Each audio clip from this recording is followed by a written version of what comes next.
1 minute to the deadline.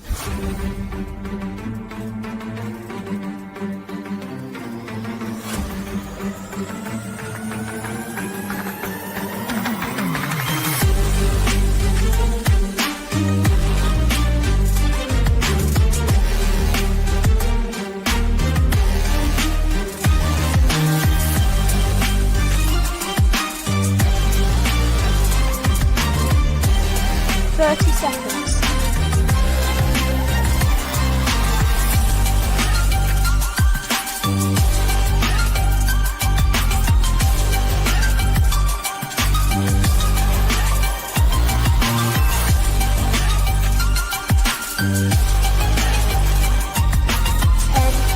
9, 8, 7, 6, 5, 4, 3, 2, 1. Deadline.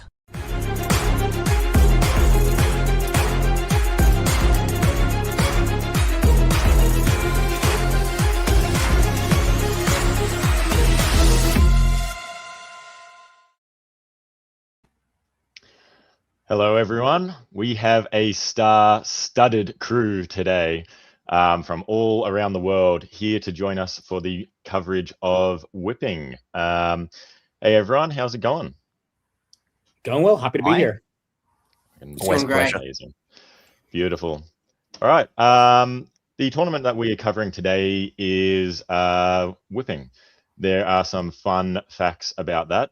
I believe the final round has just wrapped up, so this is straight off the press. Back in 2004, it was first ran, and it's been annual ever since. It moved to San Francisco in 2009. They took a couple of years off between 2013 and 2017, but it came back in 2017 with Siobhan starting it up in San Jose. Then it moved back to San Francisco in 2024. Notably, they had DipCon in 2010 and 2022. And of course, WDC last year, which was a lot of fun. We had a few Australians go over for that, Darcy and myself included. And it has been a really fun tournament, and it's something I'm looking forward to covering with you all today. There are some other tournaments that we have coming up we'll get into briefly, and then we'll get into some fun whipping nonsense. Michalis, do you want to run us through what is coming up in Europe? Yeah, so a couple of weeks' time, April 11th to 12th, the Netherlands Diplomacy Championship will be happening in Groningen. Any info you want on that, contact Jelte Kuiper via Discord, or Mike Blom will also be able to send you over to it. Really, really fun tournament, really good for outsiders. Beautiful city, had a great time when I went there. Can't recommend it highly enough. Sadly, won't be going this year. It's a little too close to all my assignment deadlines, but there will be a lot of other fun people there, and Jelte runs a great show. Beautiful. We have a tournament coming up soon in Australia. Darcy, if you want to run us through that one. Yeah, so Canberra is running its first of two tournaments this year called the Hung Parliament Handicap. It is probably the most casual, beginner-friendly tournament in the world. It runs a handicap system, so the newer and less experienced you are at the game, the more bonus points you get at the end of the tournament. And it allows for some newer players to make to a top board and have a good fun time towards the top of the standings, opposed towards the bottom. So that'll be running late April in April 25th and 26th in Canberra at the university, and should be a great time. Awesome. And obviously we are about to cover an American tournament, but Karthik, is there much coming up over there? Indeed, yeah. We have a tournament coming up in May at DixieCon. It does conflict with the World Championships in Athens, but if you are unable to make it to Europe for any reasons, you definitely should then go to DixieCon. DixieCon will be celebrating its 40th anniversary. David Hood always runs a phenomenal tournament there. In addition to some great diplomacy with a phenomenal scoring system, There is also a barbecue that is run on Saturday that is renowned for being a good time. Everyone who has gone there can vouch quite heavily for it, McCallus included. And yeah, just a lot of fun. In addition to all the diplomacy, there's also tons of open gaming going out on throughout the weekend as part of the Ironman Classic. So yeah, if you can't make it to Athens, which I highly encourage you to make it for Worlds, go to DixieCon. Beautiful. Awesome. And obviously, speaking of Athens, that is that weekend as well. Contact for that one will be Spiros Dovas through Discord, again, VWDC, or any of the European WhatsApp groups. If you message someone, they can add you to it. There are many Europeans attending, and there are many Australians and Americans attending as well. Spiros is going to put on one hell of a show. It's been a long time coming. It's been planned for a good couple of years, and yeah, it will be an incredible experience. Oh yeah, and that reminded me, if you want information about DixieCon, message David Hood on Discord or at davidhood@dixiecon.com. Yeah, if you have any inquiries about any upcoming tournaments, if you're in any of the diplomacy chats, whether it be on Discord or WhatsApp, there's a lot of degenerate organizers that are monitoring those chats 24/7. So feel free to send a message out and we can get you in touch with the appropriate people for the events you're interested in. But the event we are interested in today is Whipping. Now, Whipping is an interesting name for a tournament, and I've been informed that it got its name because the first year it was held was the same week as the Folsom Street Fair. I will leave that for you wonderful viewers to look up for yourselves because we have children, aka Darcy, present.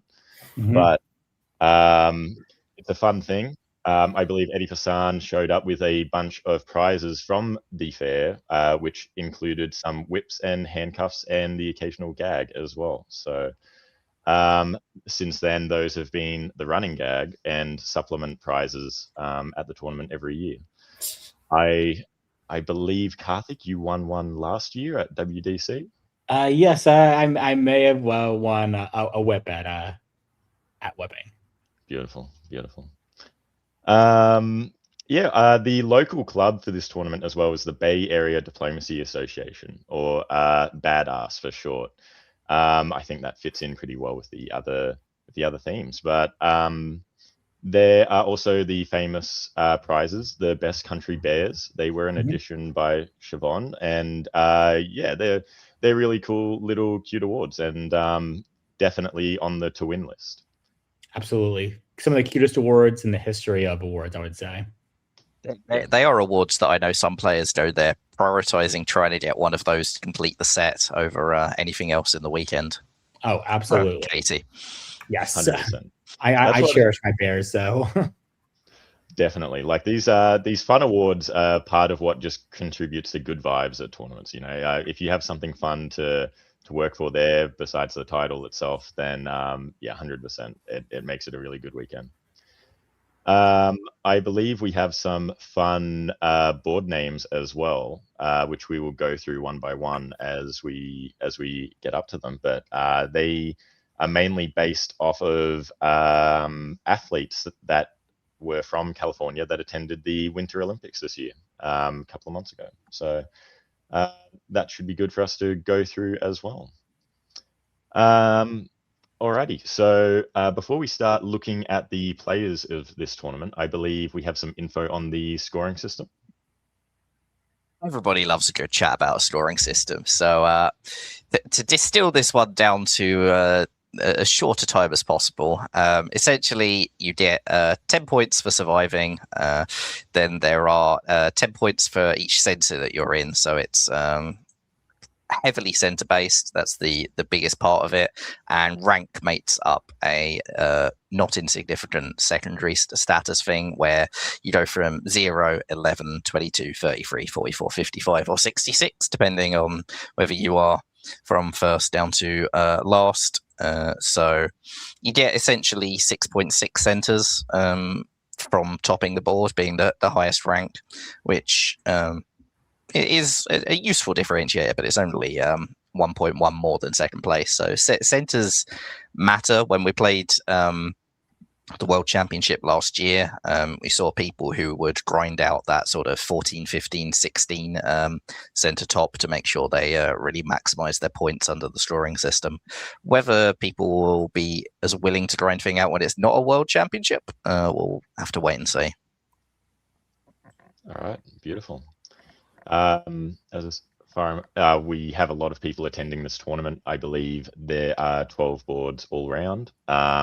And there's definitely some big names. I will add this to the stage. Here are the top 10 that we have by their DB&I rankings. Darcy, do you want to give us your thoughts on this wonderful list of people? Yes. So we have a perennial top tier Australian, Peter McNamara, sitting down in number 4 there. Peter is just coming off of playing the Melbourne Open, so has probably newer tournament experience in 2026 than anyone else here. I see a few people that are normally towards the top of the various leagues and tournaments within diplomacy, such as Ed, Justin, and Jason, as well as Patrick. Every now and then, Patrick seems to put in a decent shift. But yeah, it seems like it has a few top quality players to watch out for heading into the first round. Beautiful. This tournament does not have a top board, so it's definitely worth keeping an eye on Ed Sullivan. He doesn't have his usual way to throw it away when he gets to the top. And when Ed Sullivan wins with 3 11-11-11s, just say I called it here first. Classic Ed. Mm-hmm. Alrighty, so we have our first game of the tournament. I'll pull up the players for that. The name of this board, Alyssa Liu, she's a figure skater. Mm-hmm. And all right, so we've got some big names straight out of the gate on this board. Michaelis, do you want to walk us through it? Sure. Is someone going to get a break? Do you want to give it? Yeah. Stupid game. Darcy, do you want to take a break for this one? We'll swap it each game. Sounds good. Perfect. Alrighty. Michaelis, you want to walk us through these names? All right. So in Austria, we have Cameron Higby from Missouri. In England, we have Liam Healy from Seattle, I believe, roughly. France, we have Justin Law in a local there. Germany, we have Eric Silverman, brother of tournament organizer Adam Silverman. In Italy, we have Ed Sullivan. In Russia, we have James Dorling. Not familiar with James, but looked forward to seeing him. And Turkey, we have Ella Dua from Wisconsin, who is, I believe, a key organizer in the imperial diplomacy scene online. Yeah, Ella's definitely super well known from there. And apparently their market is from Wisconsin, not Wisconsin. Brandon needs to fix that. But no, Alyssa Liu, star figure skater from the Bay Area, represent. So yeah, let's go see this board. All right, beautiful. All right, Michaelis, if you want to walk us through, we'll do 1 year at a time. Here is Spring 01. All right, Spring 1901, we see immediately in the west, Justin Law going straight into the channel, straight up to Picardy. No holds barred on that front. England with a sort of standard opening, same with Germany. But the bad news for England is that Russia has also opened north, James doing Moscow, St. Petersburg. So not a great start for Liam. In the east, meanwhile, we see Turkey doing a Sundstrom, which is particularly potent when Russia opens north and doesn't bounce Black Sea. So have to run there. real danger for James. This is a really nice start for L. Cameron, meanwhile, does Vienna to Budapest, not bouncing Galicia, which Russia is in. So, as I always have to say, whenever I see Vienna to Budapest, it's got the highest rate of elimination and it's got the highest rate of top share for Austria among the sort of common openings. Cameron may be in a little bit of trouble, but the fact that Russia's in more trouble probably gives him a little bit of relief. Beautiful. All right. Cool. Full 1901, and things are looking okay for Cameron. He's done the Trieste loan, but Ed has gone to a GNC. This is a classic Ed Sullivan move. Don't think anyone will be too surprised to see Ed doing it. He was one of the ones who first helped popularize it back in the air meta in the 2021 era of diplomacy. Turkey gets the 2 builds still. So they get Bulgaria, they get Sevastopol, so they can counter this Italian fleet. And Russia pulls back from St. Pete and is in a little bit of a panic. Leon, meanwhile, sort of realizes what's happening, sees the sea line coming, and defends North Sea. Love it. That's much more useful than convoying over to Norway. Like, sure, you'd get a build from that, but actually your army's then out of the way. And I actually really like this as a defensive move when you're being sea lined. So look forward to seeing how Liam translates it. Yep. Beautiful. Karthik, thoughts? I'm just let's go see the builds. All right. Okay. So in the builds in winter, mostly is what is expected. We do see the fleet build in Khan and the army in Ankara. I probably would have expected fleet in Smyrna, army in Khan, but like it's understandable they're also dealing with an air at this point, and they kind of have to choose where they choose to die right now and where to defend. The FGR looked strong at first, but could potentially break down depending on what Eric wants to do with Fleet Berlin. Though, given the fact it's the only place to build a fleet, kind of does have to go there. The fleet from the French does indicate that England's in a big deal of trouble, though. All right. Well, if you want to walk us through that for Spring 02. Yep. So the Russians take Norway. Doesn't seem like there's likely to be too much opposition to that. In the west, we see Brest going out to Mid-Atlantic Ocean, while for whatever reason, English Channel chooses to support Old Belgium. I guess they were really worried about England and Germany collaborating here. I think there are more up-tempo plays that could have been pursued. But in the east, which is where things are much more interesting, we see Russia support Ukraine and Sevastopol, while the Turks support Sevastopol into Romania, blowing up the Russian fleet. Now, I'm curious to see if this is by agreement and by design, and if this is the price that Turkey pays in order to get Russia to back off, and that, hey, I'll give you your centers back. I'll probably walk out of here and try to put myself back in Bulgaria or something, so on and so forth, provided that, we get to blow up this fleet and I can know that you're not going to come for me, which I think is wise. Italy puts a lot of pressure on Turkey, which forces Bulgaria to fall as Greece supports Serbia in. And yeah, all in all, a good turn for the AI, air if it's an air. And it seems to be that France is setting up for a strong attack while England tries to defend as well as they can. Cool. Cool. Okay. In the fall, we see the English choosing not to defend against the French and support themselves into Norway. James voluntarily blows up that fleet. In the meantime, he also loses Sweden. Rough position to be in as Russia. And things get slightly more interesting in the south. Now, you'll notice that I said that this could have been the price that L set for James. But here we actually see Austria supporting Russia into the Turkish dot, signifying that the air is still going full steam ahead, no matter what L seems to ask for or offer. Tunis is taken as well, meaning that at the end of the fall, every single neutral will be taken. Yeah, I mean, L is being sort of aired here as Turkey, which is Yeah. always rough, but blowing that Russian fleet up helps so much because you now only really have to worry about Armenia against the Russian. Your defensive position is much better.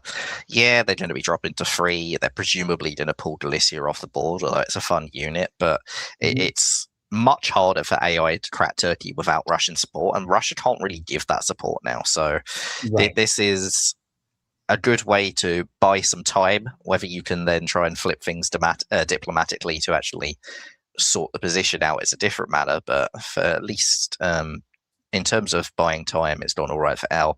And same for Liam as well, getting into Norway. Yeah, he's walked out of Wales to London, but he can build in Liverpool. And I presume he left North Sea expecting an attack from the Germans and the French on it. Yep. Makes sense. All right. What do we think for builds? We have a Russia with 2. Liam's got 1 as well. Same with France and Germany, Austria, Italy.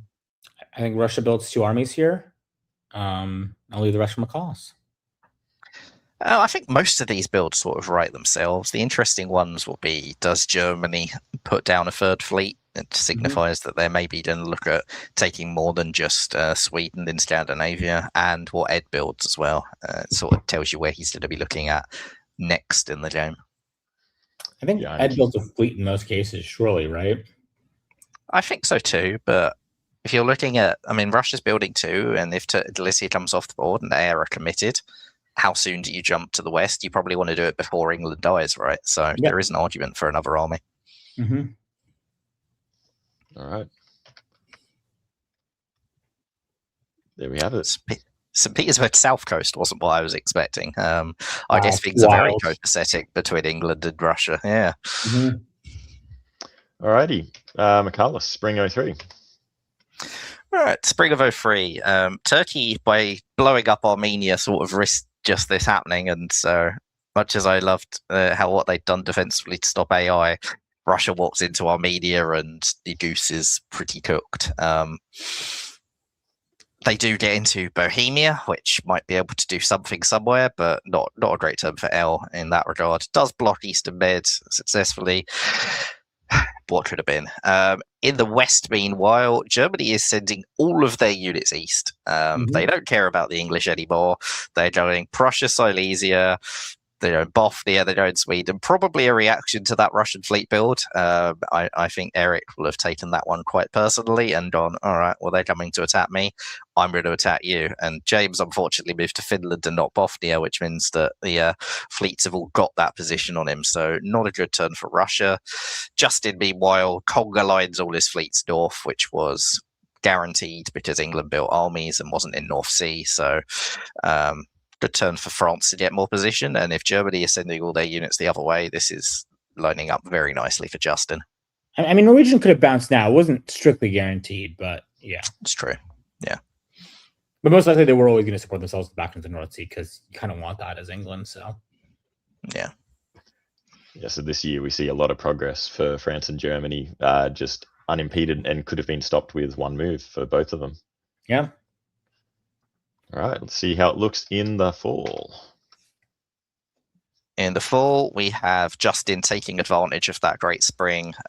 Guarantees Liverpool the way he's done it by convoying Belgium to Wales to make sure that there couldn't be a support there. The fact it was all armies around it meant that there was no way to stop this. Justin knew that, took advantage. Good job. Eric, meanwhile, does not go for Warsaw, decides that that's not very likely, and instead walks into Norway, which gets in. So great news for Germany as well.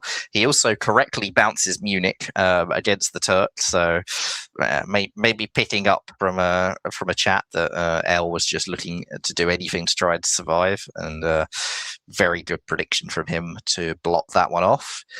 Meanwhile, in the east, we do see Russia taking Bulgaria with Turkish support. So maybe the first sign of some sort of fracturing in the air. This is not a good turn for Cameron at all, who loses Bulgaria, which is blown up.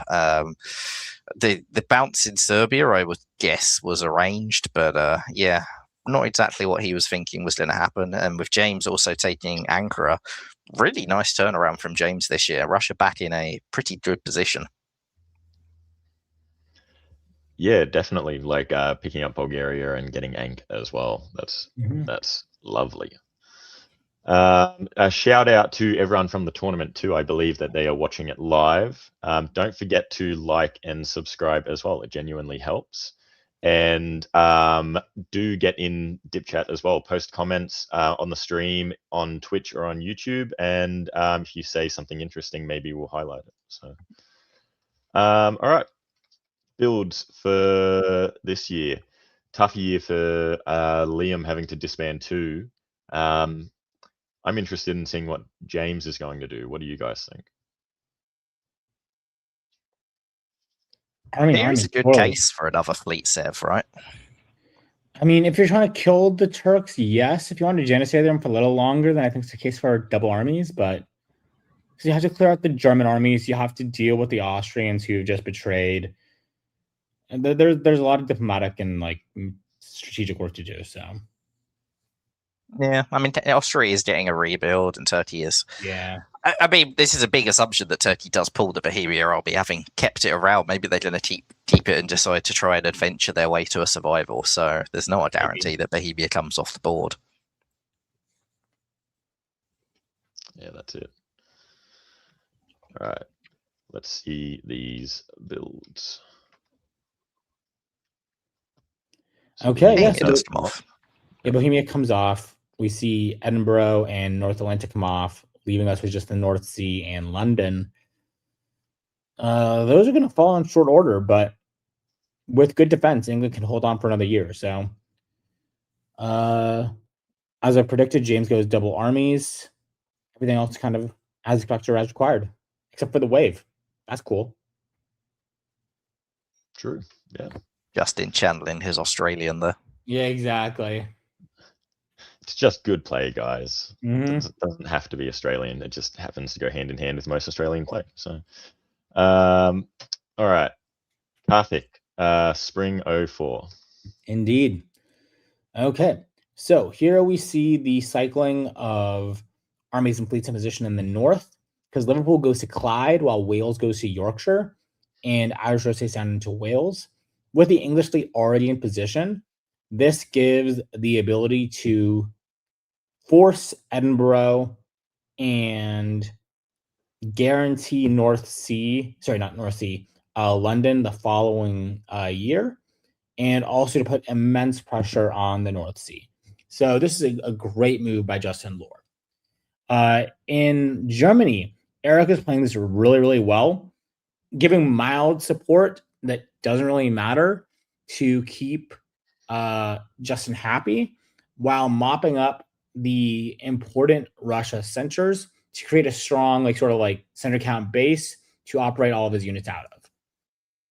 Then in the east, we see just a pure positional battle as Russia duels Austria for position, and then manages to do what I did not expect them to do, and just realign with Italy as Russia supports Italy into Smyrna. If you remember earlier, Russia and Italy have like a more fractious relationship. So very, very cool to see how they managed to reorient this. It'd be interesting to see whether this is the air is back together or whether Russia just thinks it's a straight wintergreen. That's what I'm curious about as well. Having a look at the center count, like we have Justin getting some quick gains, and he's going to pick up a couple more as well this year. What do you think's going through Ed's head? Italy, you got to play a bit of a patient game, but Ed likes to go hard and go fast, and Justin does too. And Yep. Do you reckon he's how do you think he's feeling in this position?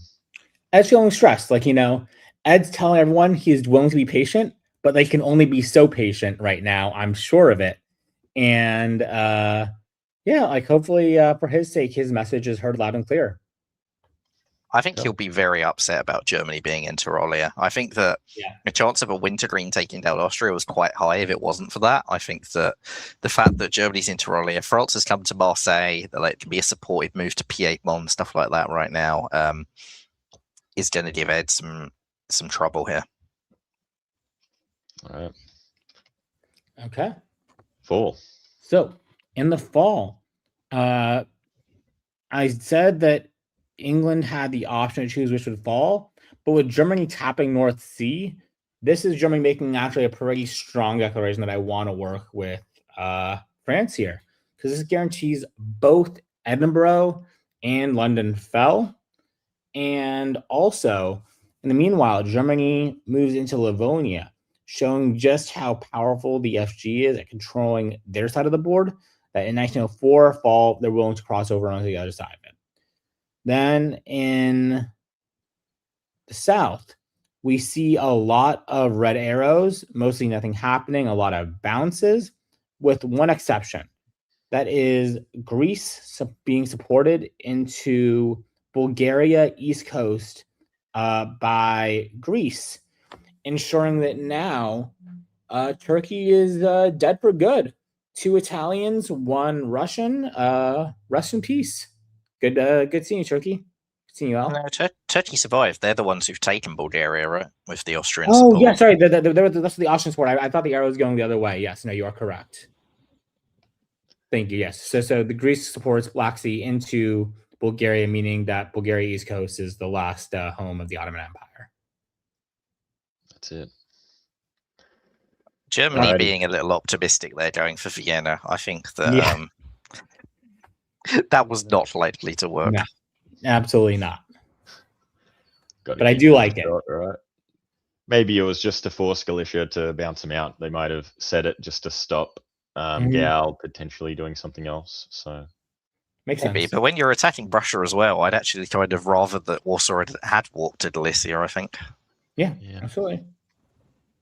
All right. Builds. Justin up 3. Ed up 2. Turkey with 1 disband. What do you think we're seeing here? And unfortunately, we do say goodbye to Liam as well. Yeah. Um, I'll let you take this one, Collis. this is sort of the moment of truth, is it? Like, are France and Italy actually going to fight each other?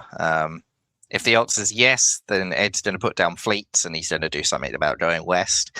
If he's deciding that France is maybe too strong, maybe that's not very viable, then maybe he puts down 1 fleet and puts down an army. Maybe Naples starts looking, all right, can I get any more eastern dots? What's my next step in this game?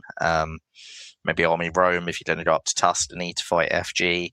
It's sort of key decision point for Ed. 2 fleets would really lock him into a fight with France that it would be very hard to back out of at this point. For Justin, well, Marseille's covered, so you're going to build Fleet Brest, Army Paris. They just write themselves, I think. Right. 100%. And Justin gets to wave again, so he gets to be a really, really good Australian. Yeah. Well, let's see. No waves. Well, 1 in pocket. We'll count that as a forced wave. That's fine. No waves, but Ed does put an army down, so Ed isn't locked into a war with France. Yeah. Can use it defensively, but if he can diplomatically make sure that FG are not fighting him, that army's got good offensive potential for going east as well. Yeah, very wise choice by Ed, in my opinion. Yeah. Alrighty, Michaelis, spring. Spring of 05, and there isn't really much of note for between Ed and Justin here. There's a bounce in P8 one, which could very much be arranged and wouldn't surprise me at all if it was. What's more notable is Ed has walked into Vienna. I have to cover it from the German. Don't worry, Justin. It's here to help. Yeah, maybe. Sorry, not Justin, Cameron. Yeah, Cameron does get into Bulgaria whilst pushing Turkey forward into Romania. So Russia is not having a good time of things. Also loses Moscow to the Germans, who, and while Russia does take Galicia, which might give them some play somewhere, but having lost Rum, not that likely. Not looking great for James. Does correctly bounce Italy out of Con, which is nice. Means there's not 2 on Ankh at the moment, but Sev is under threat, Warsaw's under threat, everything's under threat. It's not looking great for him. In the west, meanwhile, Justin is pushing fleets forward, which can only be anti-German, because there's nowhere else for those fleets to go except into Germany in the north. So I think that with Burgundy, that is a sign of hostilities. North Sea, Norwegian. He is lining up to attack Germany. Justin sees that as his path to a win, and I think he's correct. it's 100% the right play. This is what's going to give, I think, Justin a large board top. I don't see Ed being able to catch him in time because he's going to be able to dive into Helgoland, right? So free of charge, nothing that Eric can do to stop it. I think Yeah, Eric this is the really needed to problem go. for. Yeah. Yeah, when Germany doesn't build that third fleet in an FG, which you only have a very narrow window to be able to justify doing, but when you don't put it down, you're always so vulnerable to the French stab. If you've Right. got the third fleet down, you can counter reasonably effectively, but with only two, not an easy time for Eric. Yeah. Now, this is why I always say builds are destiny, and build timing is so important. Like both you and I have said it many times on the streaming calls. Like, it's really what it comes down to here. Done. All right. Ball. Ball of 05, and Ed is indeed going and stabbing poor Cameron. Thanks for the help, thanks for the alliance, but I'm going to try and race Justin. Takes Greece, puts Russia into Budapest. Russia also recaptures Romania, which Ed did try and push Turkey back into Ball, but that was blocked by Cameron. Justin does decide to actually, I see builds everywhere. Why should I limit myself to the north? I can go in the north and the south, and dives down to Western Med, which is next to Tunis at a time when Italy is not next to Tunis. So not bad for Justin at all there.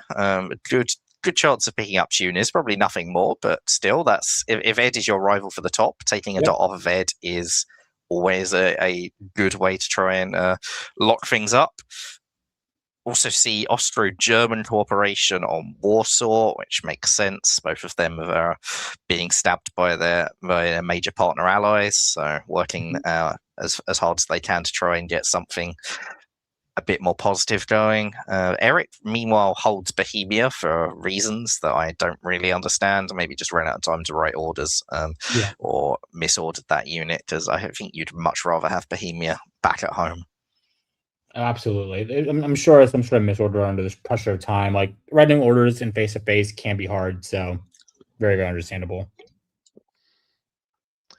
Justin's going to have two builds here as well, one from In Pocket and one from Norway.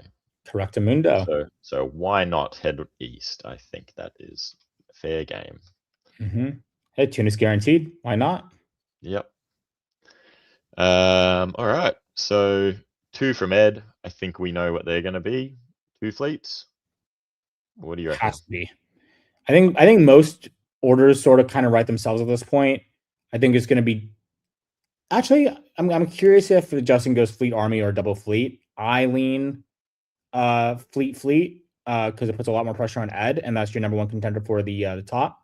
But fleet army gives much more stability for the quick mop up of Germany, which has its own benefits in terms of getting more builds to go after Ed. So either way, there's actually an argument for Ed to not build 2 fleets here. I think there's an argument for fleet army Venice to decide that Tunis, you're probably going to lose the battle for it anyway. So all you really have to do is hold east of Tunis. Whereas if you're going to race France for the top, you're going to try and take all those Balkan dots. Austria and Russia don't have a good relationship. They're not likely to work against you. So putting down another army to try and take Budapest, Serbia, I think is actually a viable path for Ed here. Solid argument. Justin moving Marseille to Spain, emptied Marseille for a build, but Army Spain is, maybe if it was in Gascony, that can help support against pushing into Germany. So we'll see. Like Army in Spain's a little bit off, but convoyed, yeah. But we see Army Paris, Fleet Marseille from Justin, 2 fleets from Ed, and Russia gets rid of Ankh. So that's a freebie for Ed, which was guaranteed anyway, but very nice. Yeah, now it doesn't have to retreats, which is honestly one of the most important things when you're trying to go for a race, because having to have one unit behind as a raider can always be a pain in the ass. Yeah, definitely. Yeah, they could blow up Bulgaria in spring as well, which just makes his position even better. So exactly. That's going to get rid of a lot of units that could have tied some of his up. It means that he can send more fleets west, which actually means that I wish he'd built that army in Venice even more. Yes. I agree. So I would say actually I think rumors of Ed's defeat are much overstated. I do think Ed has actually a better shot now, given how easy it is to mop up Bulgaria, Romania, Serbia, and Budapest and Ankara. There's 5 dots that are just very easily his. And yeah, nothing really can stop that. Yeah, if he's got a good relationship with Germany, which he should, because Eric's been stabbed by Justin. But Yeah. we'll see how this goes. Catholic with Spring. Yep. So the convoy goes into Tunis.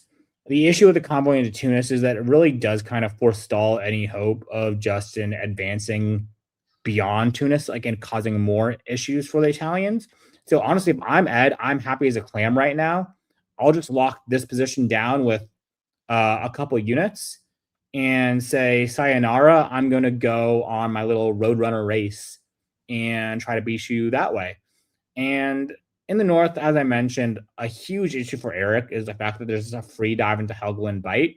That's something that's really, really hard to defend against and will ensure that Germany does fall sooner rather than later. But we do see St. Petersburg take Norway, which I think tactically could have been worked out a little differently. But what we'll see end up happening here is that the pressure should be enough for a capture of Holland in the fall. In the east, also worth noting is the fact that Russia takes Warsaw away from the Austrians, with Italy kind of working with Russia. Russia working with Italy right here to kind of take the rest of it away. So I think Russia is a very, very happy Italian janissary right now. And I think that means that they're probably willing to give Ed whatever he needs to win at the end. So I think this will give Ed even more units to throw towards Justin, which makes me very, very worried for Justin's long-term position.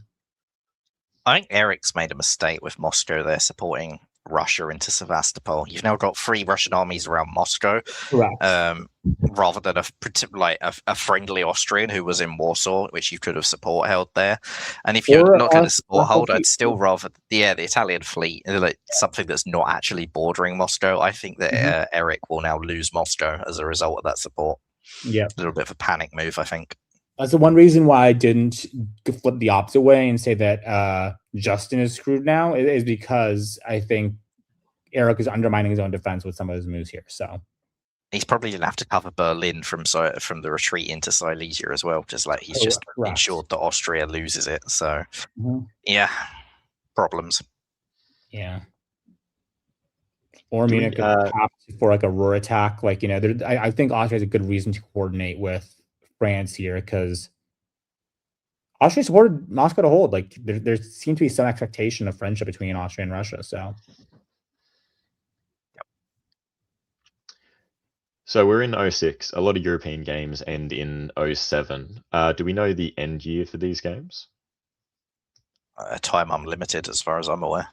Classic North America. I remember round 3, there's always a time limit because it's in a window you don't know in advance. It'll be in the last 2 hours, anytime between about 2:30 and 4 or something, so that people can catch flights. Okay. Beautiful. We have full moves. Karthik. Okay. Let's see. So Germany walks out of Norway for some reason. There's two-way bounce in Denmark, which seems to be potentially agreed upon. Seems to be a supported attack on Belgium, but no pressure going towards Munich or Ruhr or anything like that. I'm assuming a draw is coming shortly, with Ed potentially topping on 11. Is that what it looks like here? I mean, my brain sees France and Italy are both on 11. Yeah. So 12, yeah. Well, no, he's lost Tunis. But he's losing on 11. Tunis. It's going to be a shared top on 11. Now, Germany is a few below what they would need to make this a proper Vogel, but it's definitely doable. Can you imagine if they just set a Fogalist board? I mean, it's Ed Sullivan, so Yeah. you can never rule that out. All right, so we have 11, 11, 8. I could see a draw happening at any time going forward from here. I mean, a draw right now would make a lot of sense, I think. If a draw is not going to go through, what do we see from the builds? We do say goodbye to Cameron in Austria. So the only adjustments on the board are with the tied top at the moment.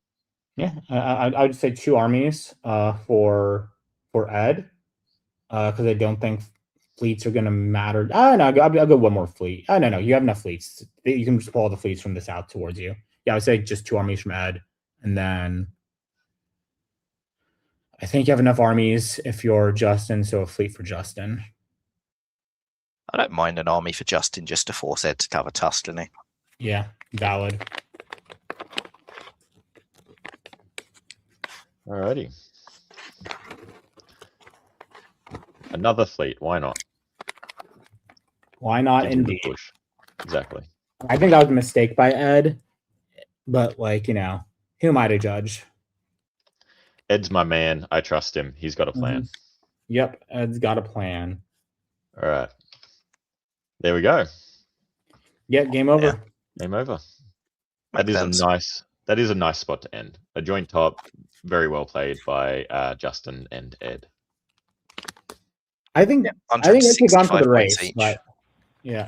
I think so too, but first round of a tournament, you don't really want to be the early leader. I think it makes a lot of sense to take the shared top, not piss too many people off. I mean, like the only person Ed's really stabbed in that game was Cameron, who was not having a great game anyway, and I'm sure Ed will back himself to be able to rebuild that relationship if he has to. And Yep. yeah, I like it as a first round score. Yeah, fair enough. Can't complain about that. All right. I will add in Darcy to see what he thinks of this game.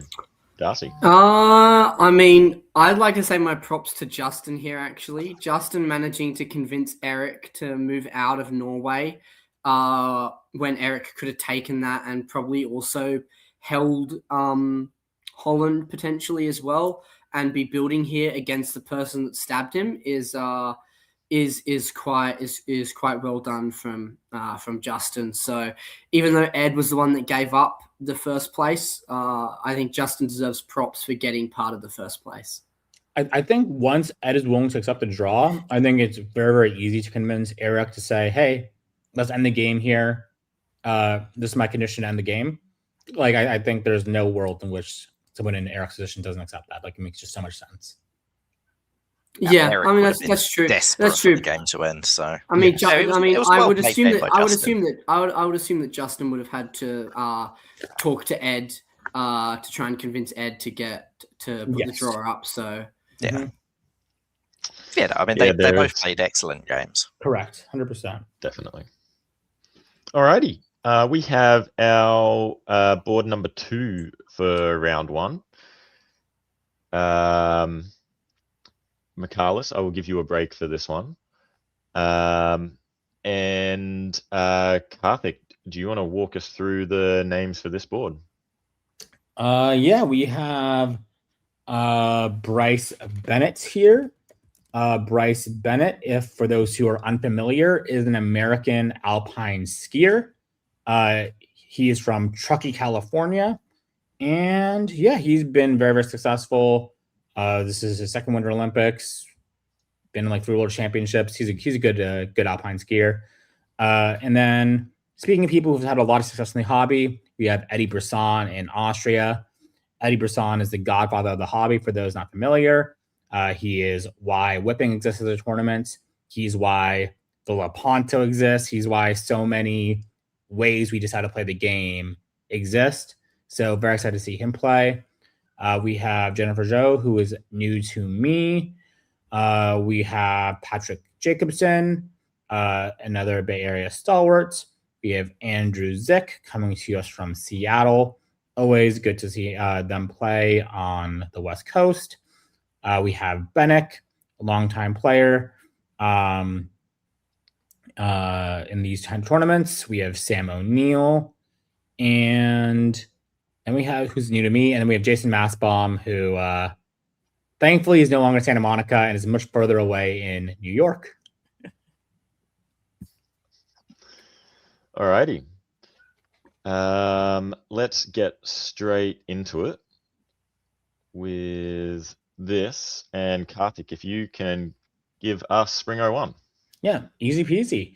So this is mostly standard. We see that Paris is going to Picardy here, suggesting at least some degree of friendliness towards the Germans.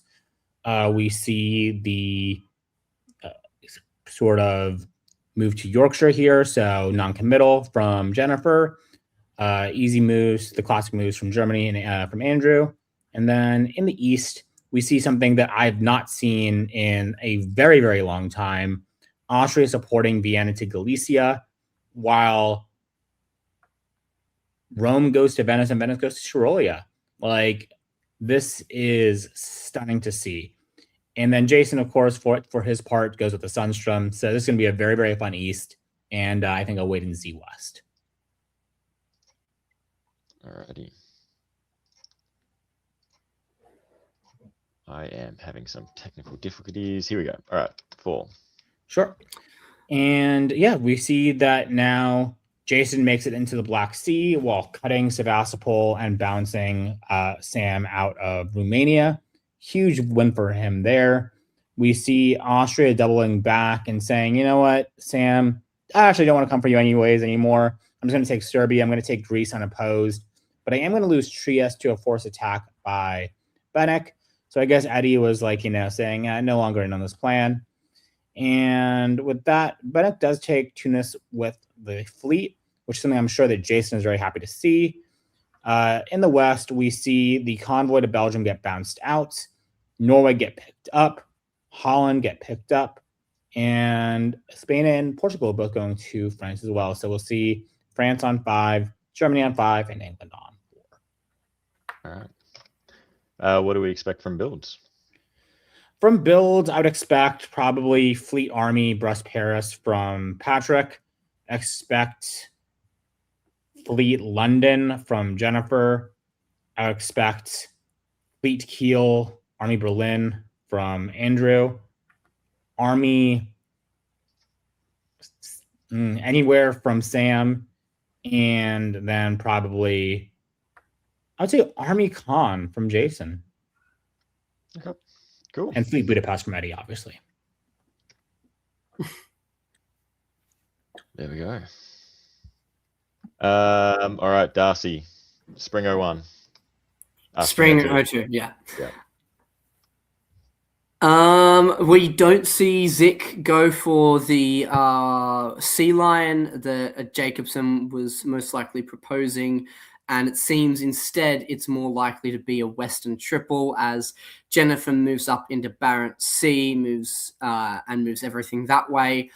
At least Jennifer thought it was a Western triple until Patrick moved into Channel and Mao. So Patrick is done playing the Australian type of games that he had to play in DBNI and is enjoying having to play in America again. Meanwhile, in the East, we have Jason continue his offensive towards Russia, and Benek and Eddie stay fighting in the middle of the board. However, it looks like Sam is on side with Italy as Galicia taps Budapest, which then allows for a brace in Vienna and Trieste. I will be interested to see if Jason and Benek work together around Greece. Okay. What do you see? All right, and then in fall, Sev is taken as well. Jason is laughing all the way to the bank. Meanwhile, Sam bounces St. Petersburg, so it's not all bad news, even though he does lose both Sweden and Sev. Elsewhere, Jason and Benek do not work together. Ionian was most likely meant to be supporting Jason into Greece, and he decided not to do it. Benek does get Vienna finally as Galicia taps Budapest. So Italy is using Russia whilst their ally is still alive. Meanwhile, Patrick continues to not care that there's a newbie on the board and decides, Jennifer, your time is now. Takes Belgium, convoys into Wales, moves into Irish Sea, and then combine that with Jennifer not getting St. Pete, and it is looking pretty brutal. Meanwhile, Zick opens up Kiel for a build, so I wouldn't be shocked to see a fleet here. Yeah. Patrick bullying a poor newbie. What poor form. Shame. Patrick's played too many top boards and too many DB&I games lately to want to be nice and cuddly, and it needs to relearn cuddliness in tournaments. We should send him to 3 years Australia.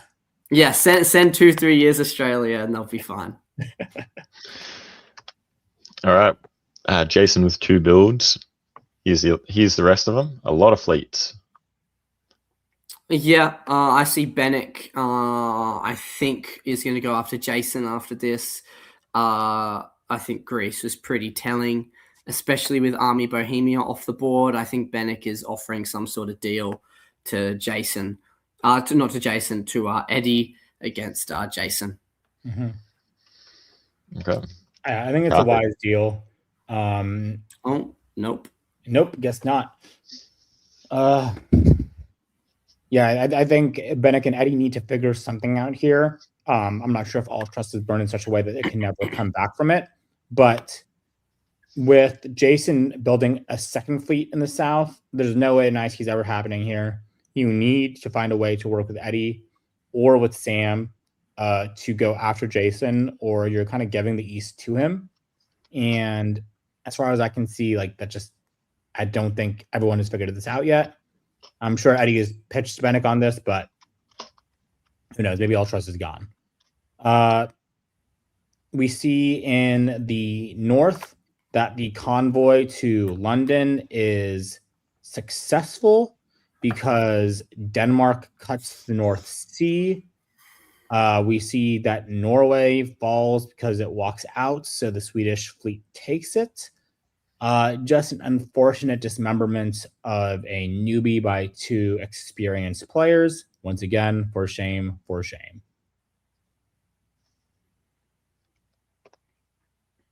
There we go. Yep. So in the fall, we see Wales walks into Liverpool. We do see a sick convoy by Jennifer of Yorkshire to St. Petersburg with support from the Germans. I am a fan of that. Hell yeah.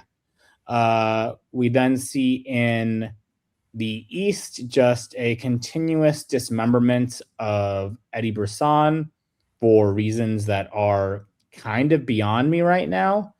I think they should be probably enlisting him to do something against Jason. I think Eddie has flipped between working with Bennick and Jason depending on the turn of the last year.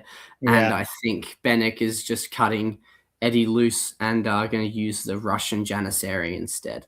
Yep, fair enough. And we see that with this, Greece is gone, Budapest is gone, leaving Eddie on the crown jewel of the Balkans, Serbia. No, oh yeah, Greece is gone. That's true. Yes. Okay. Winter.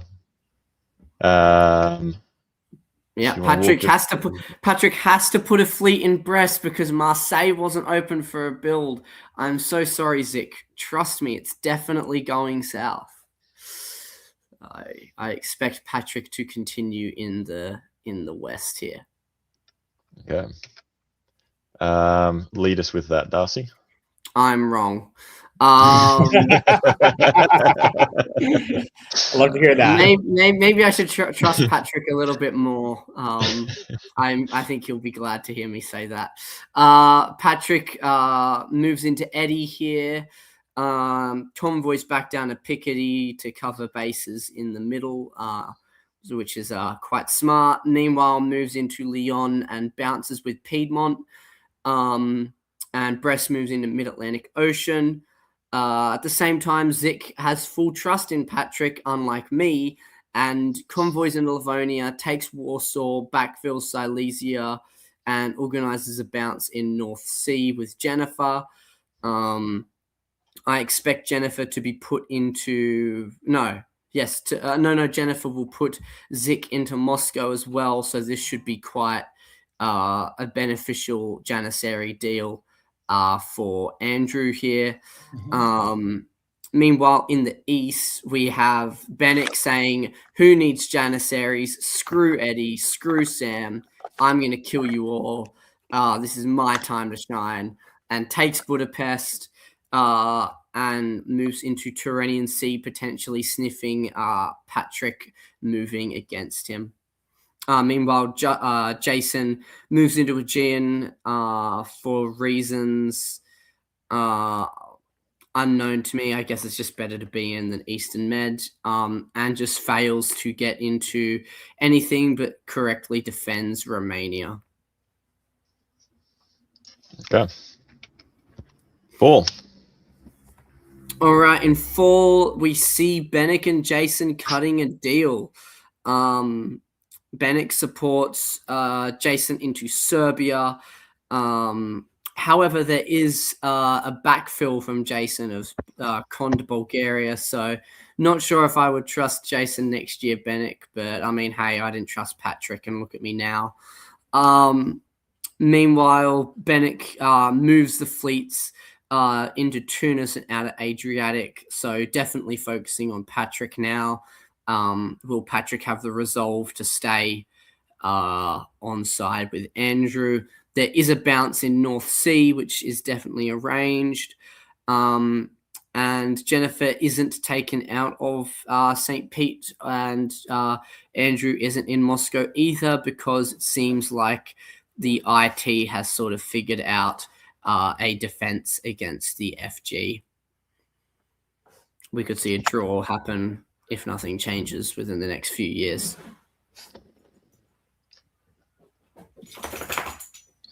No shot. Yeah, these are unlimited games. And it is only 04. That's true. It is only 04, yeah. Well, we're going into 05 now. Plenty of time for Jason to stop poor Bennick. Alrighty. Karthik, if you can run us through spring. Yeah. So we see now that they successfully make it into Moscow, and then Andrew Zik backfills St. Petersburg. Great position for Andrew Zik to be in. I think there seems to be a voluntary loan of Belgium per agreement, possibly to get another French fleet in Marseille would be my guess. However, in the meantime, Bennick does a largely good job of defending, putting themselves in position to dislodge Piedmont, potentially, eventually. We'll see, question mark, maybe. The only issue I have is with the decision to go to North Africa. I'm not sure if that's the best choice, but that's not terrible. So, it'll be fine. I see a big Jason Mastbaum top. Yes, correct. I do as well. I think Jason will be on 13 by the end of the game. No, I don't think he's going to stab yet. No, I think the stab will come 1907-ish, 1908-ish. No reason to stab right now. We can keep pushing Italy further ahead. And I think we see that with Trieste going to Tyrolia, with the fighting along the Western Med, so on and so forth. It seems that there's a clear intent to entangle Italy with F and G. And then at that point, once you've convoyed into Apulia, once you've had all these things happen, then you lay the boom. And yeah, go to 1906. Okay. Just the one build, the one adjustment for Patrick here. Yeah. Fleet. Makes sense. Makes sense. I told you. I told you it was coming to a draw. I told you it was coming to a draw. I think Jason draws here because Jason's scared of the FG potential grind out that he receives post stab, given that it is a time unlimited game.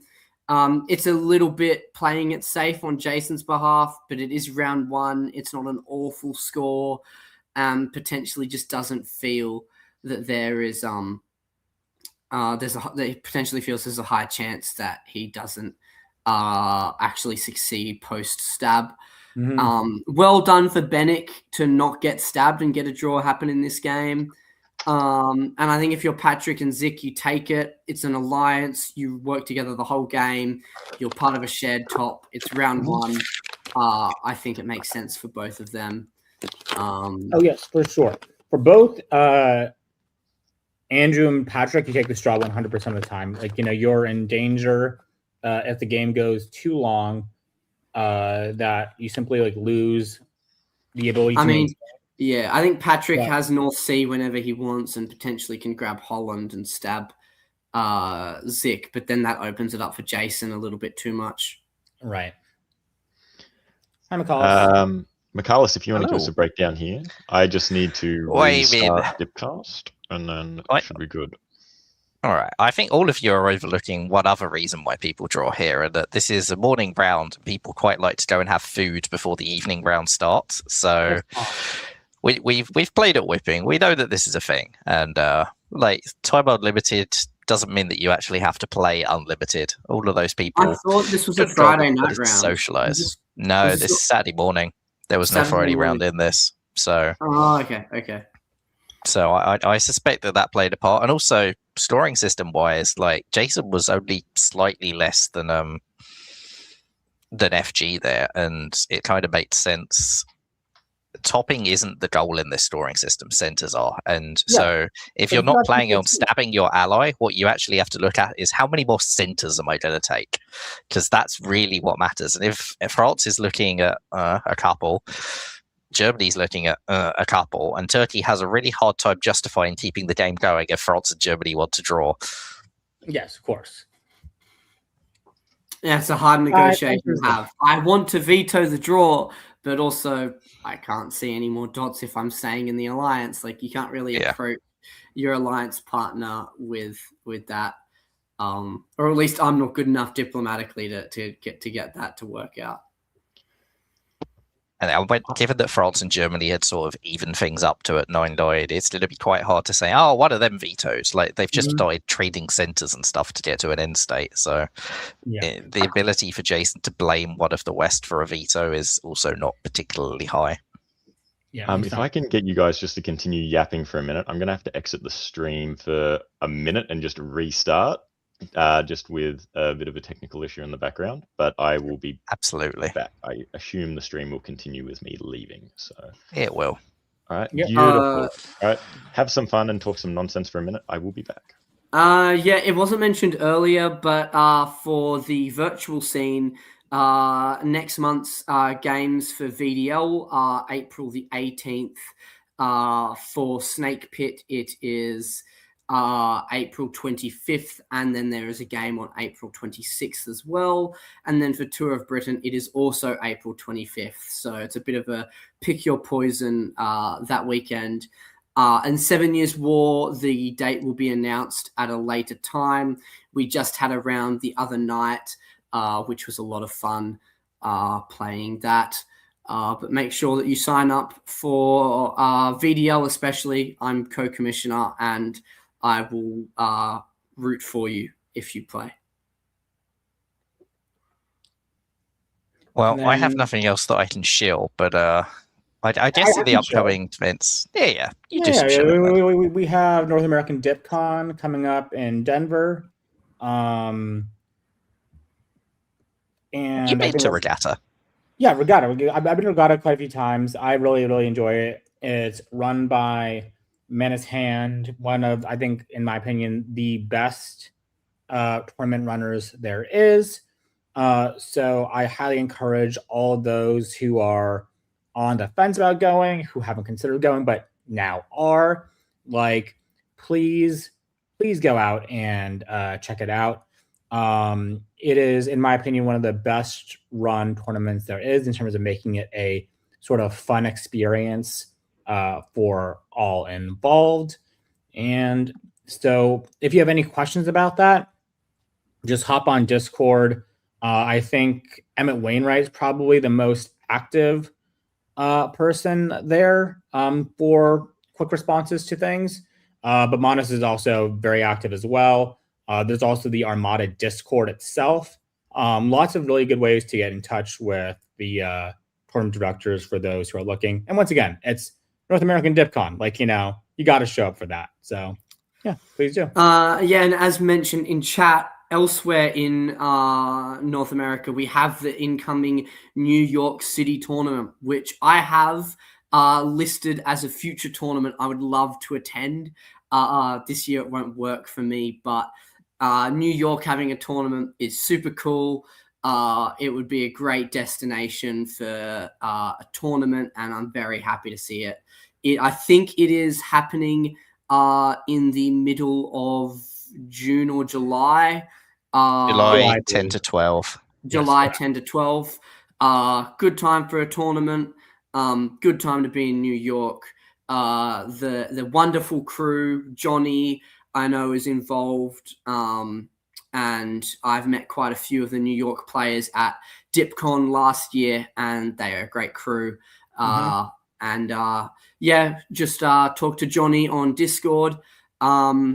And you should be able to get any details about anything there. Yeah, well, a fun. I have found some shilling I can do. And this week, or maybe a couple of weeks ago, it was announced that EDC 2026, which is happening in the UK, the European Championship this year, it will be in Chesterfield on October the 2nd to the 4th. Fair way out, but that just gives you a longer time to plan your flights and make sure you can get here for it. EDC was an incredible tournament last year in the Netherlands, like 80 plus players, I believe we got, and we'll look to see whether we can rival that in Britain. We may not be in the EU anymore, but we are still in Europe. Yes, and while you guys may be in Europe, Europeans do not win EDCs anymore. It's firmly a North American championship now. So if you're in North America, fly out and have some fun. Shout out to Tanya, reigning champion right now. Okay. I think it's my turn to say sayonara and for Brandon to kick me off. We can't hear you, Brandon. Yeah, I think you're muted. But in the meantime, I'll be at EDC. So hey, there we go. Come see me at EDC. And Brandon's gone again. In other tournament news, we also have the Sydney Cup in the 4th and 5th of July.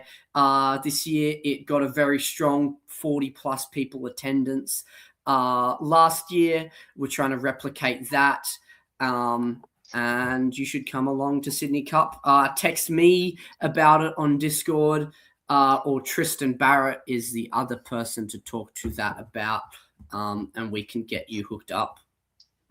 Yeah, for EDC, feel free to message me or contact Conrad Woodring or Chris Walgar, Gary Sturley, who runs Tour of Britain in the VWDC Discord, Bradley Grace as well.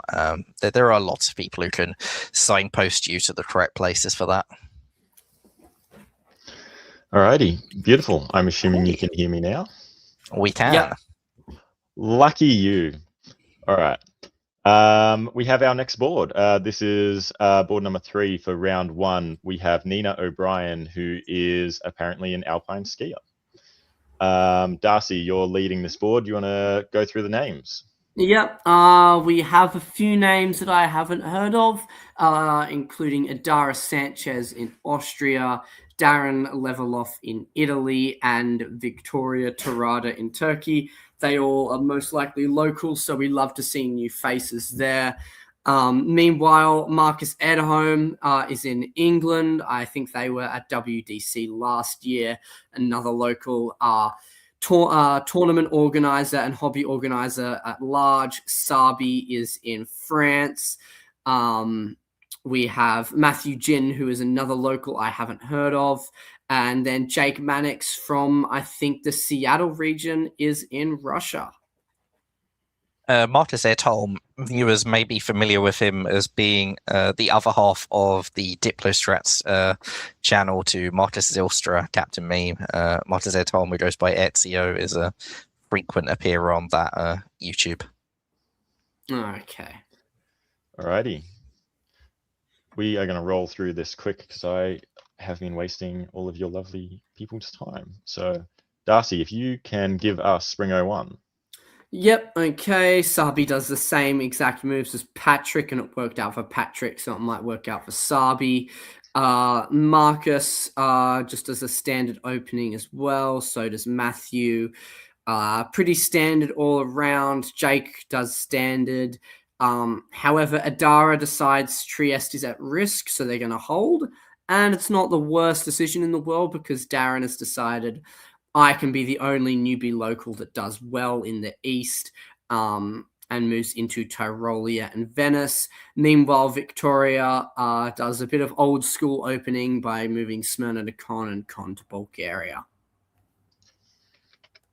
Cool. All right, in fall, we see Darren say, you know what, that was such a good hold in Trieste that I'm going to respect it, and I'm going to move to Munich instead. Venice moves into Tyrolia, and Ionian takes Tunis, so we could see another army Venice come down there. Meanwhile, Victoria, for such her good charm, seemingly, gets into Greece and Bulgaria. Don't worry about Serbia, and trust me, I'm not going to take it. Jake gets a walk into Rum. Meanwhile, Sabi wasn't mean like Patrick was in the last game and gives England Belgium, as Sabi goes to focus on the Italian seemingly by putting the fleet in Spain's south coast. And there is no bounce in Sweden. This is and Galicia is taken as fascinating well. game. Yeah, Galicia's take. This is a fascinating game in that this looks like a game from like 2000. You have France putting the fleet into Spain's south coast, potentially signalling they're going to go straight into Italy. Italy walking two armies north and just walking straight into Munich.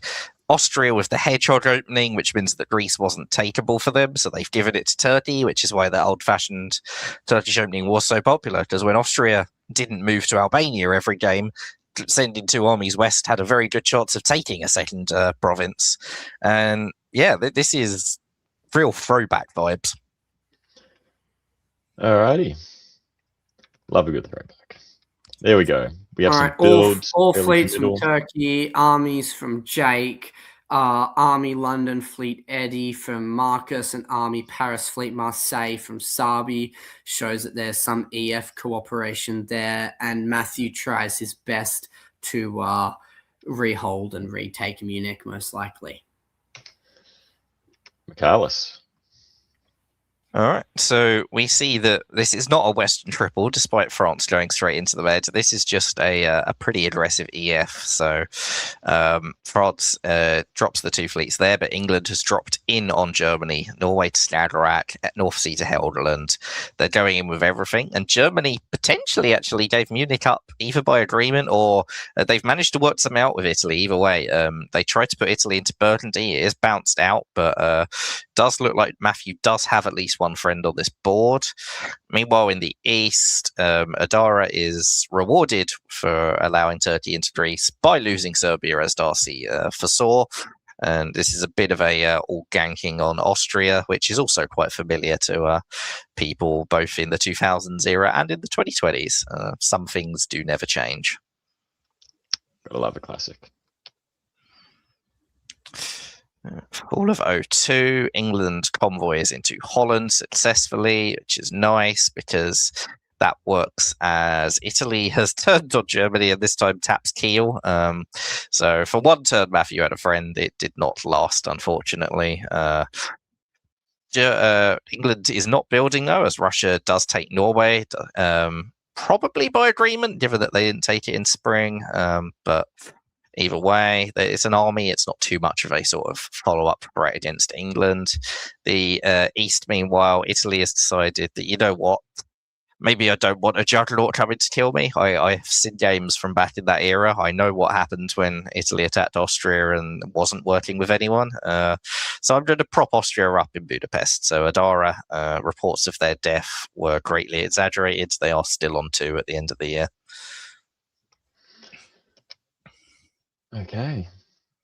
Interesting that Sabine held the fleets in full, actually. Didn't push forward against Italy. You're muted, Darcy. Portugal moved to Spain, so it might just have been misorders. Yeah, ran out of time. All right, we get a northern fleet. We get from Jake, we get one in Italy as well, and an army in Turkey. That tells us Norway was not by agreement. All right. Jake and Marcus arm themselves up in the north as Jake moves a fleet round to Norway and moves Norway to Finland, whilst Marcus moves up to Norwegian Sea and out of Heligoland. So good news there for Matthew, comes few and far between.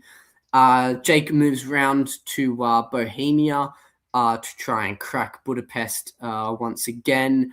And the RT looks like it will keep on rolling because Ionian is taken and the armies are pushed further into the middle of the board.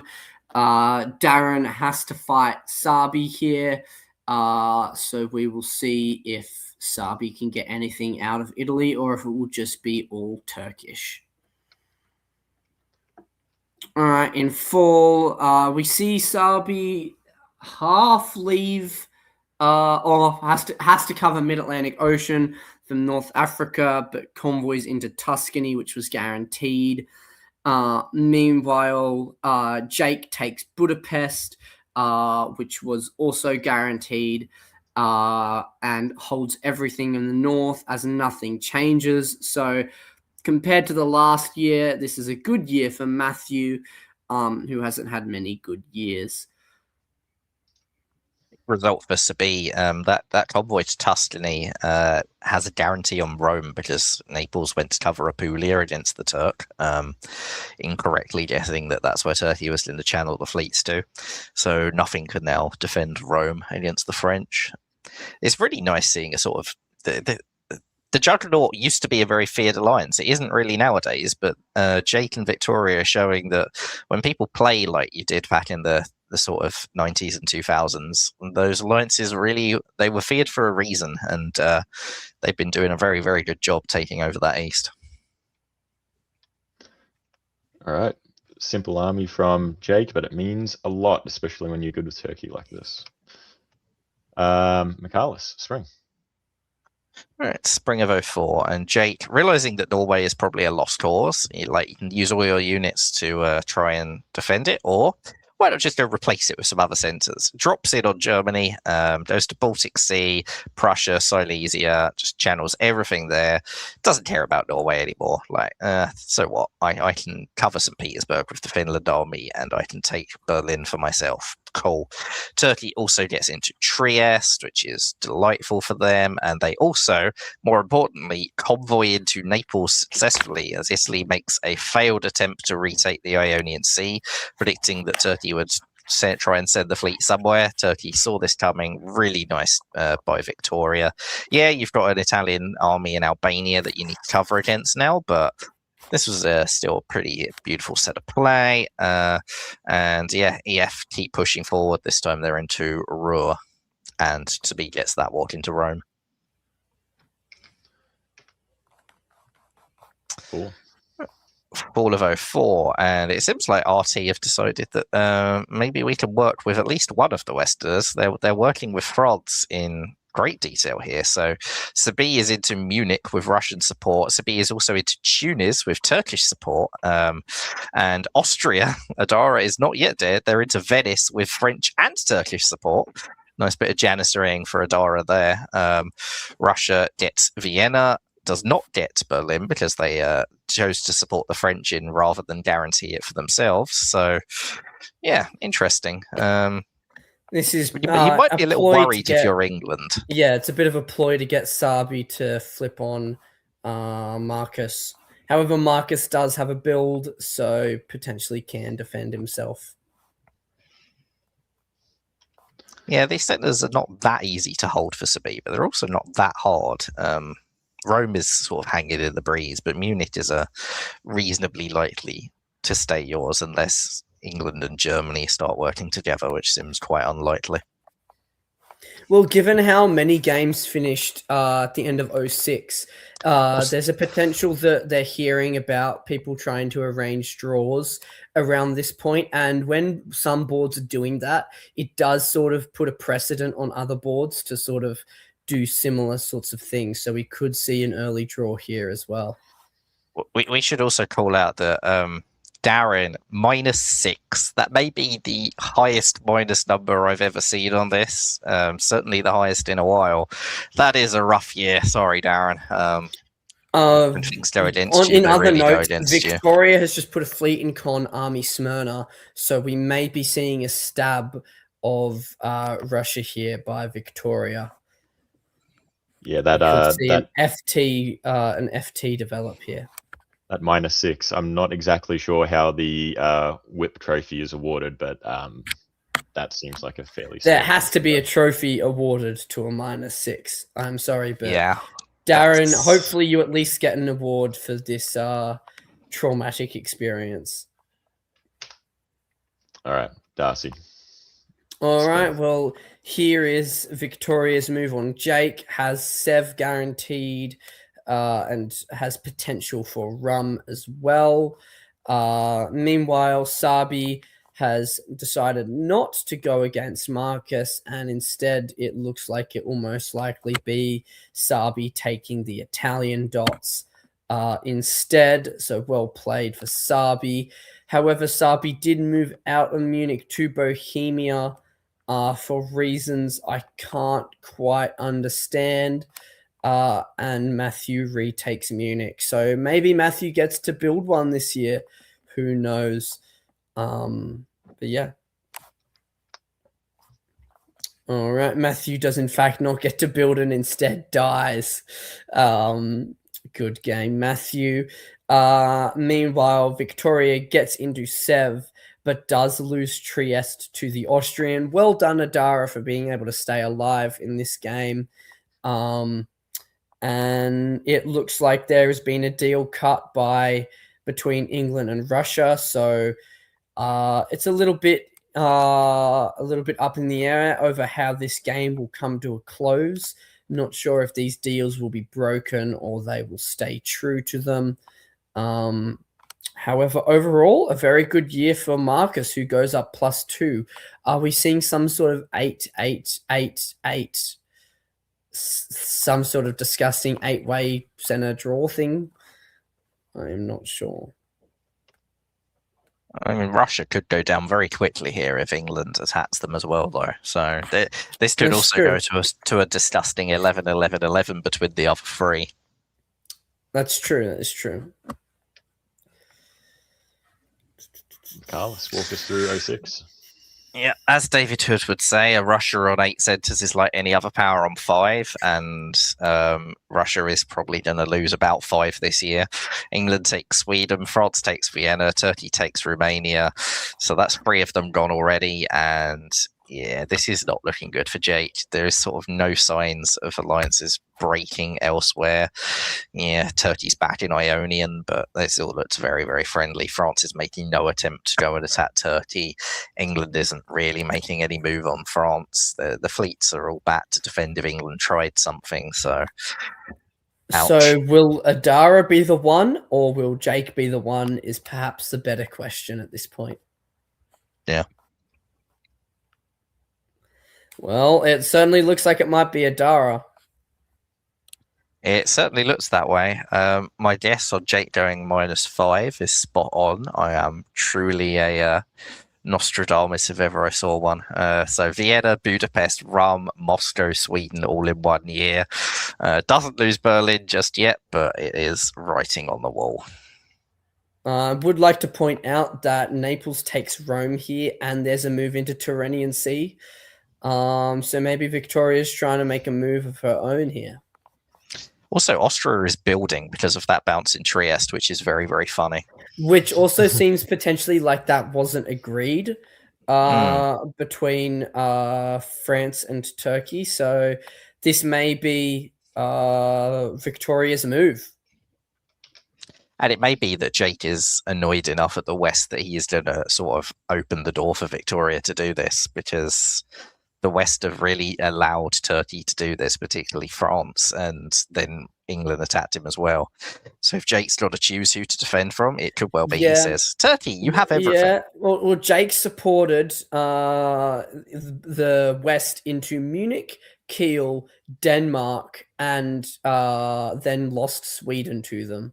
So gave a lot of things to the West to try and keep them happy. Gave Norway earlier as well, and has proceeded to be stabbed by the West completely and utterly. So it would make sense. Okay. Here we go. Darcy, 07. Yes, Victoria now takes Venice with Austrian support.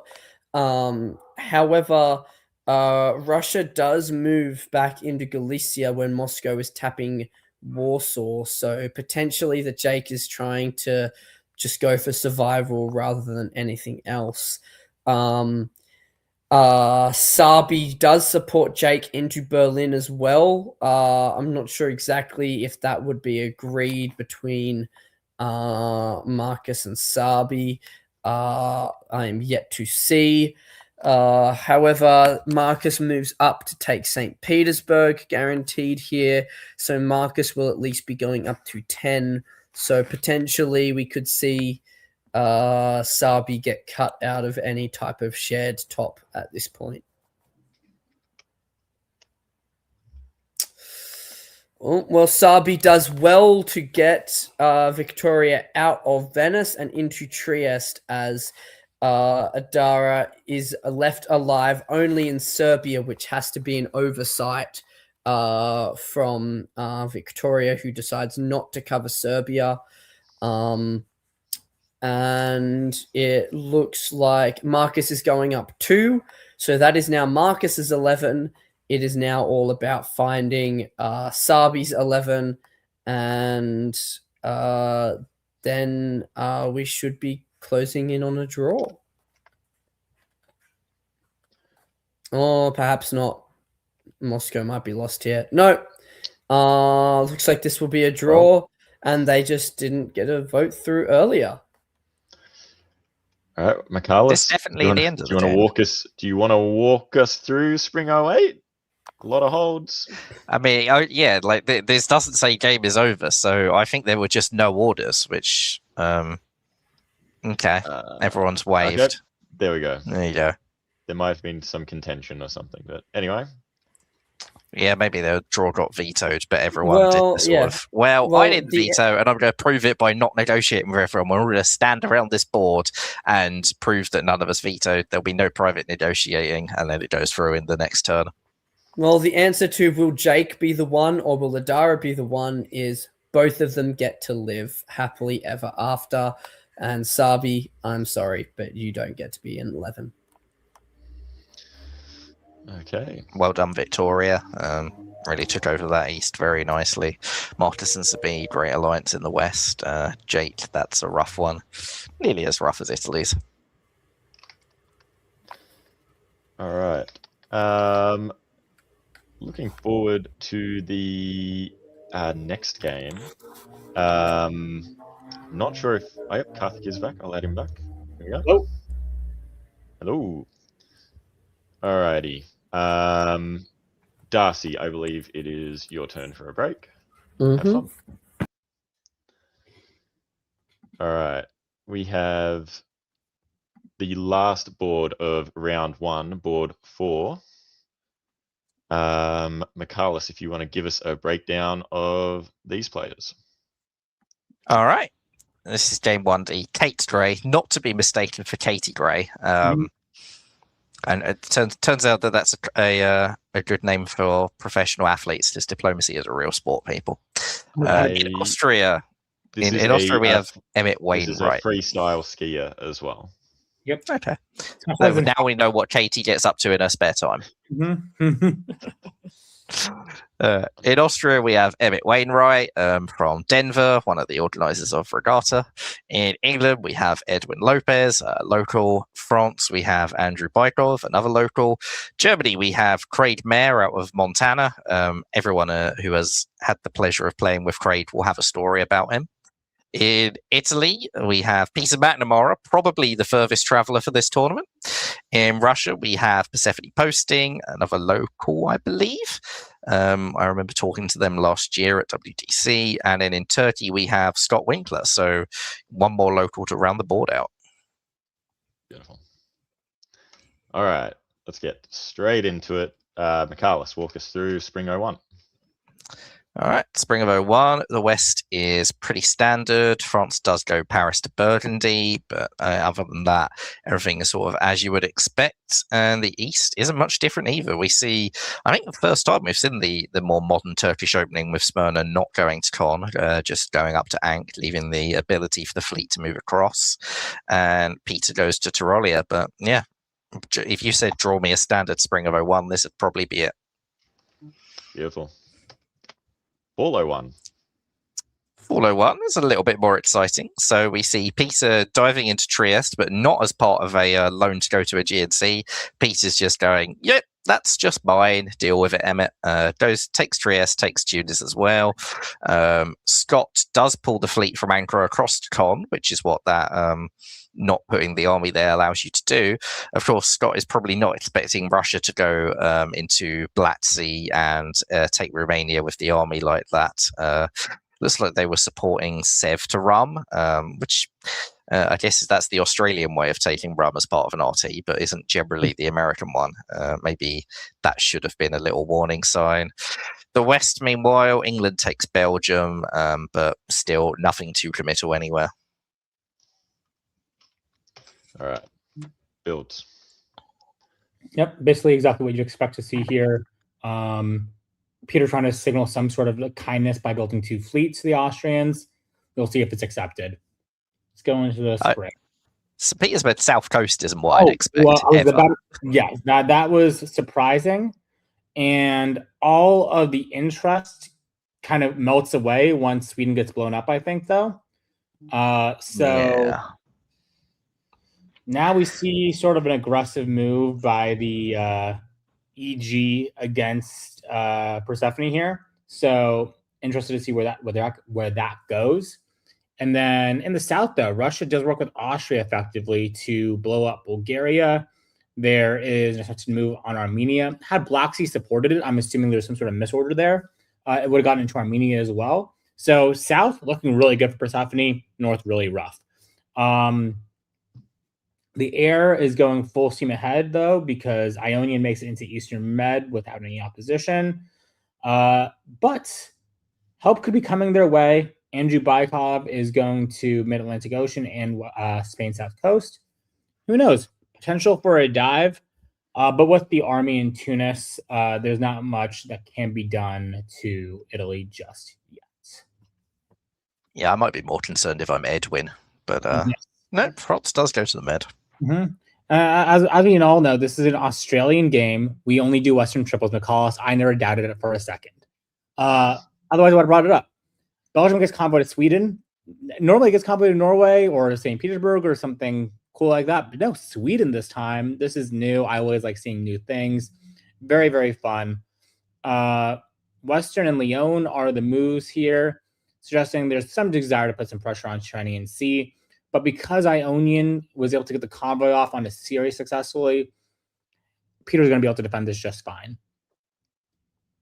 Mark it off, people. We've seen an actual Lepanto. Yes. Hallelujah. We see the Black Sea support Sevastopol into Armenia. At this point, I think the die is cast. Scott Winkler is dead. I mean, when you're against a Western triple, you basically either have to kill Turkey really quickly or work out a way to work with Turkey because you haven't killed them quickly enough. And It looks like the East here will kill Turkey quickly enough. Yeah, major respect to the East here. It is hard to respond quickly in time sometimes, but they have done it. Michaelis. All right, Spring of 03, we see continued Western triple pushing. This time Sweden is convoyed across to Livonia, so Edwin getting to go lots of exciting places in quick succession there.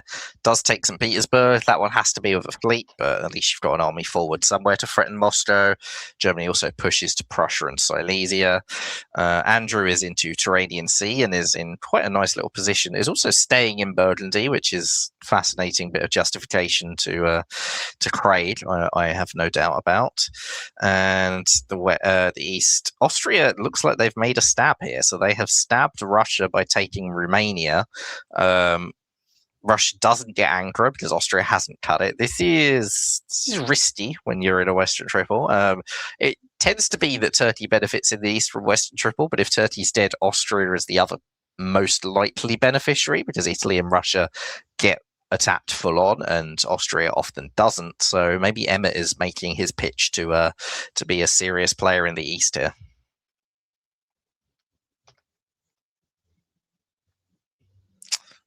Fall of 03. Emmett keeps hold of Romania. Russia does get Ankara with Italian support, which suggests that maybe Peter isn't on board with what Emmett's doing. Or maybe Peter just really wants the Turk dead. Peter does lose Tunis, makes the wrong guess on what would happen around there, but we'll get a rebuild from capturing Smyrna, so not all is lost for Peter just yet. And Germany has gone back to Denmark and felt the need to cover Munich. They're in Warsaw. This is now a sort of question of will the Western Triple... They've taken all the easy dots. Now it's will they stick together to cross the line and take everything? Or will they start looking at the stabs? Stabs can be very tempting. Germany is certainly very vulnerable to one here. Yep. All right. And vulnerability to a stab. Actually, this may be fine. Denmark is piffed. I think this means this is by agreement, especially given the fact that Germany is supporting England into Moscow here. The Austrians move into Galicia. They force the Piedmontese army to retreat to Marseille. And the air finishes off the job of killing the Turks. So now there is a glaring Russian weakness that EG is able to exploit. But as you said, most of the hard dots now are gone. Sevastopol, I don't think, will be easily taken. The rest can be easily defended. Does Edwin just say, like, Craig, I appreciate you being honest and doing what we agreed, but I'd actually rather prefer to stay in Denmark, drop into Helgoland, drop into North, and have some real fun here. I think France going to Ruhr is also a real telltale sign that you see England, Denmark, and France in Ruhr. Maybe Craig pulled Denmark and said, "Look, I'm going to defend from France if you let me." Maybe that's Craig's pitch here. Maybe. Okay.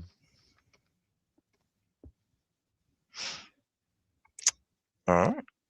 Yeah. So as I was saying, Denmark was agreed upon. I don't think Edwin was initially a part of this, but France very clearly is, which suggests to me that it's going to be an EG, and then that's what we end up seeing happening here. Germany, I thought there's a chance that Edwin may have flipped when he saw the move to Ruhr, but Edwin stays loyal to Craig, which is really, really cool to see here. Edinburgh is convoyed to Belgium with support from Holland. It's cut. Nothing ends up happening. Baltic dives back into Kiel, which gives Edwin a really, really good position. And then we see Edwin take Moscow as well. All things looking his way right now. We see Romania slide into Ukraine, putting Warsaw at risk. And Russia holds in Turkey, ensuring they die. Thank you for playing, Scott. Unfortunately, Scotty doesn't know. And then we see just a realignment of the Italian position defending against the French. If I'm England, I'm absolutely loving my position right now, right? You have France and Germany fighting. You have German position in Europe under threat, in like the center of the board under threat. And you have the Italians wasting four French units. The English are in a fantastic position right now. They just need to wait and be patient. Emmett might be a little concerned that France and Italy are going to disengage because of this English stab, though. And you have to work out that if France is about to pull back to fight with the English, what is Peter going to do? And Peter hasn't helped you take down Russia, and has in fact helped Russia get forward. So if I'm Emmett, I'm really pitching hard this sort of AI. Let's carve up those Turkish dots. Let's get you into Ankara. Let's do something like that. Because if Italy isn't taking dots in Turkey, then I think Italy might start looking at Greece when France pulls back. Mm-hmm. Yeah, I was going to say here is probably a bit rough with Peter, so it'd be interesting to see what the diplomatic situation is because, yes, Turkey is dead with this move set, but Russia can't build that dot that they're getting. And Peter probably could have used it as well. So it'll be interesting to see how that pans out. Yeah, Emmett is very committed to the east, so if Peter stabs, Emmett is actually in some trouble. Alrighty. Fleet London, Army Berlin, and Michaelis, Springer 05. EG does stick together. England convoys into Belgium, walks into Channel. All of their units are going in that direction. So this is bad news for Andrew Bykov, who is in a lot of danger. Meanwhile, in the east, England and Russia work together to blow up Ukraine, which really severely reduces Emmett's sort of forward potential for aggression and puts his position even more risky. And beyond that, Peter's also decided to move up to Venice. So I don't know. I don't like this Austrian position at all right now. I see danger in Emmett's future. Peter's a chill guy. He won't do anything. It's fine. Don't worry about it. Sure. Peter's a Care Bear. And Peter is in Greece. Yes. So I'm sure. Yeah. Definitely, yeah. Greece, Trieste. I don't think anyone is too surprised about this. Smyrna tries to backfill Con. Doesn't work because Con and Bull brace against each other, but that's fine. Russia is his friend and ally. You probably don't want them to be going down by taking Ankh. That just helps EG even more than it would help you. Meanwhile, EG do not get Mid-Atlantic Ocean, so their only real progress this year is Belgium, but they force a disband on France. So, yeah, the takedowns of France can be a bit slow, especially if Italy isn't helping. But EG have already got pretty good position in this game. I don't think they'll mind it going a little bit slower. All right. Peter gets a build. France loses one, and England gets a build. And Karthik, want to walk us through 06? Absolutely. So we see England now helping Russia into Romania. Emmett is just getting fully collapsed on at this point. No longer really speaking like a credible threat to have a strong ending here. Peter walks into Constantinople.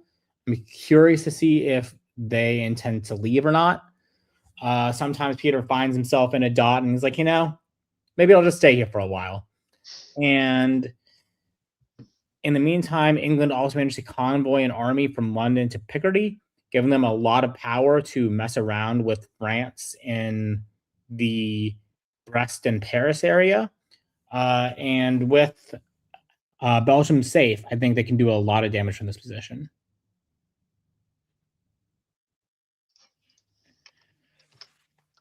Fall. Okay.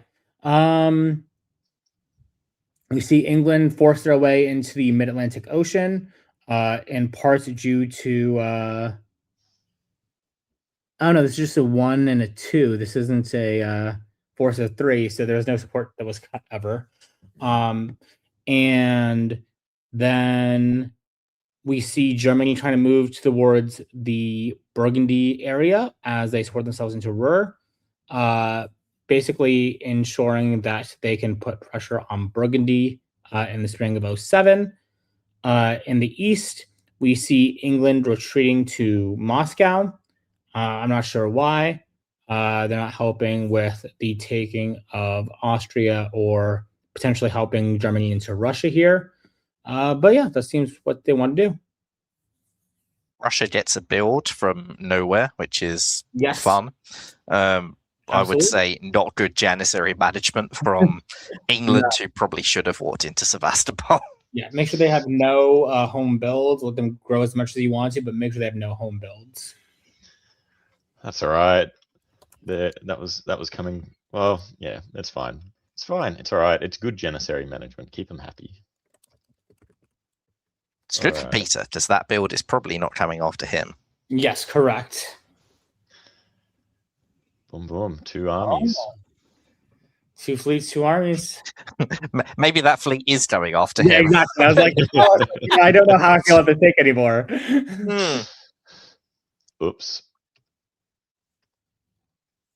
There we go. Regardless. All right, spring of 07, and those fleets don't really go after Peter, so it's just a fleet to just sort of stay there and pretend to be unthreatening. I guess that might work, but Peter walks into Ankara, potentially by agreement, given that Russia's done the bouncing con. But Russia has also put Emmet into Serbia, so that is definitely suggestive of a war, which means that, I don't know, these look like 2 different order sets that Persephone's written here, and maybe it wasn't sure which of them to go with, and has ended up with a sort of mix of both.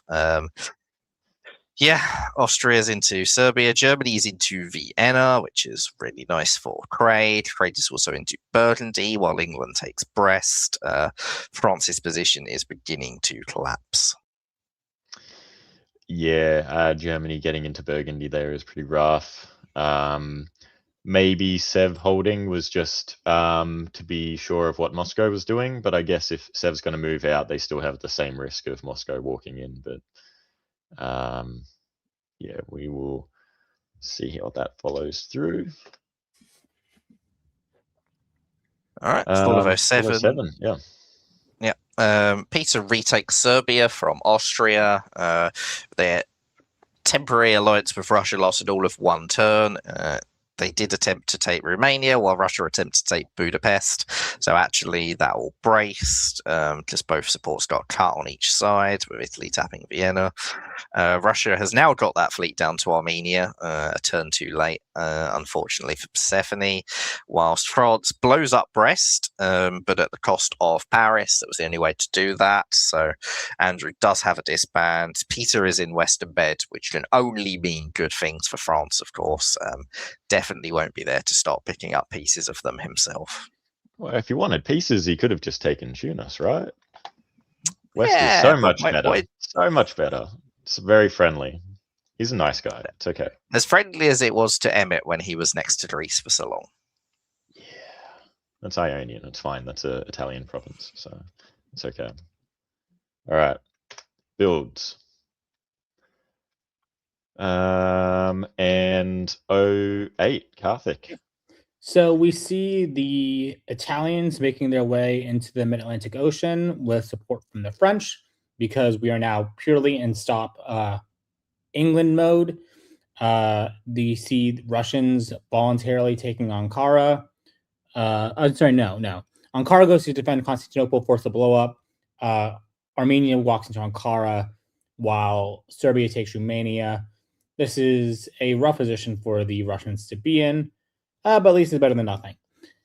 We have Adriatic walking out into Ionian. Presumably they'll be in position to take Tunis when they want to, but I think for now they're very, very happy to let the French be their janissaries. We have in the north, England just rolling through, taking Brest via convoy. We have Germany sliding into Burgundy. This is just a brutal, brutal game for the French.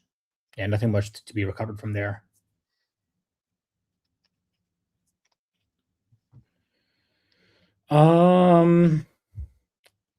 Yeah, so now, so long as the Italians are happy to defend the French, there's not much more progress that the English and Germans can make there. So now it's a time for Germany to take Budapest and to try and bring down armies into the Balkans. But if I had to guess, we should be seeing a draw soon, or potentially an English stab of Germany. Yeah, I mean, we say goodbye to Emmet. We say Andrew's down to 3, Russia's down to 2, which are split fleets that aren't really able to defend. But I struggle to believe either of EG are going to accept a draw or Italy's topping when there's definitely some more points either of them could get here. Craig building a fleet is that's an interesting discussion to have in an EG. Mm-hmm. No, because I mean, like, by all accounts, he has to build it, right, for like his own defense, like, you know. But it's going to be hard to convince Ed that, like, you know, it's a valid build. It's always awkward to find time to build the German fleets. So Yes. There we go.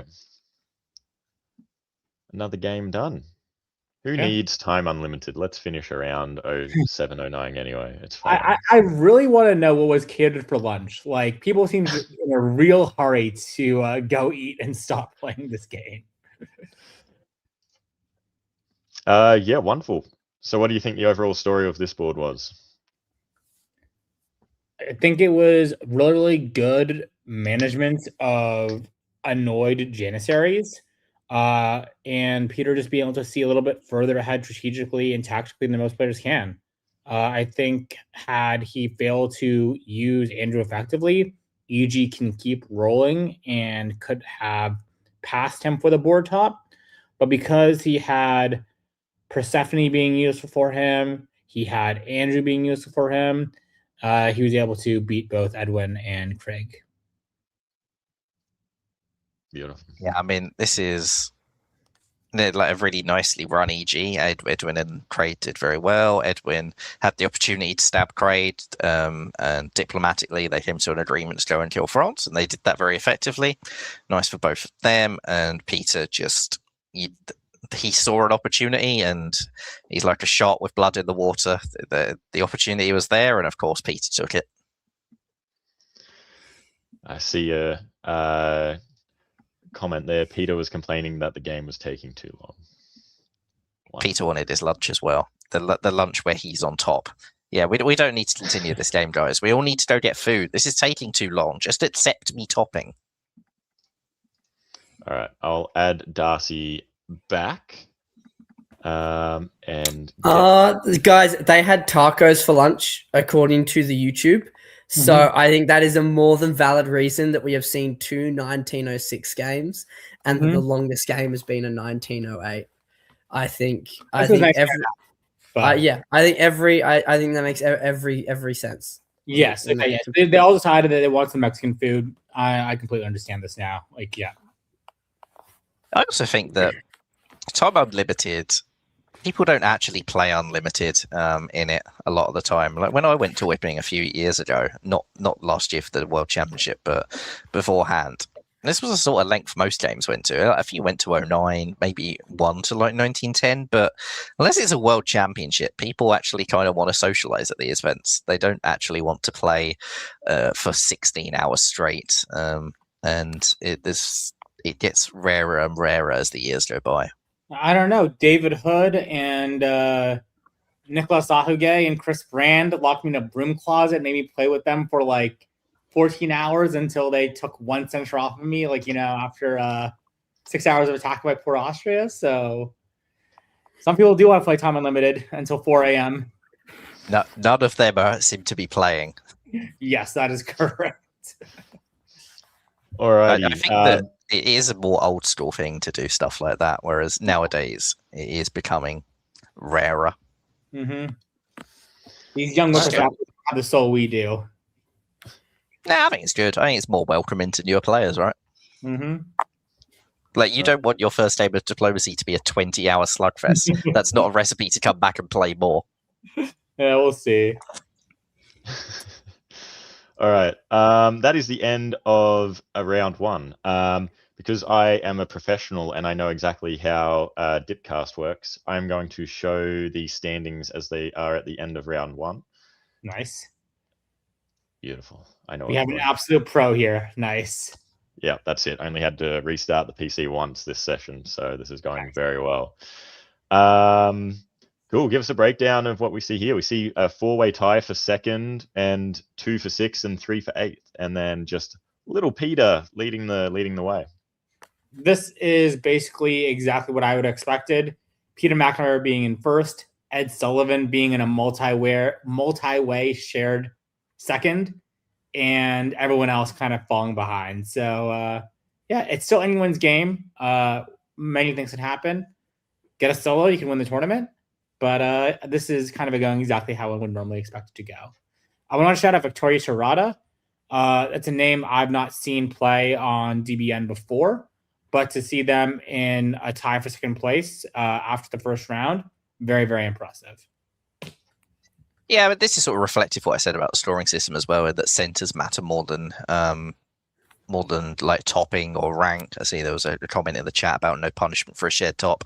Rank plays very little in this. It's 1.1 centers difference between first and second in terms of rank. So yeah, unless you're going to run off and get the 13, 14 centers, which none of these games had, then you're not going to get a massive score whether you top or whether you share said top. Like that's why Peter is not really very far ahead at all. Yeah. All right, we've got 4 more boards for round 2. Michaelis, I will give you a break. And I will pull up the players for the first board of round 2. This board name is AJ Hurt. And Karthik, are you familiar with them? Yeah, they are an alpine ski racer. They had their World Cup debut in Killington, Vermont, which those who play Diplomacy North America will know as a host site for Carnage. So that's a cool connection to Diplomacy right there. Beautiful. Also, shout out to those in the chat that are watching the stream at a bar currently post-tournament. Hope you're all having fun. Hell yeah. All right. To the game, we have our players here in their countries, and I am not stalling because something has gone interesting. But okay. Well, you Karthik, stall, Brandon. I'll start talking. Yeah. So start talking, Karthik. Go for it. There we go. Perfect. So we now have our orders because Brandon's very good at this, and we see Cameron opening up with an open we don't really see often. Leaving North Sea open, going to the English Channel, Norwegian, and then Liverpool to Edinburgh. Very, very cool. And Benek opens to Finland, something we also don't see very often. And Jake does normal things. In the South, we see everybody doing normal things. So very, very interesting start to watch. I'm very curious to see what will happen, given that Marseille also went to Gascony and Paris went to Picardy. The West is choosing to entertain us right now, for sure. Done. We love some entertainment. Yes, hallelujah. So I was going to ask, will Cameron Higby test Kayla's willingness to leave Brest open? And he sort of wisely does. He says, I'm going to go to Mid-Atlantic Ocean. You're going to cover Brest, which means you do not get a fleet build there. I'm going to hold Mid-Atlantic Ocean, and you cannot stop me. This means that we'll have a fleet build likely coming in London, and there will be no way for Kayla to sort of escape this position, get out of the box. We see a bounce in Belgium, Holland make it in just fine, and Denmark bounces Sweden out. Like, this is a huge danger of going to Finland instead of Bothnia. Bothnia, if you know that Germany's going to bounce you out, you have the ability to go to the Baltic, and that generally will cause Germany to be more willing to give you Sweden. But when you don't have that threat, there is no harm in denying you Sweden. It keeps you down. And unless Germany knows that they want you to oppose Turkey or oppose Austria or do something in the South, then they are very, very incentivized to deny you it, build a fleet, and take it for themselves. So don't love the move to Finland.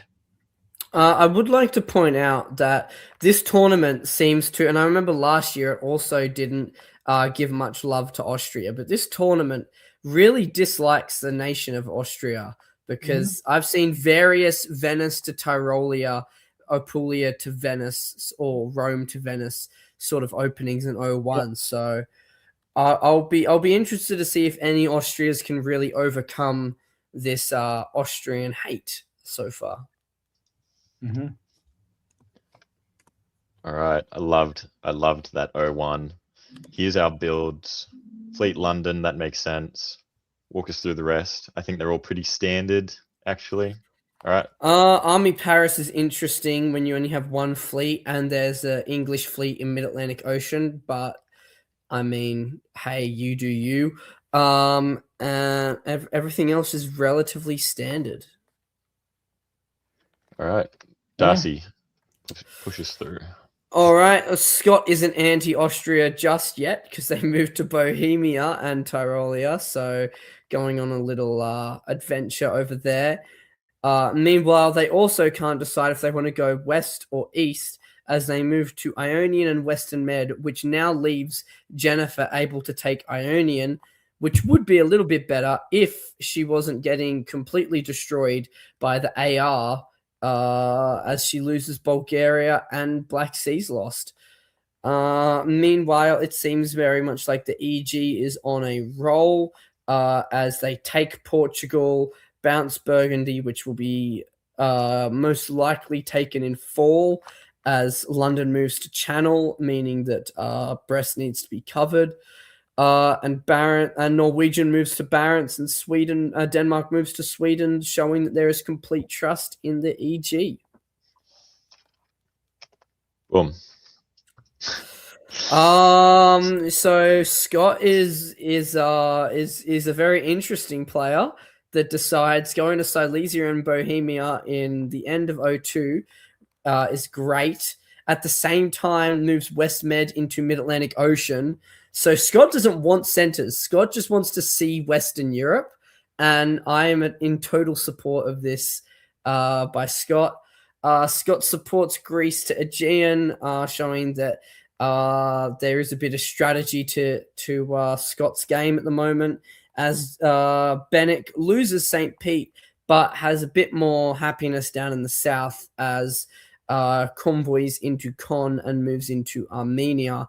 Jennifer will not be having a good game again, as Cameron also takes St. Petersburg with an army. Burgundy is not taken, and neither is Brest. So overall, a great turn for Kayla, given how spring went earlier. Yep. I don't know what was in those tacos at lunch, but I'm loving it because this game is a lot of fun. I will say, Darcy, I think that you are missing who Scott Winkler actually is. We are watching Andrew Goff play Italy right now, I believe. Yes. There's quite a bit of strategy going on here, and I'm excited for it. I love that England had Mao in 01. Now it is Italian in 02. Mm-hmm. And England has Portugal, yeah. Look, we are watching positional play at work here. It is gorgeous. Yep. All right. Let's just ignore the fact that Ed can move into Venice and Rome in a single year. But, but this is diplomacy, Darcy. That's irrelevant. Ionian's there. It can stop Rome. Yeah, that's true. It can't stop Rome. Hey, gotcha, Darcy. Gotcha. Darcy is wrong. It's okay. Ionian's about to go to Eastern Med. Yeah, that's true. Alrighty. Double fleet from Cameron, double army from Jake, and single armies in the east. Karthik, walk us through what is happening now. We are seeing the beauty of tactical and strategic brilliance at work here. So, what you see is Austria supports Vienna to Bohemia, right? Because you don't actually want the Italian unit to be in Bohemia. Why would you want an Italian Bohemia, right? You ideally either want it in Silesia with another army making it up to Prussia, so you can have a lot of pressure on Munich and Berlin, or you want to give it a chance to retreat into Galicia, where it can threaten Warsaw with 2, you can help threaten Romania with a bunch, and now, Russia's in huge trouble here, and Italy is likely to get a build. So this is a fantastic position for the AI. I'm very excited to see where it develops. I do feel bad for Jennifer, who seems to have given up on this game. Has had a really tough first day of a tournament and is most likely first tournament player as well.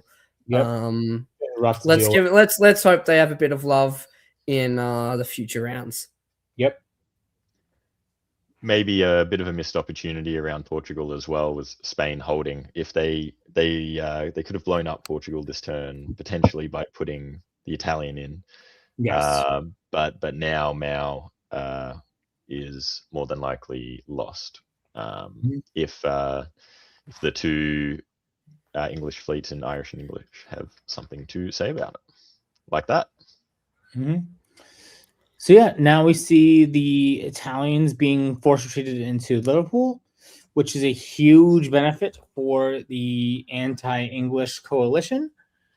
We see the retreat seemingly by Cameron and Jake as they abandon their propositions in the north. We see Italy successfully support itself into Warsaw, nothing that the Russians could have done to stop it. And we also see the Austrian invasion of Romania. This is a very, very good turn for the AIR because some of the the AI, AR, sorry. the AR, yeah. You know what I meant. And as you did predict, Venice does eventually fall to the Austrians. Scott, unfortunately, is getting hoodwinked once more. And Scott decides, instead of blowing up Mid-Atlantic on retreat, decides, you know what, North Atlantic is more important than defending Rome. So I want to see Barents Sea by the end of this game. Yep. That's it. 2 for Austria, disproving. Running in contrary to Darcy's statement earlier about this tournament and Austria's. So we're seeing a very nice Austrian game here with. Yes, let's go Austrian fleet. Beautiful. All right, Darcy, tell us what this Austrian fleet's going to do. It is going to go and make Scott die, which is very sad and not what I want to see as a commentator who has enjoyed Scott's presence. Scott goes North Atlantic to Norwegian because Scott is a legend of the hobby and Scott should be given an award for this game. Scott bounces Ukraine, which means that Warsaw will be kept or maybe in fall. Depends on how Jake is feeling. Meanwhile, the Kayla decides to move everything downwards, allows Brest to fall, but takes Portugal back. So potentially some sort of agreement happening here. Not too sure exactly, but it looks all very good for Ed here. Indeed, 100%. In fall, we see Scott almost dies now, being left alive just on Tunis. Doesn't go to Barents Sea because Scott is not cool anymore. Instead, No, actually, I'm Sweden to Norway. I'm going to argue and say Scott is cool because rather than going for Norway himself, he's like, nah, Jake, I'll put you in. Absolutely. Sharing. Yeah. That's fair. Meanwhile, we see Austria takes back Vienna and gets their fleets ready to go towards Tyrrhenian Sea. Beautiful. I have hopes that Norwegian stays on the board to move to Barents Sea to then get supported into St. Petersburg, please. I like the call. It is on the board still. All right. Spring 05, Karthik. Nice. Okay. So we have the most important fleet on the board, Norwegian supporting North Sea to Norway. On the way moves to Sweden. We have Baltic convoying Kiel to Livonia, a classic move that we all love to see, and that will be commentated about on this upcoming deadline and DBN. And we have Mid-Atlantic convoying Spain to Portugal for a unit swap.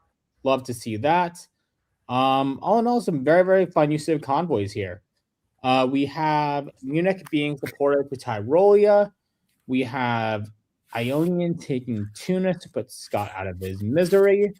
And we have this really, really well-developing AR, which I believe will have the entire South divided among them 9-8 by the end of this turn. So with that, I think we're seeing a very, very fun, interesting game. We don't see enough RAs.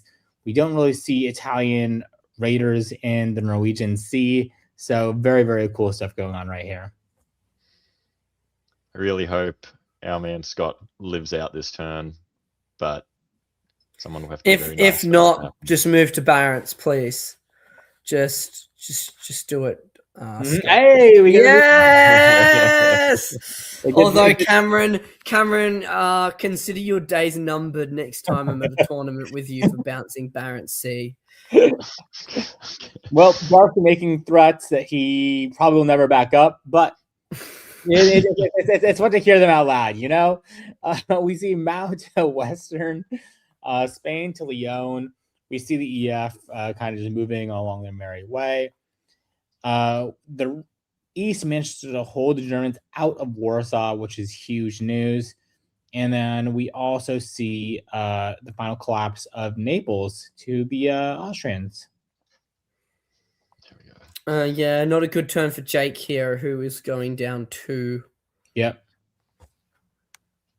And maybe Ed will get that Austrian top that will probably be enough for best Austria, given the way it's gone for every other Austria.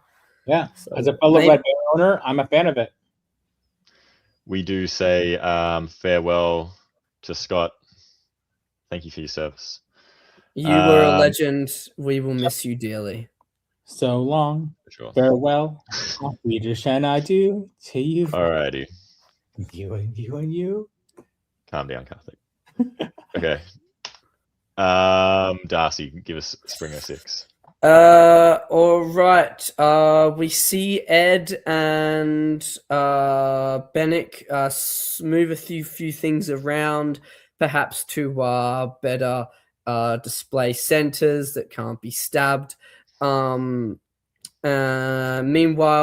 there is Bennick moves up to Livonia, which would have gotten St. Petersburg if only Baltic hadn't moved to Bosnia. And it looks like Kayla will be cut loose as they get ready to move around Burgundy, and Portugal is taken.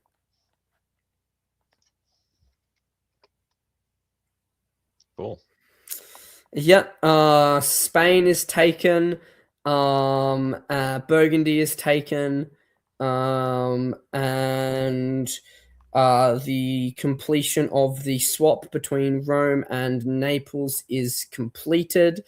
And it seems like Austria is helping England with that tap on Marseille, although Marseille did hold.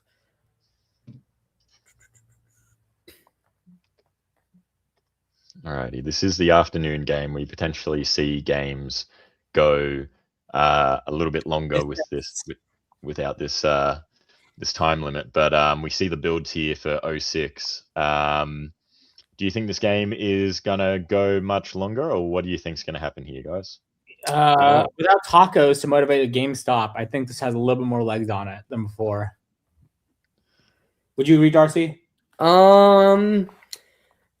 I think it depends. I think it depends on if so. Ed got a really good score first round, and I think he's tied 8th, which isn't that far behind what Peter got first round. So if Ed feels that there's a lone top and the EG doesn't want to push forward, or if they do want to push forward, then he may have to play out and stab the Russian.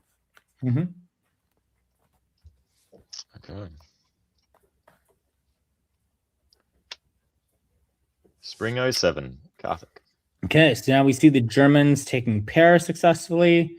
We see the Russians attempting to make an attack on St. Petersburg unsuccessfully. We see a lot of red arrows from the Germans in the center of or the Low Countries, rather. We see a lot of red arrows from Austria in the center of the board. And we also see Austria lining up to potentially challenge for Naples, while also focusing primarily on presumably achieving a supremacy in the Mediterranean. As Mikala states in the comments, Germany moves all their units away from the east, potentially trying to stop any potential stab by Cameron. So let's see if Jake really did have anything to worry about. Okay, so here we have the English going after Denmark, while Belgium and Kiel bouncing Holland, trying to defend against whatever the North Sea can do. We have Norway Sporting hold St. Petersburg against the Livonian Mosconian attack, or the Muscovite attack, rather. We have a lot of arrows going along the Mid-Atlantic Ocean, but in the end, it is the Austrians who get it because of CUD supports or misorder supports or things of that nature. We have just repositioning by the AR to make sure that they can get their money that is owed to them. I want to say that the Austrian getting into Mao is not because of a potential misorder from Cameron, but because everyone on this board is having fun and wants everyone to have a piece of Mao. Well, yes, of course. So that's my bad, Brandon. How did I possibly miss that? Yeah. All right. Push this through. Winter 07. Okay. Cool. Interesting. We will go forward again. Or not. Drawing up the German build, yeah. Well done, Ed. Yes. That's the top scorer of the tournament so far. Really well played. Absolutely. Good management to get Bennett an actual ally rather than just stabbing in the east and becoming maybe slightly bigger, but more of a risk of EG pushing through. So I think that was well played ally choice there. In the West, Jake and Cameron played well together. They managed to coax Kayla out of a position which could have been a grind. However, it was a little bit frustrating for them that they didn't get more out of the East, especially keeping hold of that Warsaw spot. But alas, Ed played a good game, and so did everyone else that stayed alive there. Yeah, I'm sure Cameron expected more after getting Mid-Atlantic Ocean when they did. Just the issue is they didn't move fast enough across the east, and they cannot kill France quickly enough either. It's easier said than done killing France. So, I mean, technically speaking, France isn't even dead. Kayla's alive on one, so kudos to Kayla for surviving. Yeah, potentially, I would have kept that game going if I'm Austria. Tap Portugal, support Marseille to Spain. Yeah. Just to potentially destabilize that EG a little bit more, but also you got the lone top. Potentially no more dots for you in this game anyway. So, yeah, good draw. What do you think, Michaelis? I think that any inclination EG had to continue the game ended when they misordered around Mid-Atlantic Ocean and let Austria into it. I think that is the death knell for England, thinking there's something better in this game going to come their way, just they don't have the fleets to block that retreat. Edwin really, really good game, and he had a good score in round one. Edwin is now a strong contender to win this tournament. Considering it's a 3-round, yeah. Is there a drop round? No. Did Edward have 165 or did he have 130? He was eighth. He was eighth, which was 145, I think. Okay. 145. Okay. So only 30 points behind Peter McNamara. Like, this is absolutely in winner contention right here. Yep. Okay. And I mean, Peter is overrated anyway, so. I met Edwin a couple years ago at Whipping, and he's a lot of fun to talk to, a really nice guy. So go Edwin. Absolutely. I'm on the hype train. Edwin all the way. Alrighty. Round two, board 2 we are up to. Karthik, I will give you a break. And this is our next board. Keely Cashman is another alpine skier, I believe. Yeah. Darcy, do you want to walk us through this board? We have first place and 2 of the people tied in second place on this board. So this will have big ramifications for the tournament at large. We have Victoria in Austria, which is matched by Justin, who is also tied second in Russia. Meanwhile, we have Peter, who is first place in France, next to a Jason Massbaum, who isn't too far behind in 11th. And then we have Liam in Germany, Sam O'Neill in Turkey, and Matthew Ginn in Italy. Beautiful. All right. Let's keep this moving. Darcy, give us spring. All right. We see Peter match what Patrick and Sabi did in round 1 with the exact same order set. Let's see if he will be as nice as Sabi or as mean as Patrick. My bet is mean as Patrick. Jason open standard, Liam open standard, Justin open standard, Victoria open standard, Sam open standard, and Matthew moves to Tyrolia to be a little bit more interesting in the East. All right, in 4, we see Matthew was invoked the spirit of Scott by moving into Bohemia. However, there is no Tyrolia to accompany that. Meanwhile, Sam and Justin agree to DMZ Black so that Sam can get the fleet out. Meanwhile, in the West, we have and Justin gets into Galicia, so good turn for Justin as he gets Sweden as well, and there is England takes Belgium, showing that Peter is as nice as Sabi so far. Peter just stays in Spain, so no South Coast Spain fleet, and yeah. Jason Gray in the comments pointing out that Liam and Justin are neighbors again from their round 1 board, and it looks like they're all good with Liam not bouncing Justin out of Sweden. So no bad blood from round 1. All right, builds. And then Michaelis, if you want to run us through from Spring 02. Spring of 02, it's sort of moment of truth in the West, what's going to happen, and it looks like England and Germany are fighting each other. France certainly doesn't look like they're primed to attack England, but it is Peter McNamara, and the opportunity might arise for him to turn around. But for now, at least, England is into Holland, and Germany is into Helderland and Skagerrak. I think they were possibly anticipating that Jason was going to push the fleet forward. They were trying to block both of them off. Jason guessing correctly, that wasn't the case. Meanwhile, in the in the East, a whole lot of kind of nothing happening. Bohemia looks like it tried to support the Austrians into Galicia, but the Austrians moved to Bohemia instead. Don't quite understand that. Possibly a misorder. Wouldn't have worked anyway unless some more units were cutting things like Romania. Turkey pulls both fleets out, and Italy goes to Tyrrhenian Sea and covers Venice. So that French army that's in Piedmont, it might be coming for Italy. It might also be going to Tyrolia as part of the attack on Germany. That will remain to be seen. Okay, fall of 02. It does attempt to go to Tyrolia, but the Italians bounce them out. That is unfortunate and possibly not a great move from Italy. I think I'd rather Franz was up in Tyrolia and focusing on that rather than giving them an excuse to come into the Med.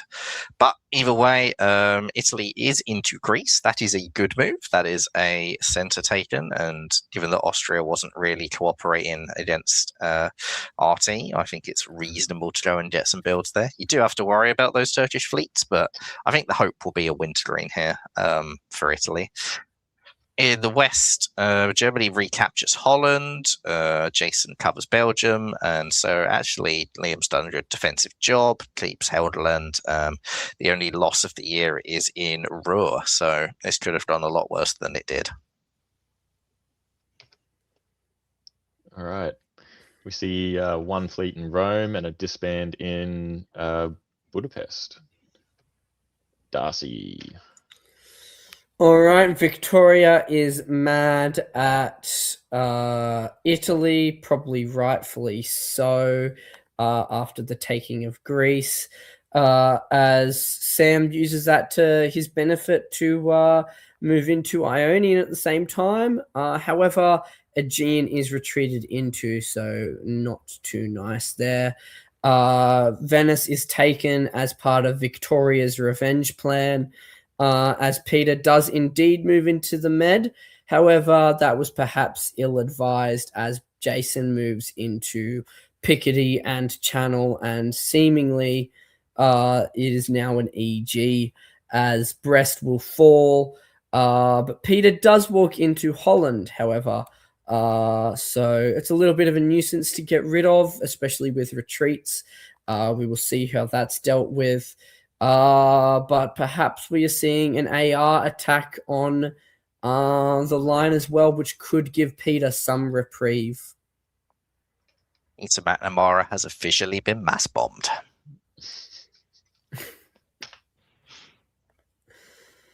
All right, Peter loses Brest and also doesn't get to keep Venice, so will be down to 4. There will be no disband, however, as Holland was blown up, which was a voluntary blow up. Oh, no, both Holland and Venice were blown up, so there will be a rebuild. Interesting to see what that rebuild will be. Victoria has a topsy-turvy year, getting Greece and Naples, but losing Budapest and Serbia. So it seems like out of the battle of the second places, Justin will be prevailing, as it looks like an RT has solidly formed in the East. Justin does lose Sweden, however, to the newly formed EG. So that means Justin will not be building. And yeah. Okay. 2 for Jason, -2 for Matthew, 1 for Peter, and 1 for Sam. Ankara. Okay. Yeah. Interesting. Yeah, well, just not trusting Justin completely and fully yet is semi-reasonable here. And that's why. Potentially. Could all be agreed, though. Like, it's not a backfill of Romania, so yeah, Russia takes Serbia. That's what Darcy was alluding to. Serbia gets to retreat forward into Trieste, which is fun and exciting. Victoria, their great revenge path against Italy continues. They now convoy into Tunis. They've moved up towards the line to go after Germany. Jason, meanwhile, has lost Brest, but is in Picardy. This sort of squabbling in the West doesn't really seem to be benefiting anyone that much at the moment, but Peter's position is beginning to heal after being in quite a bad spot beforehand. England has convoyed up to Norway and looks like they're going to deal with Justin in the north. So we saw a pretty strong juggernaut in the first round, and historically the perfect alliance to counter a juggernaut was an EG. In that round there was not an EG, I think it was an EF, which was slower to react. Here there's England-German cooperation, and that is a good way to contain Russia, particularly in the north, and does help Turkey potentially get some forward growth. Full. Okay, fall of 04, the containment of Russia continues. England is up to Barents, they're into Finland. They have, however, lost Sweden to RG cooperation, which does mean that Jason will be pulling 2 for the year. So that's not gone great. He's convoyed into Tuscany as part of an ostensible Western triple, but I would assume that is immediately coming off the board.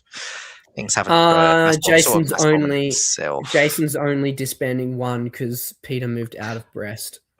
That is true. Yes, Peter walks out of Brest. I didn't see it because it was covered up by the other arrows. Yeah. Okay.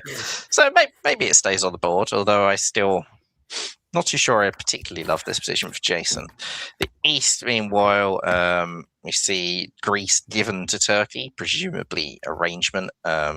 Looks like Victoria has been janissering for Sam for a little while, and continuing on that vein. And yeah, anchors pull to Con, so more fleets can come forward if they want. Justin's put his fleet into Rum. Looks like things are mostly copacetic between RT. Yeah, it looks like there's a lot that's been agreed there, and bearing in mind too, this is a longer game, so or potentially. So I think that makes a lot of sense with some of these decisions. So. All right. We have... Jason pulls North Sea, which feels like an open invitation for Peter to gut him for all he's worth. Peter would never do such a thing. Peter's a chill guy. Calm down. All right. There we go. Spring 05, Darcy. Wow, Peter decides not to move on Jason here. Jason does move back to protect Liverpool in case Peter had done that. So Jason was covering his bases well there.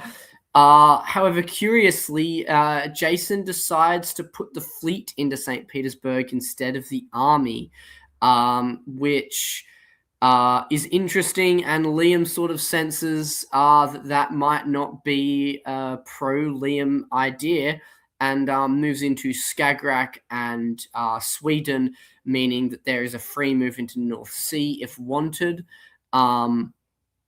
Meanwhile, Jason's army in Tuscany is simply support holding Venice, so potentially a waste of a unit from Jason, and perhaps North Sea would have been a smarter keep. Peter takes Tyrrhenian Sea, will have Tunis guaranteed in fall. So we'll be building, and it's not next to Brest, so we'll only be building one.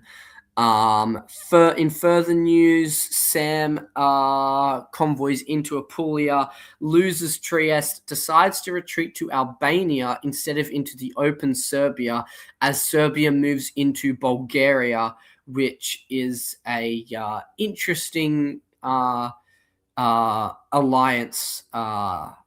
I assume it's to piff the fleet, get the Russian fleet off the board, right? Perhaps, yes.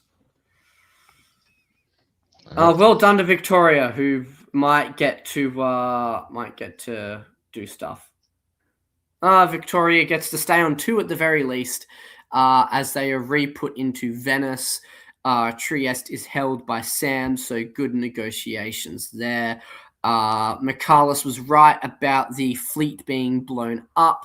And Peter takes Tunis the guaranteed way, also takes Belgium. So looks like Jason's time in an alliance is coming to a close, as Peter and Liam get on side with a guarantee on Edinburgh next year. I think, perhaps, yes, I think so. And there's a rebuild, so not necessarily. Is there a rebuild? St. Pete was taken, Belgium was piffed. Belgium was piffed. Yes. Okay. Yes. True. Yeah.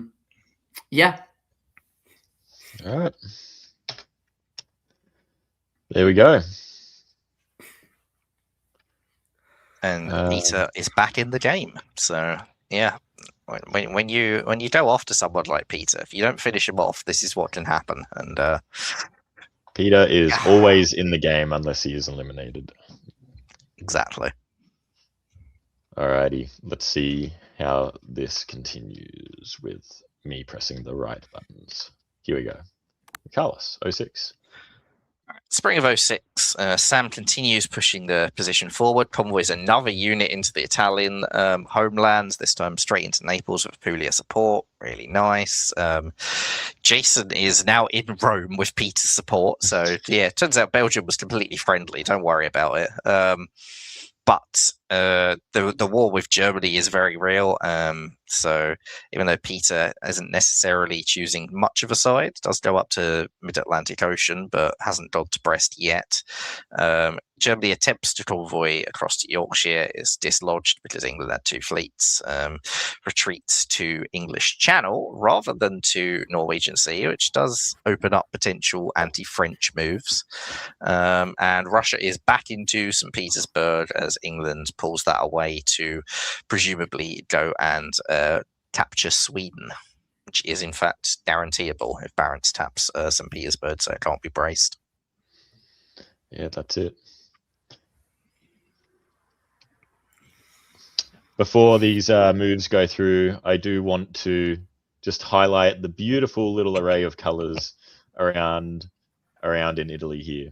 I was given a little teaser photo of this board a little earlier, and yeah, I was looking forward to seeing this. This is a very cool collection of colors there. Let's see how long it hangs around for the fall, though. 6 armies in 6 provinces, yeah. All right. Those 6 armies work together to say goodbye to Victoria, who is unfortunately eliminated. Matthew survives another year. A bit of a stay of execution for him as he gets Venice with the support of the English and the French. Turkey does not capture it.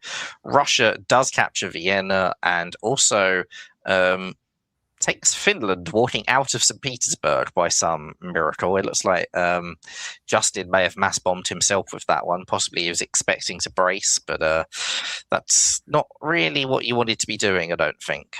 England captures Sweden, which means that they are even for the year, having lost Brest. They don't have a rebuild. Oh no, they captured Rome as well, so they do have a rebuild. So actually, Germany being in Irish Sea is not necessarily that much of a problem either. Jason is balancing these spinning plates quite well at the moment.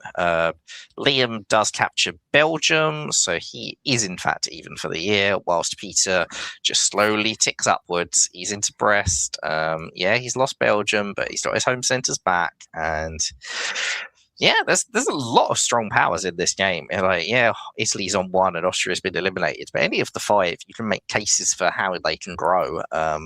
Really fun shifting alliances. That's it. We have 3 people on 7 and 2 on 6.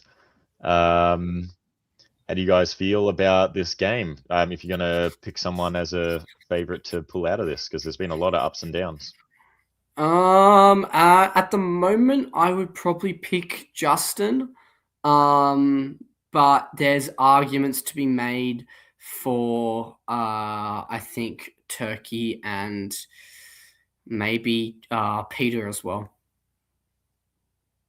Yeah, I think positionally, I like the Turkish position most. I think Justin does probably still have some problems in the north. That Turkey just doesn't seem to have many problems anywhere. But obviously, I think Sam is a newer player, so you might pick Justin or Peter for the experience factor, and you're a fool to write off Peter, of course. I like Yosh the noob saying a draw right now, of course. That's the only way. That would fit with the theme of the tourney. Especially if there's good tacos on the menu. So, yeah, we go with that. All right, builds. I think pretty much all straightforward. And Spring 07, the game does not draw, it continues. Darcy. All right. Jason convoys into Denmark successfully. Meanwhile, we see Liam's woes continue as Peter angles towards Belgium, and the German army in Bohemia is piffed, which also means that Munich will be taken unless there is a brace between Peter and Justin. Meanwhile, Turkey takes Venice. Well done, Turkey.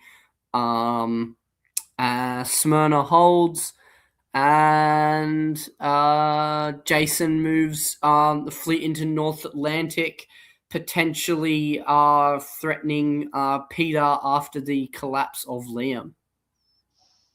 I'll give a shout out here to Justin. Like, taking St. Petersburg with the fleet there is very pro-English, and Jason is there disrupting the West as much as possible. Like, right, if Justin's in the one solid alliance that's on this board in the RT, he likes this West being in chaos, and taking the fleet, St. Petersburg with the fleet to let Jason continue to be chaotic, to send fleets west. He's probably not really a threat for the top because he's got too many centers that he needs to take to do that, and not easy growth after Denmark. He's losing St. Pete at the same time. But this is good management by Justin. 4.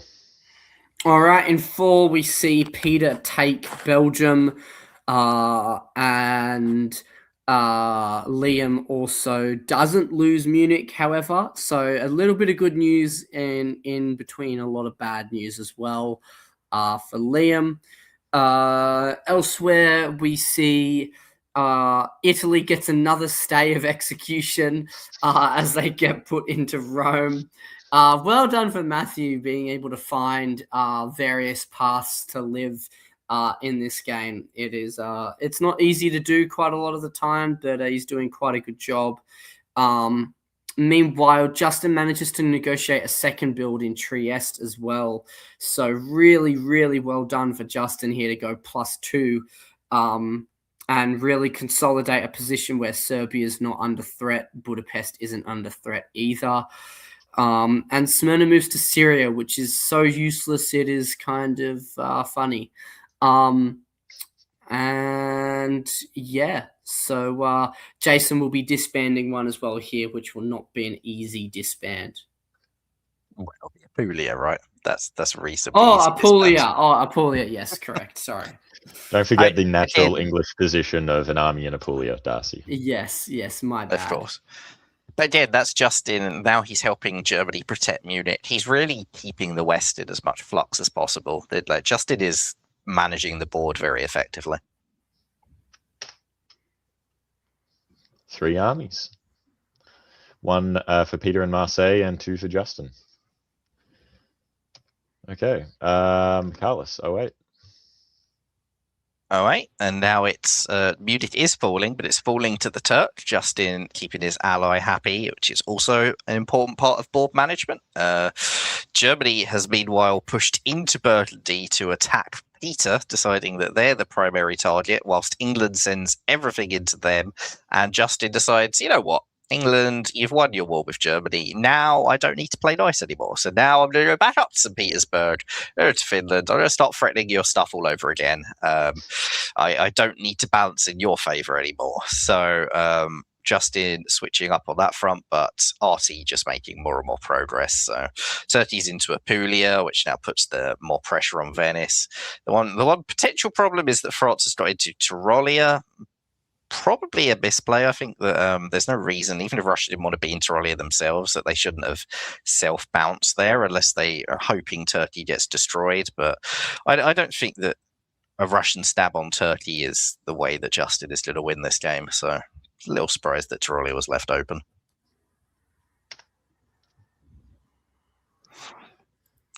Right, fall of 08, and Belgium falls to Jason, who stabs Peter for the second time in this game, takes Belgium with German support whilst taking heel from the German. So that's fun. Jason is going all out for all dots. Russia has walked into Berlin because why not?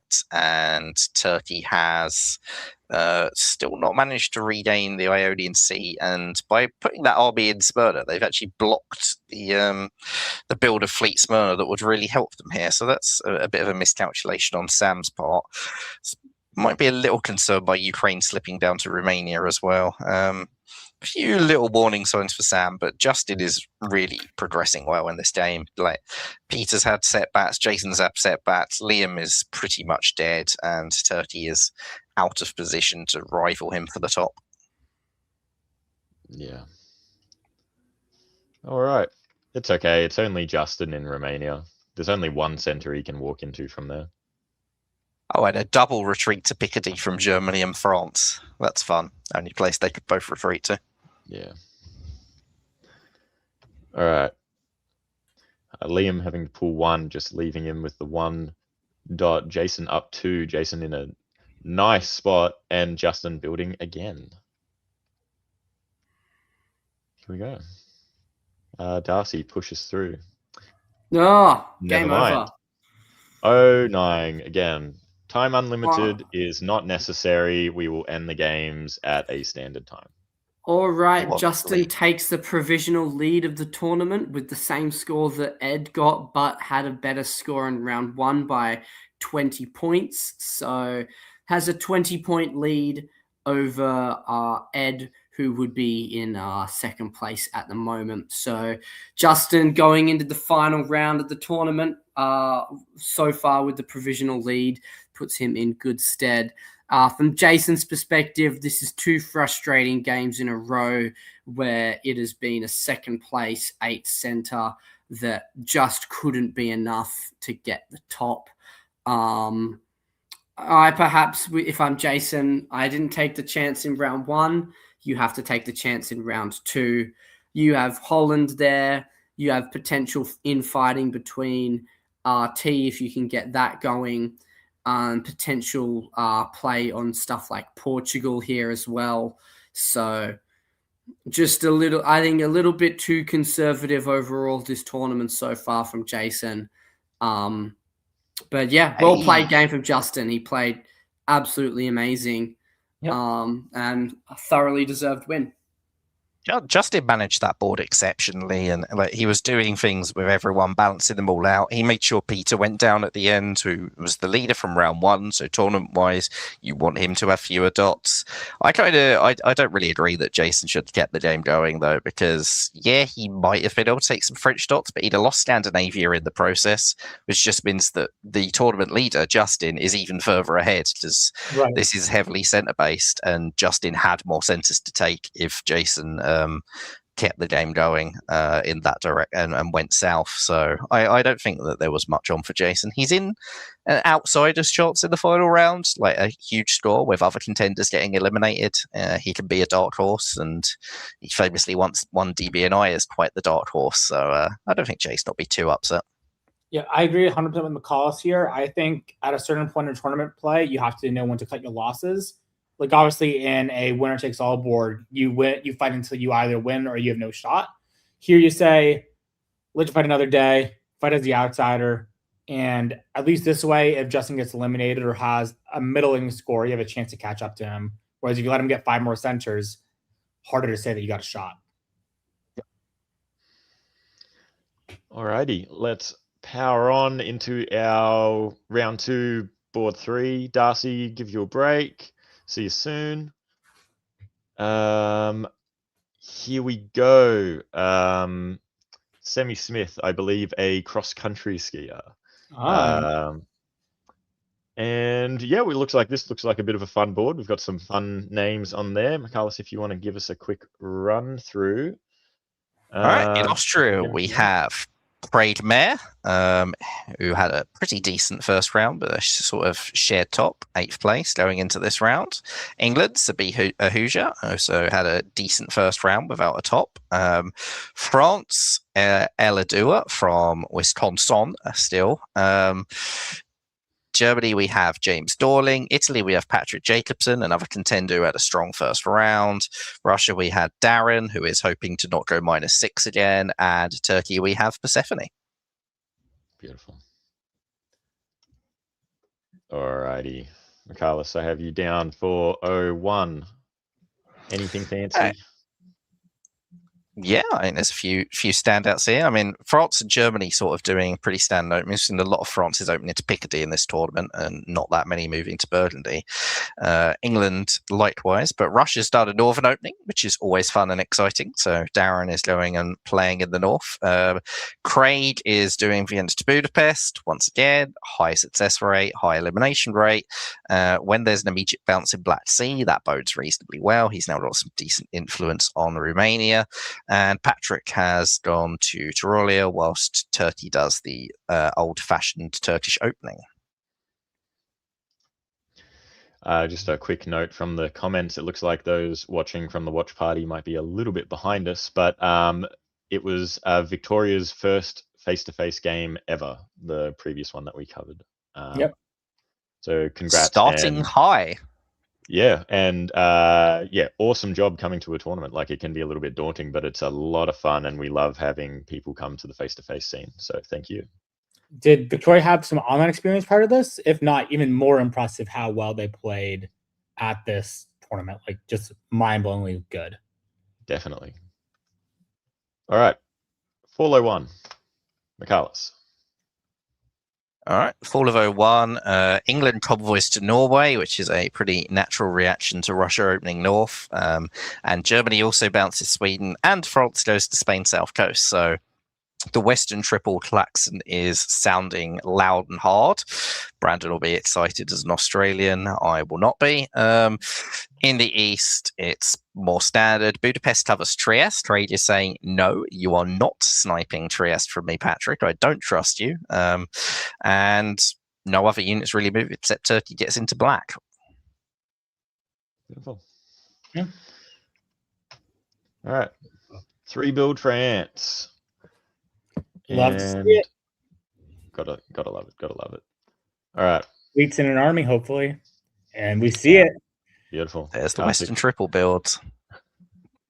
Karthik, walk us through Spring 02. What are those builds doing? They're very scary if you're Patrick. So we see Marseille going to Lyon, Spain going to West, Brest going to Mao, right? So Patrick does have the fleets to defend against it in the short term. But the question is, what happens when you have to throw every single one of your units against the wall for an extended period of time? And that's what we're about to see here. In the north, we see Germany and England moving with blistering speed to capsize the Russian position in the north. Because they have both Baltic and Sweden right now, Bothnia is almost certainly going to... Sorry, Bothnia will fall, and St. Petersburg will as well, because Moscow moved to Warsaw. If I were Darren, I would definitely have gone Bothnia to Sweden, because there's no risk to St. Petersburg this turn. At least that way you can bounce one of them out and have some flexibility there. We see Vienna going to Galicia with support, and while Constantinople gets convoy to Romania. It's great play for Persephone, because why not capsize your eastern neighbors while defending against a Western Triple? I don't know if I would be working with Turkey if I was Craig Mayer here. This is, I think, potentially self-defeating, given how quickly and effectively the Western Triple is moving, and how, in my opinion, early on at least, how unlikely it is for a Western Triple to collapse due to internal squabbling or betrayals. So let's go on to fall. I can't wait to get made to look really stupid by an immediate betrayal right here. So for some reason, Germany walked out of Sweden, giving it up to the Bothnian fleet. So honestly, what do I know? Germany supports Austria into Venice, but St. Petersburg does still fall, but to a fleet on the north coast. Bizarre. Surely if you are in a Western Triple, you are expecting the army to be the one moving there. Now, in the meantime, in the south, we see the army in Romania getting supported into Sev. We see the army in Budapest taking Romania, ensuring a complete and utter collapse of the Russians. Now, Warsaw holds on for now, but that was not going to be true for very long. And Venice falls. And yeah, so Austria is looking quite good. I should never have doubted Craig. This is why Craig's a doctor. He can fix up a board like nobody else. I said in the game earlier, like the traditional theory is Turkey benefits from a Western Triple in the East if they survive. If they die too quickly, Austria is the big beneficiary. At the moment, we have both of them alive and both of them growing. I'm not sure how sustainable that will be. I still think that Craig is going to have a Persephone problem at some point sooner or later, but it looks like Craig doesn't believe that, and Craig is just going all out. And he's decided that Russia and Italy are dying anyway, so he might as well get his share. This is not unreasonable. Like, this is how Austria gets good results from Western Triples, is mopping up the pieces of Russia and Italy. Craig's just doing it a couple of years earlier and with a much bigger Turkey than is normally the case when that happens. Yep. All right. There we go. Fleet Trieste. Beautiful. Gotta love it when it happens. Oh, absolutely. I love it. Michaelis, what is happening in 03? Oh, Nelly. So, spring of 03, Elle is walking up to take Liverpool, whilst also getting Tunis with Austrian support and walking to Burgundy. So that's all very fun. Germany is in Piedmont for reasons, as Siobhan would say. They're also in Warsaw now with Austrian support. That one does make sense. That was telegraphed last year. Russia, with their dying breath, it looks like they're going to try and punish the Germans. They've gone down to Baltic and to Prussia to go and go after Berlin, which is guaranteed. And the AT continue to sort of progress positionally. Trieste is in Adriatic.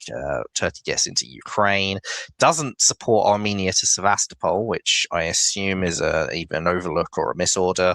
So there's not an immediate danger of Moscow falling, but it will be sooner rather than later.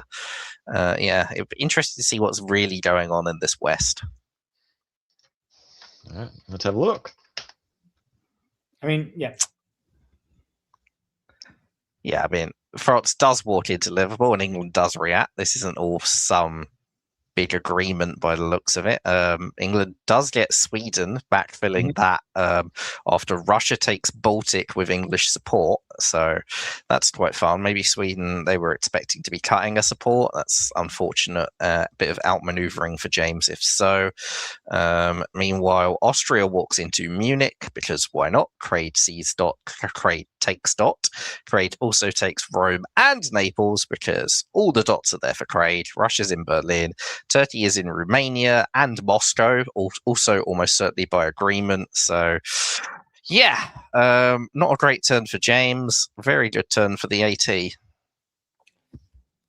McCullis, I want to hear your odds that we get a second fleet build by Austria. Fleet build Austria 1902, 1903 would be one of the nicest things I've ever seen. Craig's got 2 builds, and I think there's a strong case for it. Yeah, I think you should. We do say goodbye to Patrick as well. Italy is gone. James is not looking ideal. That's very rough for Patrick. You come into a round as a contender, good first round. You draw Italy, you go, okay, cool. I'm not going to be killed early. I'm Italy. And then you're dead in 03. Yeah, ouch. It was karma for talking to me, talking some smack in the Diplo chat. That's it. All right, let's have a look at these builds. Wait, there it is. There you go. There it is. Craig, you genius, you. I love it. I'm not sure it's quite so genius when Turkey's putting 2 armies down, though. Like, you have to. This isn't an IT. Where are those armies going? In an IT, Turkey building armies is perfectly reasonable. All the Austrian fleets can convoy them elsewhere, right? That's almost what has to happen at this point. All right, Karthik, what does happen? Spring 04. So we see Trieste moving into the Adriatic. Craig is too good at this game, so he just has all his units west of that hold because they don't need orders, honestly, at this point. We see the Turks move into position to try and put pressure on Warsaw and enough pressure to keep England honest in the north. Warsaw is going to go, no question about that. The question is, because of the fact that Moscow is in Livonia now, can they do even more damage to Germany in Germany? Can they take Berlin, for example, and cut Prussia and do any other number of things? Potentially, yes. I'm sure Craig is wishing, though, that Venice was in Tyrolia right now and able to support hold Munich in addition to everything. But hey, sometimes beggars can't be choosers, you know? In the meantime, I think Sabie is on their war for revenge against the French, and they should be able to actually exact it with relative ease here. France lacks the capability really to do much long-term harm. The only mistake I think they made was leaving North Sea open. This does leave a chance for either Russia or Germany to try and slip in and cause some headaches around Edinburgh. But hey, like, you know, they're able to defend, I think, the English Channel here. I think they're going to be able to swing up into Wales or Irish Sea and take out Liverpool. So, good stuff. I'm curious what revenge exacting you expect Sabie to be doing here, because I'm really struggling to see what it is they're going to be taking. Liverpool, and then probably being able to create some havoc with help Austria potentially against France and Germany here. That requires Austria to come and attack France, though. Yeah. Craig's not doing that at the moment. Surely.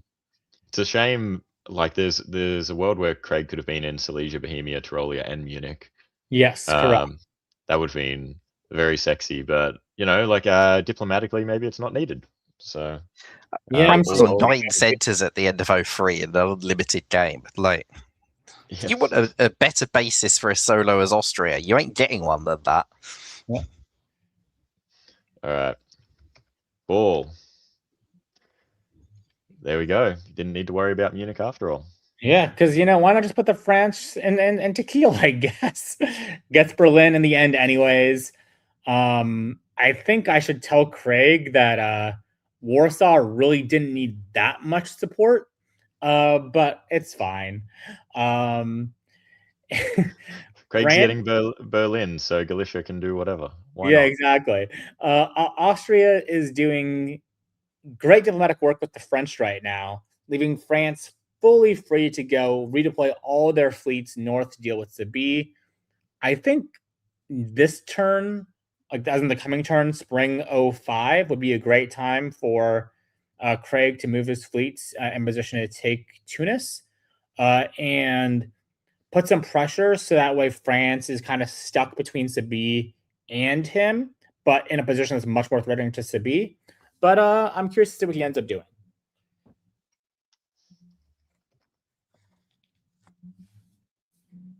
I probably wouldn't have expected Fleet Ank, but I guess Smyrna was full, so and didn't need to do it in con. But yeah, that's right. Things are very friendly between AT. It doesn't look like they have any intention of breaking. Yep. Might even be just maybe not understanding a wave or something as well. Like there's no need to build potentially, but yeah. Michaelis, spring 05. Spring 05, AT continue to do exactly nothing whilst France really gets in position to start finishing off the English. This is beginning to have all the hallmarks of a Fogel. Yeah. I'm glad that you took the words out of my mouth, Carlos. I was like, this is not looking good. Thank you for joining us, Brandon. Yeah, I do not understand why Austria is doing nothing. I feel there's so much reason for, especially in a second round here, where you could be competing for much more for Austria and Turkey not to go for like a 13-13, 14-14 here.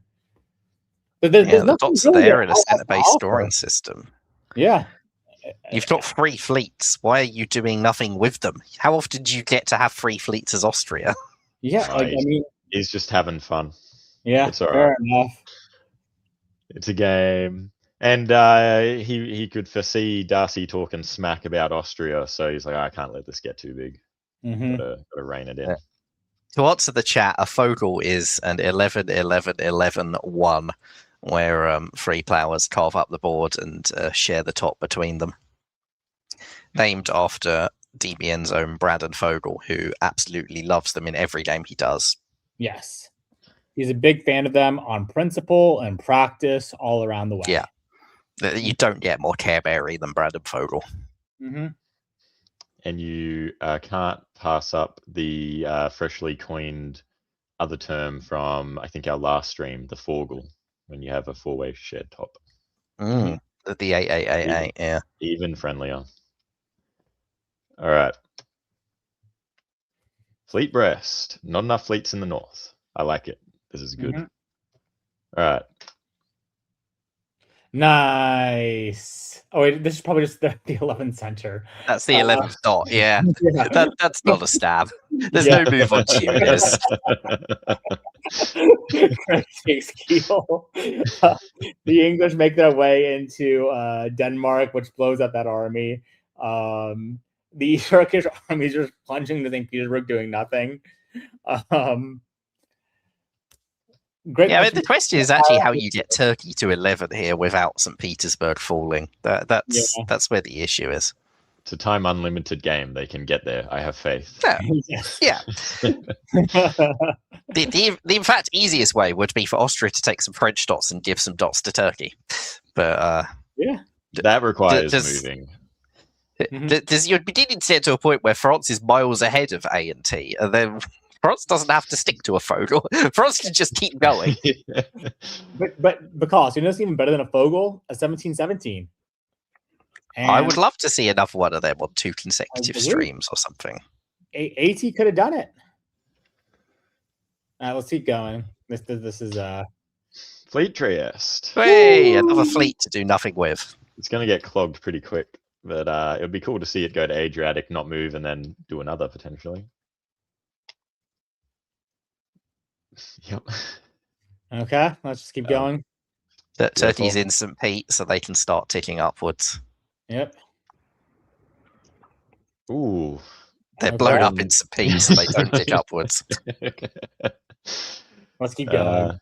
We have a circle of Austrian fleets as well. Eddie is gone. Germany can't build because Austria. owns Germany all gets a their build. centers. That's notable. Good job, James. Yep. Good job, James. Yep. Hey, Turkey this time is we're back in back St. Pete. in. Let's keep going. Okay, let's keep Quick going. little shuffles. They're in Norway, so we're getting Turkey up there. One more dot. Double fleet build. Wait a minute. There we go. Okay.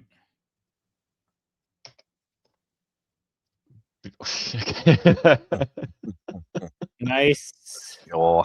Okay, sure. Yep. Done. And Cool. Cool. Beautiful. Spring 010. We got there in the end. A 11-11-11-1 with James as Germany getting the 1. Yeah, a nice little fat Fogel right there. FAT, red, blue, yellow. Nice to see. Cool stuff. well, there was 4 years of an excellent game and 5 years of nonsense. Yep. That's okay. We need a little bit of nonsense every once in a while. But yeah, Spring 010. Yeah, 1910 is a long game just for this, especially for those who are on the tail end or getting eliminated or left on 1. One not can ideal. hope they were adjudicating early for the last few years. This game, I believe, is the game that had the comments. So I'm assuming that this was a year in the making. So sorry, an hour in the making for the final 5 years or so. So it could have been worse, I guess. Okay. If everyone puts the orders in, they can all see what's happening. Yeah, I think they had 5-minute turns or so for by the end. So Beautiful. Alrighty. We'll move in straight into our next board. Michaelis, I think it's your turn to have a break. Yep. Have fun. See you soon. Darcy, you had the best break in history. Let me tell you. Alrighty. This is our final board for round 2. Brandon Kim is a short track athlete. Another athlete going to the Winter Olympics from the California area. Nice. And the tech issues continue because I am a master at this. Here we go. All right, Karthik, if you want to walk through the players, I think we have Ed, who, this being the last board of round 2, Ed's in contention still. If you want to walk us through everyone else. Yep. So let's go and walk through everyone here. We have Ed Sullivan, Andrew Zick, both longtime online players, both successful face-to-face players. Ed Sullivan in contention, obviously, to win the tournament. We have Adara Sanchez, who is new to me. Excited to see them play this round. Emma Wainwright, great player out of Denver. Marcus, obviously, from Diplo Strats fame. Subscribe to Diplo Strats, yada, yada, yada. Eric Silverman, brother of the TD, and Andrew Bykov. Fun to watch play. Had unfortunate results earlier, but hopefully this game goes better. Let's get off to the races. Beautiful. Spring. Karthik, lead us through on Spring. Anything interesting? Okay, so this is an opening I'm not seen in a long time from England, going Edinburgh to Norwegian and London to North Sea, with the army going to Wales, sort of to defend against any subterfuge from the French, while giving your fleet sort of freedom to play as they wish. We have standard German opening, standard French opening nowadays, standard Italian, Austrian, Turkish, and Russian. So besides, obviously, the move to Finland, Andrew Zick, you're better than this. What are we doing here? Ed, bounce Andrew out for this. Boo. Let's go see the fall. There we go. Okay, Ed chooses not to punish Andrew for being silly, so it's fine. Holland gets taken with support because I guess Ed may have feared a bounce in Holland. Norway gets taken, bounce in Belgium. Portugal gets taken. Trieste gets taken by Eric, but he also moves to Aegean, so this is just a standard Trieste trade. Andrew Bykov sees it coming and rotates the fleet out. We're going for a very, very standard but interesting style of play here. So let's move on to the builds. I think that's all pretty much what we expect. I mean, Army London is interesting. Correct. Army Very, London very is odd build there. Actually, yeah. Everything else, yeah, relatively standard. I cannot wait to That's see what the fine. plan there is for Army London. Send it to Belgium. It's all good. Darcy, Spring. All right, we see the continue of, if there's such thing as diplomacy theory, we continue to see that in the east as Aegean taps Con, Bulgaria is lost, Budapest taps Rum, Sev takes Black Sea. So seems like AI is going by the textbook, and the textbook is working. Trieste goes to Serbia, so that is the key Lepanto, I think. And Zik takes Norway and moves Moscow up to backfill St. Petersburg. And Adara London is actually useful as it gets Belgium, and everyone supports that. So well played, Adara there. Ed moves into Helgoland and Skagerrak, so potentially anti-Adara as well up there, especially with English Channel and Mid-Atlantic Ocean taking place. Boom. All right. In fall, we see the exact reason why they gave Belgium to England. It's to get that army away so they can convoy into Wales. Meanwhile, Ed takes North Sea. This is 3 more experienced players looking at a new England and deciding to be mean like Patrick was earlier. Shame on you, Ed. Shame on you, Emmett. Shame on you, Zick. I probably would have done the same thing, but let's not talk about that. Meanwhile, the theory continues in the east as there is a convoy into Syria. Trieste is retaken by Austria, and there is an attempt on Romania, but it does fail. And yeah. All right. Interesting. Yeah. Karthik, 03. Perfect. So we now, once again, see why the convoy to Belgium happened. It gets further punished because now that you have the army in Wales, it can support another convoy on, so Denmark makes it on successfully. Shame on Emmett, Ed, and Zick for targeting the newbie. Tisk, tisk, tisk. And we see in the south that the supported attack of Sev to Armenia makes it in. We see that Aegean goes into Khan and Ankara trying to defend. And Eric, instead of trying to support himself into Smyrna, convoys Syria back while also sending Serbia to Trieste. It's a very, very interesting series of moves here. I think had he done so, or simply just had Syria walk into Smyrna and then support himself into Aegean, Turkey would be basically dead right now. Eric would be getting the lion's share of the profits from it. And a lot of interesting things could have happened. But I think there's probably some paranoia about maybe like Marcus stabbing or something along those lines. So let's go see the fall. Beautiful. Okay. So now I think Eric is in a more comfortable position that he enjoys, having the army in Trieste, letting Austria go into Serbia. The way this all goes, though, is it allows the Black Sea fleet to get blown up, which is going to make taking down Turkey a little bit more painful than it probably should have been. Not impossible by any means, because you still have the army in Armenia. You still have the army in Bulgaria. It's just going to be a little slower than it probably needed to be. The issue with this is not that it makes it hard to take down Turkey, but it gives FG the tempo it needs to make faster work of England and sort of catch up. And that's something that you really don't want to have happen if you're AI. Andrew, I have no idea if he wants to see it or not, because by virtue of being Russia, you got to play sort of both sides of it. But it's very, very interesting decision theory here.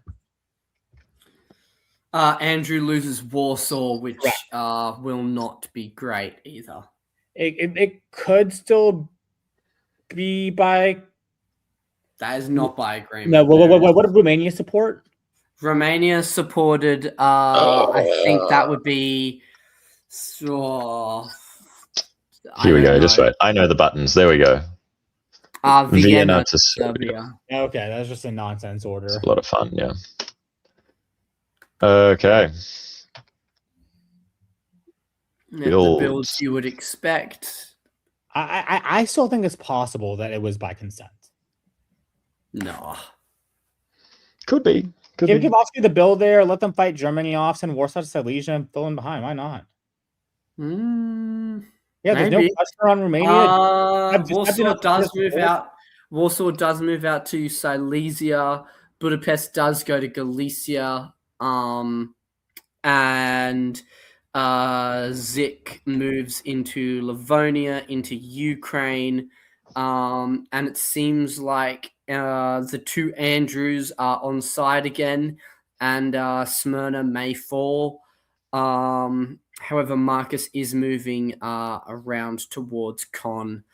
Meanwhile, the Med battle seems to be strangely army heavy and fleet light, as Western Med moves back into Mid-Atlantic Ocean, but Piedmont tries to support Tyrolia into Venice. Emmett gets support into both London and Liverpool, so good for Emmett. And yeah. There we go. All right, in fall, we see Italy move completely in towards France, and they get to keep Smyrna as there is a brace in Con, and Romania is blown up voluntarily, however, as Warsaw is swapped for Romania. And yeah. All right. Yeah, I mean, at the end of the day, this is why tempo is so important, right? Had Eric been a turn ambassador to get into Lyon and Western Med, Spain is being taken this turn. But because he wasn't, Emma gets to drop down 2 fleets and defend against everything with relative ease. So, okay. Now the question is, what does Andrew Zick choose to do here? Probably go take Ankh or not. This. Walk us through it, Karthik. Yep. So here, Silesia taps Warsaw, allowing Galicia to make it into Ukraine because Sev goes to the Black Sea instead of tapping Rum. Germany is working with Russia against the Austrians here. And it seems that Austria is choosing to work with the FGR rather than going with the AIR. Fair enough. As I mentioned, Eric is a turn behind right now, and therefore is not able to get to Spain. And you may think, hey, it's good news. Tuscany made it into Piedmont. The only issue is that Picardy makes it into Burgundy now. So Burgundy can support Marseille to hold. Mao can support Spain to hold. There is nothing, absolutely nothing, that Eric can do to harm Emmett Wainwright anymore. Germany moves towards the line relatively well. France is on the line relatively well. The middle of the board is all FGR, and I think AI is in huge trouble as a result. I would like to point out just something that if I was part of negotiations, I probably would have made sure is if I'm Emmet and I'm moving away down to Wales and Channel, presumably to convoy back off, then Ed has to be doing the same thing with Edinburgh. Yeah. Ed staying there leverages Ed into a position where you don't really see another dot for Ed outside of those 2 dots on the mainland just at the moment. Agreed. And this is just Ed keeping himself in a position to push for the top at a time when it makes sense. So Yep. well played for Ed, and a little bit of an oversight from Emmett. Agreed, 100%. No, There we go. Ed probably, was doing like a trust but verify thing. He was a little bit afraid because Emmett had more units on England, and therefore was like, hey, you move first, you make good moving good faith, and I'll pull back with you in the fall. And Ed did hold up to his end of the bargain there. Ed does convoy Edinburgh to Holland, while Emmett convoys Wales to Picardy. And we see a good disentanglement from FG. We see some good alliance hygiene.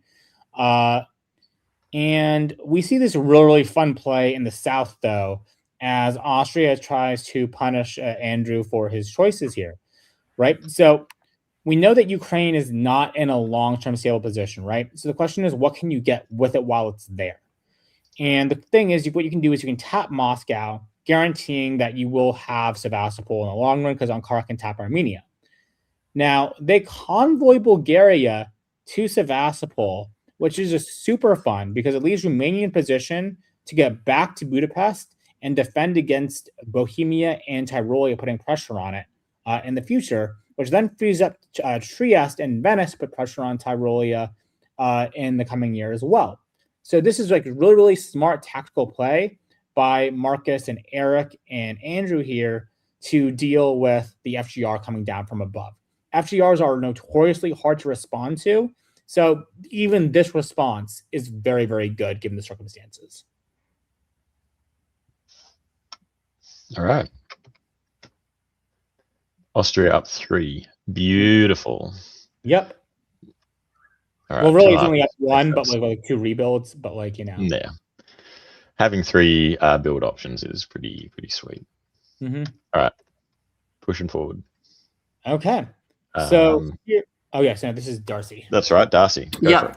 All right. Tyrolia is piffed successfully. Ukraine is piffed successfully.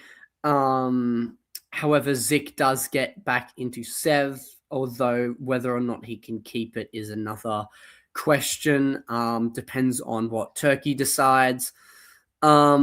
Elsewhere, Emmett manages to move fleets around into North Africa, trying to go on the offensive rather than the defensive against Eric, and should be able to actually make good progress here in the Med if Spain goes to West Med, supported by NAF, Marseille, Taps, Lyon, and Picardy and Burgundy, and Picardy and Gascony. Burgundy and Gascony work together to cover Marseille, should work. And Ed just sort of stays still. He has that leverage still on England through London. And yeah. All right. In fall, Emmett doesn't do the right tactics to take West Med. It's okay. And Marcus gets back into Sev here. Ukraine getting blown up again. Turkey gets Bulgaria. And Smyrna gets Con. So Turkey stays on 2. Galicia is taken by Ed. And yeah. All right. Moving forward, 07, Karthik. Yeah, at this point, I think it's sort of about locking up a stable line and showing the other side, like, hey, like you have to stab or the game is over. And I think there's good reason for people like Ed to stab here because if they don't, their tournament hopes are over. And yeah, so like, the rest of them are saying, hey, I'm happy to play the game, but you guys need to do something first. And let's see if they choose to do it. Okay. This is a simple retreat to Tuscany. This is a stab wait, on the board. Wait. And then so this part along the western side, stable and fine, nothing doing. But here is where things get fun. Turkey is always sort of this dangerous agent here, right? And I'm sure Italy was talking to Turkey about doing some potential fun stabs. Turkey was like, looking at this and getting potentially greedy. So rather than just holding the line and making FGR react, Italy takes Greece, Turkey goes into Khan, and Turkey takes Sevastopol. This will give Turkey 2 builds, but only one place to put it. And will give Italy a build as well. The only issue is with Austria likely very ticked off at Italy, they'll likely be losing Tunis in the short term. And I think this was a huge mistake for Italy isn't getting a build here. Yeah, they lose Con. Oh yes, it's just a trade to Con and Greece. Okay, sure. Which probably makes it worse. Yes, correct. I mean, much worse. I like it for Andy in Turkey though. This is cool. This is good stuff. Sure. Absolutely. All right. Spring 08, Darcy. All right. Andrew follows it up by taking Smyrna and getting support into Romania, getting a more stable position. They do lose Bulgaria, but that is to be expected. Elsewhere, we have Ed tries to get into Budapest. However, that is unsuccessful and should have perhaps instead gone for Vienna, which would have been successful. Let's see if he can figure something out there. Andrew moves up towards St. Petersburg, making sure that Ed won't have a stab on him anytime soon. And the Med doesn't move as Austria decides not to punish Eric in spring. Mm-hmm. All right, in fall, Ed does indeed get into Vienna. So the crucial +1 that Ed needed to take control of the top. And Andrew gets into Sev, which was almost definitely going to happen. And Tyrrhenian Sea falls to Emmett. However, Emmett does move back to Mid-Atlantic Ocean, perhaps to cover London next year. So yeah, Tunis is guaranteed now in spring of 09. Yes. Here we go. Karthik, spring 09. Yeah. So they do it in a way that allows the fleet in Tyrrhenian to be blown up no matter what. But Tunis is taken, and there's no great way for the Italian-Austrian alliance to ever really recover it. So it doesn't really matter that Tyrrhenian Sea gets blown up. Lyon supports Marseille into Piedmont, giving France a position that complicates things a lot for Italy, because at the same time they got into Piedmont, Bohemia supports itself into Tyrolia and blows that unit up. Huge loss for the Italians. We see just some stable bounces going on along the northern parts of the western of the FGR, And we see attempts to put pressure on Budapest. Nothing doing right now. We see that Sevastopol is happy to hold Romania in place while Turkey just guts Austria.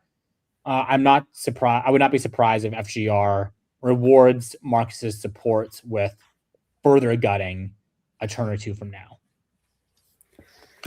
Yeah, Venice is guaranteed as well here. Correct. Yeah, because it's a fleet in Rome. No, not the way I would have done it, but it's more successful. Yeah. If it works, it works. So this was a bold play. I guess Ed decided that, hey, we can outguess them here. And if Trieste is going to support Venice to Tyrolia, let's take advantage of that. Let's tap Trieste, let them make it in, and then walk behind into Venice while guaranteeing Budapest. Or maybe they said, hey, look, Budapest is more important. Let's guarantee that. And this is just like a lucky break for them in response. Then we see also that Turkey is doing the right thing for their role in sort of destabilizing the East. They're moving back to the Black Sea, allowing Russia to put an army into Romania. I'm sure that the payoff is going to be Serbia for the Turks in the long run here. AI is getting gutted, and this is what happens when you play. This might be some sort of arranged setup finish here, potentially. We'll have to see. 11-1, it might be some sort of 9-9-9, and then whatever's left over. Yeah, I'm sure. Thing. Yeah, maybe just like be nice and toss the guys some points. Are any of Ed? I'm sure wants more than that, right? So Ed's in contention, and I think Zik is in contention. Yeah. Okay, let's see. Okay.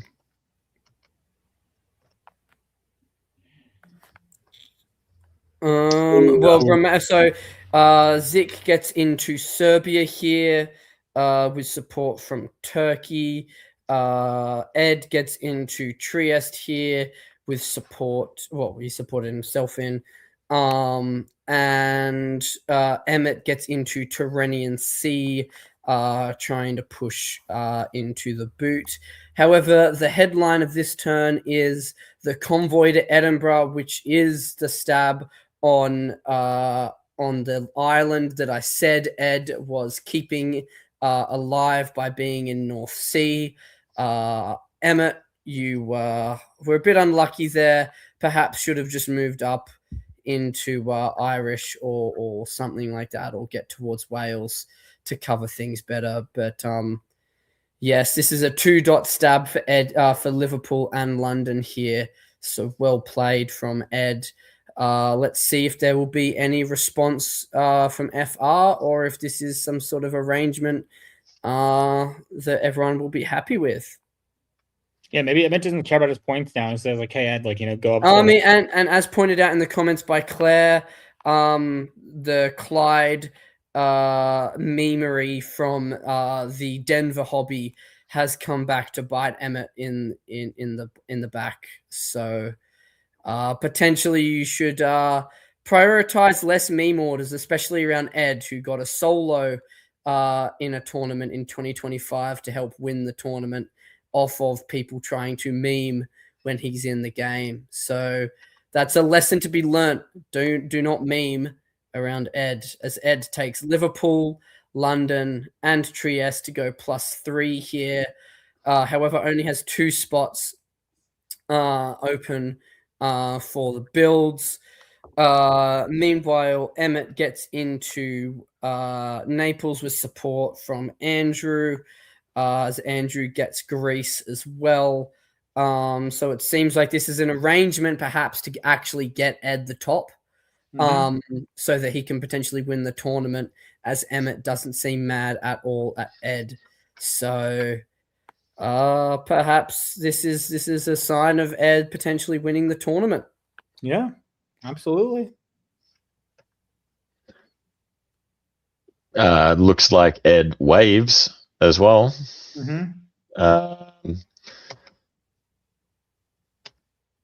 We continue. Yeah. So France decides to do some more cleanup duty.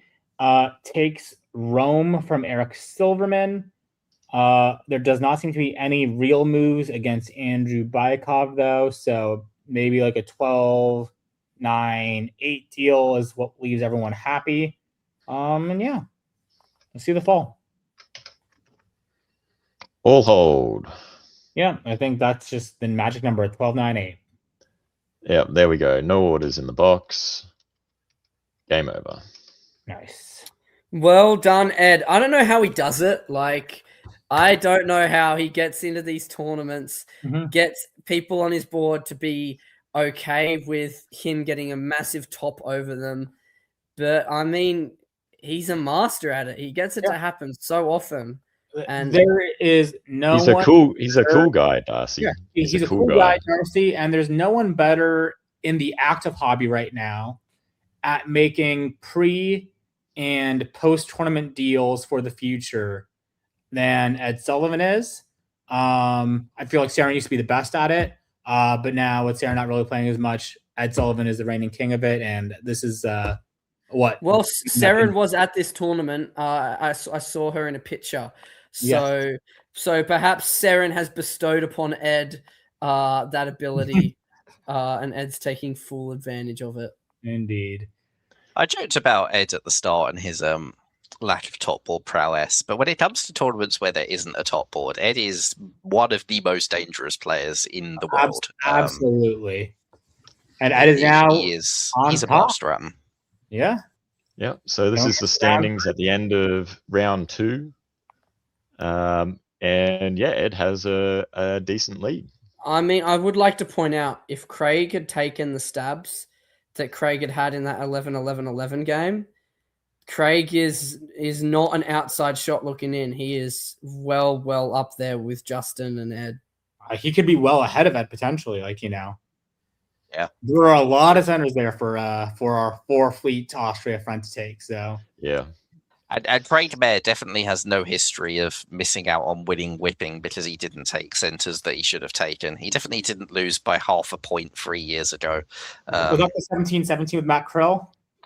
No, it was the year I was there where he didn't go and take Portugal from a Janissary in some like 6-way draw in the old scoring system where draw based was a component, and he didn't kill off this 1 cent of France, and because he didn't kill off the 1 cent of France, the difference between 7 players surviving and 6 players surviving cost him the tournament. So yeah, Craig has history here. Yeah, well, looking at the standings, at the end of round 1, we had a lot of tied placements, but now we've got some differing scores and a couple of gaps between them all too. Yeah, you've got sort of 2 clear leaders in Ed and Justin, and then everybody else who needs. But it really needs Ed in particular to have a poor final round. I mean, Ed can do it with a big top. And as long as Ed doesn't top and Ed gets a big top, then it puts him in contention as well. Well said, Darcy. That was very clear. Yeah. Definitely just... I'm pretty sure Edwin just goes by Edwin as well. So I think... yeah, Edwin's in range, Craig's in range, and then you got the sort of the group with Andrew, Peter, and Jason, who they're all in contention if those above them have poor or mediocre rounds. Poor in Ed and Justin's case, and mediocre for Edwin and Craig. But they can't be ruled out. Anyone in the top 7. That's why I was so surprised that Zick let Ed take that position that he did there, because I think if Zick didn't, they fought for 10-10 or something a little more equitable, Andrew would be right where Craig is, and Ed would be right where Justin is, and they could be in contention for more.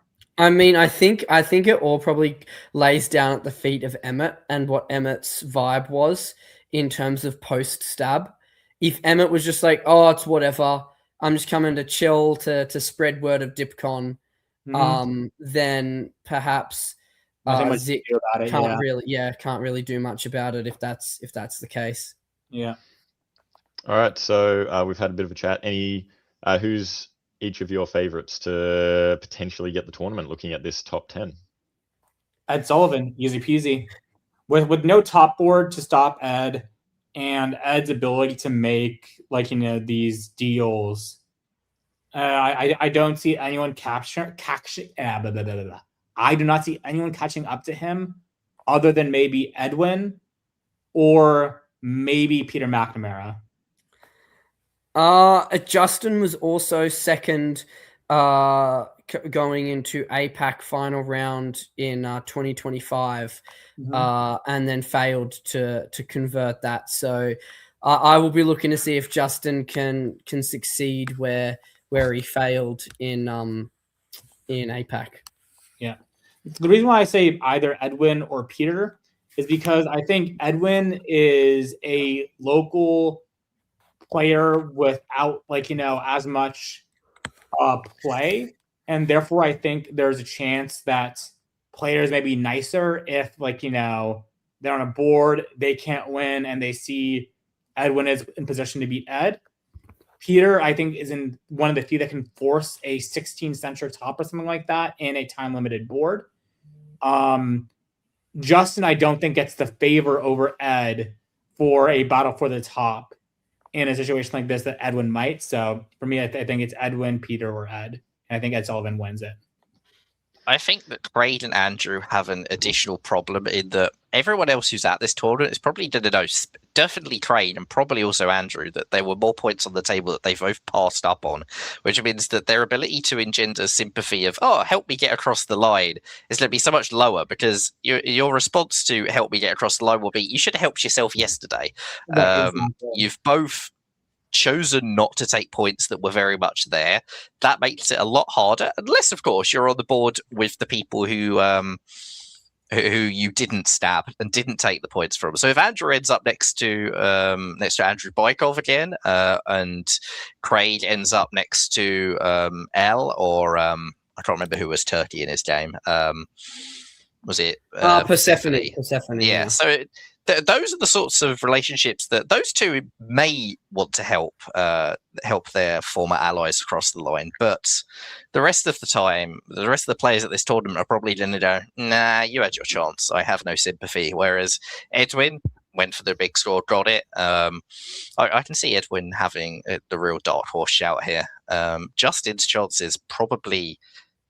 if Justin's on the same board as Ed and he can get Ed killed, I think Justin has a decent chance. All right. With that, we will start looking at the round 3 boards. Just a quick reminder to everyone, we have a lot of watch parties for this tournament. Thank you for all joining in as a group to watch.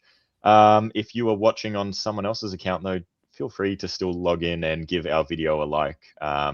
Even if you're not necessarily watching on your device. We definitely appreciate it. Karthik, I believe I will give you a break. And Carlos and Darcy, we will get on to round 3, board 1. We have, this board is named B Kim, and they are a snowboarder. For halfpipe. Darcy, do you want to walk us through who's on this board quickly? All right, so the big names that we have to look out for are Edwin, first and foremost, in Italy, who does not have, crucially, does not have anyone in contention around them, well, at least in the East. Actually, no, around them in general. As Peter is in England and Jason is in Germany, which they had a little bit of back and forth in their previous round. So that's perhaps even better news for Edwin if they cancel each other out. We have Eric Silverman and Andrew Bykov rounding out the next highest places in Austria and Russia, respectively. And then we have our Iron Man 1 center that was in that 11-11-11, which was an interesting game, to put it nicely, in James Dorling in Turkey. And then Adara Sanchez rounds us out in France. Cool. Beautiful. Push us straight through into Spring 01. All right, there's a bouncing channel, which is interesting. There is an old school opening in Turkey by James, but everything else looks relatively standard. Fall 01. In fall, we see Jason deciding, Peter, you need to die. I want to win this tournament, and you can't do well. So North Sea is taken, Denmark is vacated, and Belgium and Holland are the two centres that Jason grabs instead. Meanwhile, Edwin goes into Piedmont, potentially showing that they will be heading west this game. And James makes a move for against Andrew Bykov into Black Sea and moves Kon to Smyrna, most likely to go to Armenia. Yeah, tactical error by Peter McNamara there to not just convoy into Norway. Yeah. You'd think after being mass bombed twice already, he'd have learnt, but turns out you can get mass bombed so many more times. Peter's a nice guy. He's very Peter trusting. wins a little bit of goodwill by Dara not building an extra fleet. So a little bit of good news in an otherwise pretty bad turn. Cool. Michaelis. All right, Spring of 02 and how did he do that? Well, Jason is sending everything into France, as is obvious. What else would Jason be doing from this position? I can't tell what Brest was supporting into Channel. Was Brest supporting North Sea into Channel as well? Yeah. Why not? Sure. Why not? Yeah. Okay. I Peter's can't a cool imagine guy. PD was great though. Nothing to worry about. Yeah. He's also got Russia to walk away from Norway, so wins all round for Peter. Edwin, meanwhile, is coming west with all units, deciding that it looks like there's probably an AT going on, although some sort of misorder around Romania. So Edwin is going to let them do their thing and join an AIT. Done. Fall of 02, Adara is holding in position and Jason and Peter are not, which rarely ends well for the person who holds. However, bad news for Mass Bomb is that AR have come to the line as well. So this is no longer an AT. This is an AIR with Italy not really doing anything in the west. And there's 3 units gone to Prussia, Silesia, Bohemia. And Italy is in Piedmont, Lyon, Western Med, and North Africa. So aside from Tyrolia, every single province that is on the line that they could possibly have gone to has been gone to. I would like to share my sympathies with James Dorling, who was the one center in that other game and then has proceeded to be aired in this game after misordering, which is probably due to exhaustion and just overall sadness after the previous round. This is a good introduction to round 3. I like it. Yeah. And this is great news for Peter, is this air coming to the line. Beautiful. Army killed, because why bother defending Berlin? It might be good news for Peter that it's coming to the line, but it's better news for Edwin, who takes Marseille and Spain as Adara is more angry at the EG. So great play. Edwin just needs to avoid Eric moving into Venice in fall. And Edwin's in a very nice position. Elsewhere, we have James moves out of Black Sea, letting Andrew move in, which is interesting. And there is a failed attack on Berlin. However, it will most likely not fail. There will be a loss of center somewhere for Jason in fall, as Tyrolia is moved into, but he is in Brest to save a little bit of face there. Yeah, this was a very inefficient move set from AR, where they could have moved a single unit to Berlin and supported and tackled Munich, which guarantees one of them gets in. They chose the only order set that Jason could possibly have blocked both with. Oof. In fall, that doesn't matter. Michaelis doesn't know what he's talking about. As Berlin is walked into, Munich is taken, and Peter also decides to one dot Jason, giving him a little bit of his own mass bombing. That might be arranged. Perhaps arranged, although not well arranged, given that Massbaum is still going to be disbanding, as even though Paris and Brest are taken, it is 3 dots lost. Meanwhile, Edwin manages to avoid losing Venice, which was also great news, and moves into Gascony, getting ready to move into Paris in the future if possible. Meanwhile, Andrew Bykov takes Bulgaria, must be by agreement, as James moves into Armenia and tries to move into Aegean to gain better position. Speaking of Bulgaria, I mean, I agree it's arranged. There's no reason for Austria to have walked out, but I'm struggling to see what the point is. Sure, you were probably assuming Berlin doesn't fall, so you're giving a build to Russia, but Russia hasn't opened St. Petersburg. You'd think St. Petersburg to Finland was a much more sensible move to open it for a build in the north coast with a fleet, which is what you would expect an air to be doing. I don't really understand why you're just giving Russia another army. Maybe Russia asked nicely. I mean, that's almost certainly true, but yeah, two They're armies for Russia. Not too sure when they're about up, yeah, when you're giving them a dot, they're up 2 and you're not building anything. It's pretty rough. There we go. I mean, they build fleets of Astapol, but if that was an argument, oh, we needed to take Black Sea, they left Black Sea to get that build in the first place. But yeah. Either way, they're in Black Sea, they're in Armenia, which is nice because Turkey's daisy chained in the wrong direction. So good news for Andrew Bykov. Meanwhile, EG do look like they're still together. Belgium probably was agreed upon, and nothing much is moving anywhere else.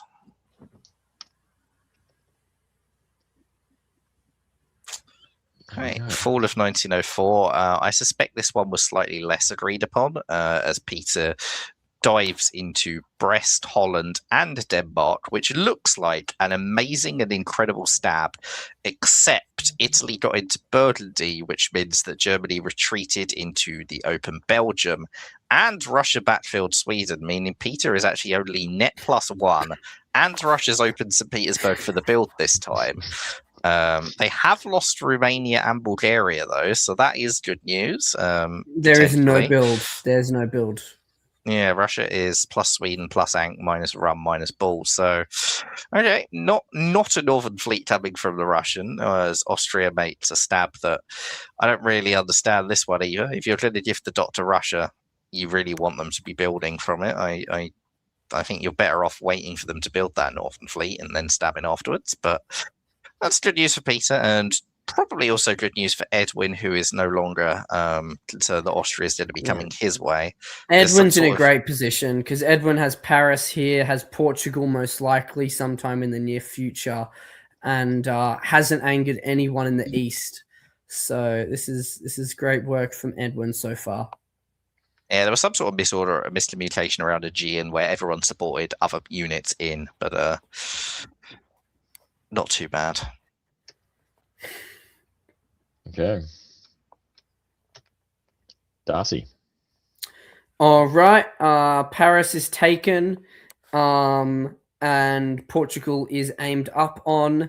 However, Edwin helps Peter, a direct rival to the tournament, into Belgium, which is interesting.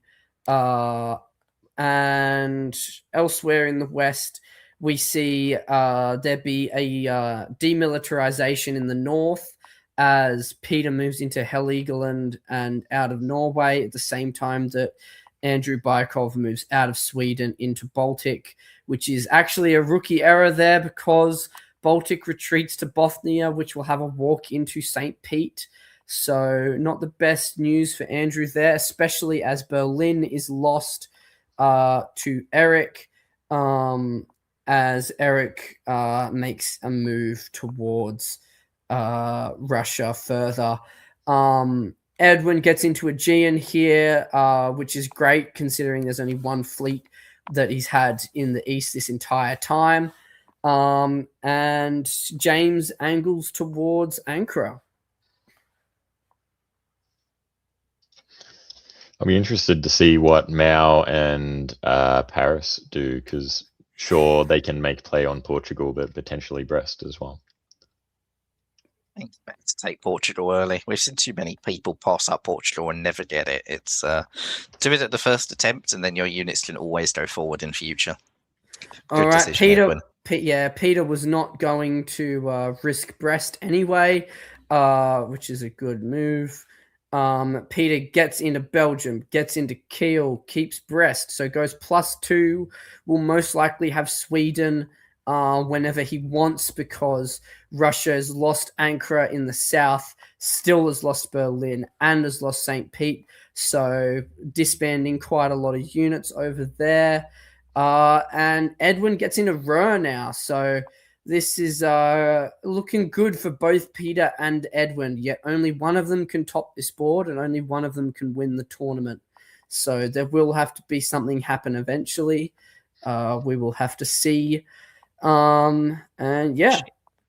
It should be pointed out that topping isn't how you win the tournament necessarily, though. It's centers. Centers are the scoring system. But you won't want. I mean, Peter will have to fight Edwin to win the tournament. They're both in contention. Yeah, Edwin holding Piedmont, I don't really like. I think that probably should have gone to Marseille. You want to start pushing units over into France to contest that area, but getting into Com for free was a hell of a win. Especially since you're about to build 3 as well. Like you, there's no need to be coy with Piedmont. Just get it out there. Yeah. All right. Army fleet is perhaps not a good sign for Eric. And a fleet Liverpool army London shows that it seems like Peter's decided Edwin has to start dying now. Okay. Michaelis, 06. Spring of 06, Edwin is blown up in Ruhr, which was always the danger of going there without really seemingly any plan on what you're doing with it. That's unfortunate. I probably would have rather gone to Picardy and hopefully opened Burgundy for a retreat. But Edwin is also finally moving Piedmont across. He's also held Venice, moved to Apulia, moved to Ionian. So this stab on Austria is looking more and more plausible. Turkey doesn't seem bothered by Edwin being in Com. They're going up and attacking Russia, going to Splach and Armenia, whilst Eric gets into Bulgaria, gets into Ukraine. Eric is full steam ahead into the Russian dots. It seems like James has really been. I saw James comment earlier lamenting about the previous round, and I think James has been a victim of end of tournament fatigue, and it's only working to Edwin's benefit at the moment. Full.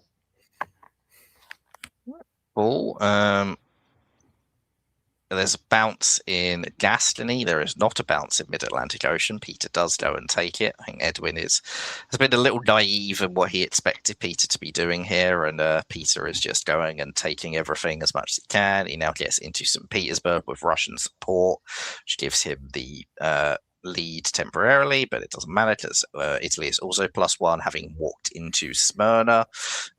No stab on Austria, and in fact Ionian now goes to Tunis, going to go and at least plug the hole at Western Med. So interesting that those armies have sort of stayed there doing nothing. I still would have preferred that they move either over to Piedmont or up to Tyrol or something closer to the line. But at the moment, Edwin is diplomatically managing the Turk really effectively, and it's giving him a good chance still. I think Edwin, because there will be a time limit on this game, Edwin doesn't want to stab Austria too early, and then Austria gets angry and throws dots potentially to Peter towards the end. So it's trying to time the stab so that it will have maximum effectiveness. If I remember rightly, the way Whipping does their end of like their unknown timed round is it's literally, unless you're processing the fall, it just ends immediately. So you don't get a this is your final year, you're playing this year out. You get very much game is over or finish adjudicating, game is over. So I if I remember rightly, a tournament a couple of years ago, someone like made an incredible stab in spring of the final year, and then that was the end of the game. They didn't get to see it through. So there's a danger That of was going Tim too Crosby, late. I think. Yeah, It and cost him they the were in a tournament. position. Yeah, it was like a tournament-winning stab that Yeah. didn't Yeah. happen. So somebody else, I think Stephen Ho, potentially won it that year. Yeah, I think so. All right. We have a wave from Edwin as well, and an army from Peter and an army from Eric. Spring 07. Darcy. All right. Edwin with a few interesting moves here. Paris is now lost, which is great news for Peter. As London convoys into Picardy and Belgium gets into Burgundy, as Edwin prioritizes Gascony instead. Peter supports Portugal to Spain north coast, which Edwin obliges with as Spain moves to Western Med. Still a little bit confusing there. Meanwhile, Edwin moves back up to Con. I think will most likely take Ankara here and just ease James's suffering out of the game. Meanwhile, Eric continues to move on towards Warsaw, trying to push for the top himself, which could pose a little bit of an issue for Peter. However, Peter is sitting on Sweden and Paris whenever he wants now. So this is very much danger, Peter tournament win potential. Edwin had a decent sort of 30 or 40 point advantage over Peter, and I'm not sure Peter is going to get that many over Edwin. It will really depend how this turn goes and if it's the final year. Oh, I would not have done that, Peter. That was a little bit strange. But this is the problem of not knowing when the tournament, like the round ends. Like you can take Paris guaranteed, but if it costs you Burgundy, it might cost you the tournament because you might get blown up the next year. So Peter's gone safety first this year. True, yeah, that's true. Because you build Army London convoy into Belgium. Mm-hmm.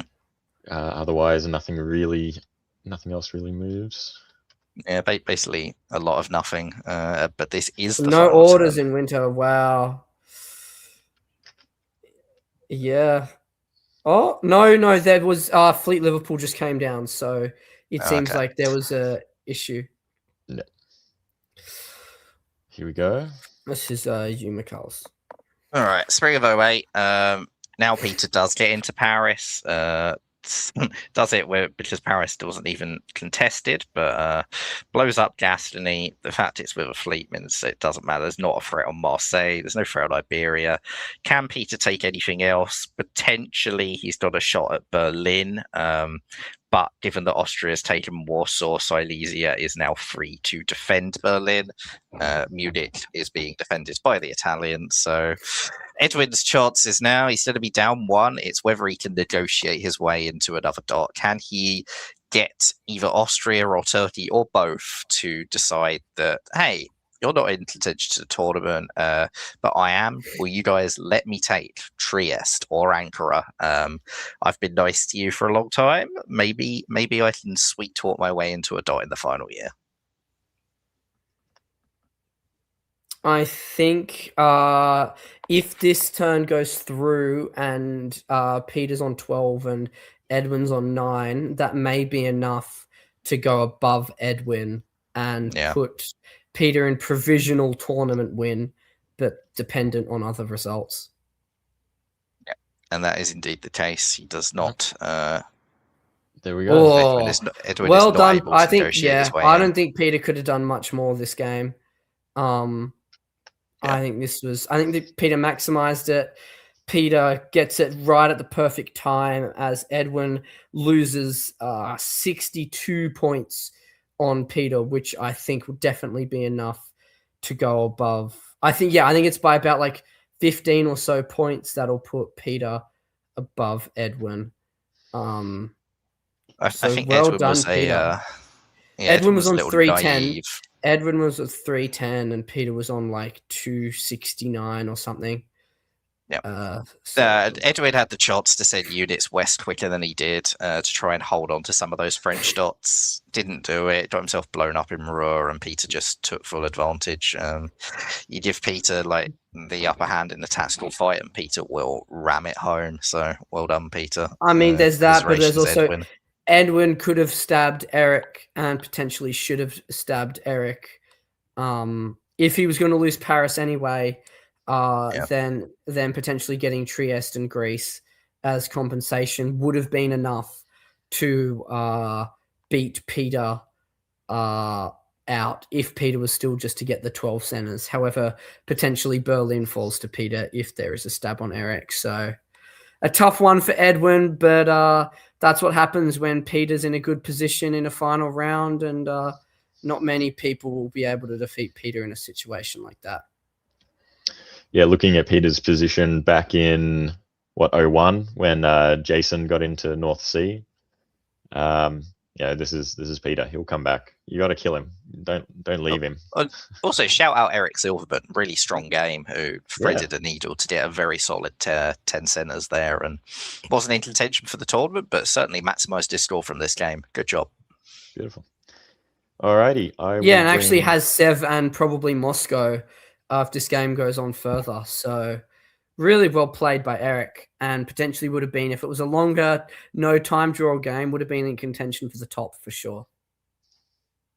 You're muted, Karthik. I was just saying absolutely. Like, 100% spot on analysis there. Brilliant. Alrighty. So I think Michaelis, it's your turn for a break. Is that right? Or Darcy? I think it's me. It's me. Darcy. All right. Darcy, we'll see you soon. We have our next board of players, round 3, board 2. Karthik, are you familiar with this athlete? Maddie Master, unfortunately, I'm not. Tell me more about her. Okay. The info I have is that they are also a snowboarder, more so with halfpipe. So. Oh, perfect. There we go. Alrighty. Michaelis, if you want to walk us through who's on this board, if anyone here is in contention. Not really, even barring a solo or a miracle score. This is sort of a board of players who maybe have one good score or not yet got a good score, but there's some best countries available. There's awards available, so there's still motivations for them all. In Austria, we have Kayla Silverman, tournament director Adam's daughter. In England, we have Victoria Terrada, who had an incredible first game and a bit of a rougher second game. In France, we have Scott Winkler, who was very entertaining and hopefully will now bag a score to back up the substance. Germany, we have Emmett Wainwright, who had a pretty good score, but potentially could have had a higher one if he hadn't helped Ed Sullivan out a bit. In Italy, we have Sam O'Neill, who had a pretty decent game as Turkey.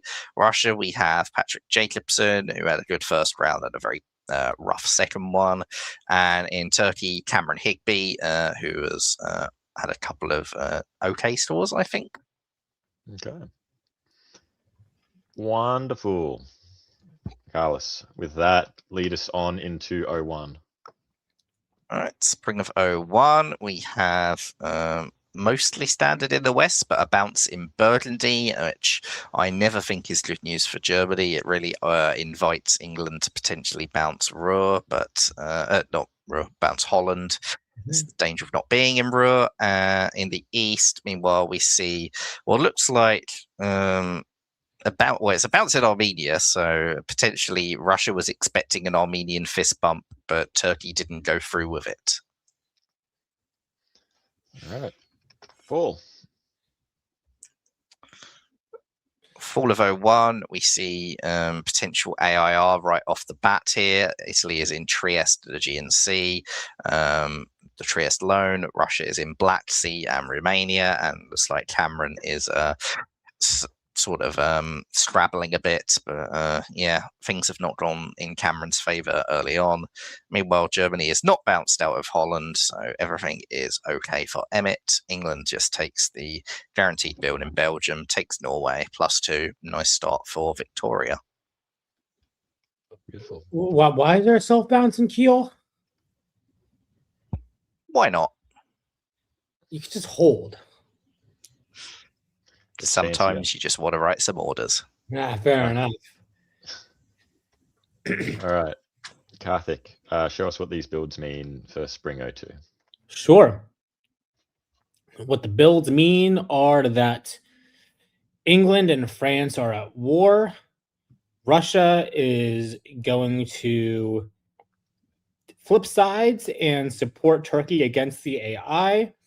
Germany is doing their own thing for now. Remains to be seen which way they want to go. But also Marseille goes to Lyon, which is very, very interesting to me.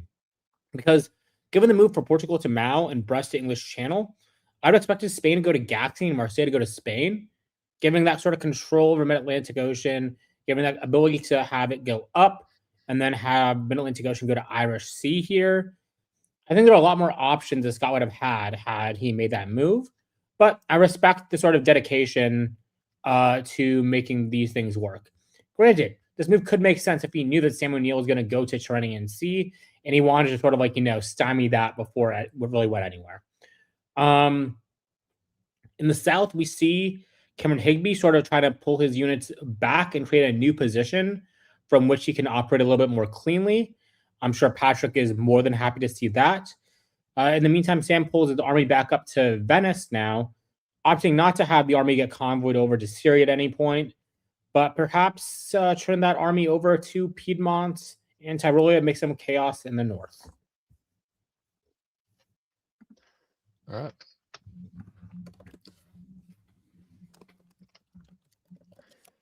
What is the full show us? Yeah. Perfect. Yeah. So now we see, as a result of the order sets that were made, I'm not sure why Black Sea chose to support Ankara to Khan instead of just supporting Bulgaria to hold, or why Romania didn't support to hold, but decisions were made, I guess.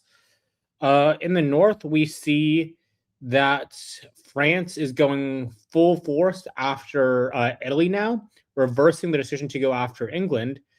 England doesn't take too kindly to that, though, and chooses to go full force against France. Germany picks up Belgium in the meanwhile, while sliding their unit into Burgundy. Belgium goes to Picardy. North Sea goes to the English Channel. It's EG versus F, AI versus T, and Russia doing Russia things. Very, very interesting board. EG, but Germany is backfilling Belgium in a full turn, meaning that England just straight up has a disband. So, bit of a miscommunication there. Disband London, I guess. Yeah. Yeah. Okay. Emmett, well-timed build, given that Russia's in Silesia. Yeah. Makes sense. Obviously, all things considered. Michaelis.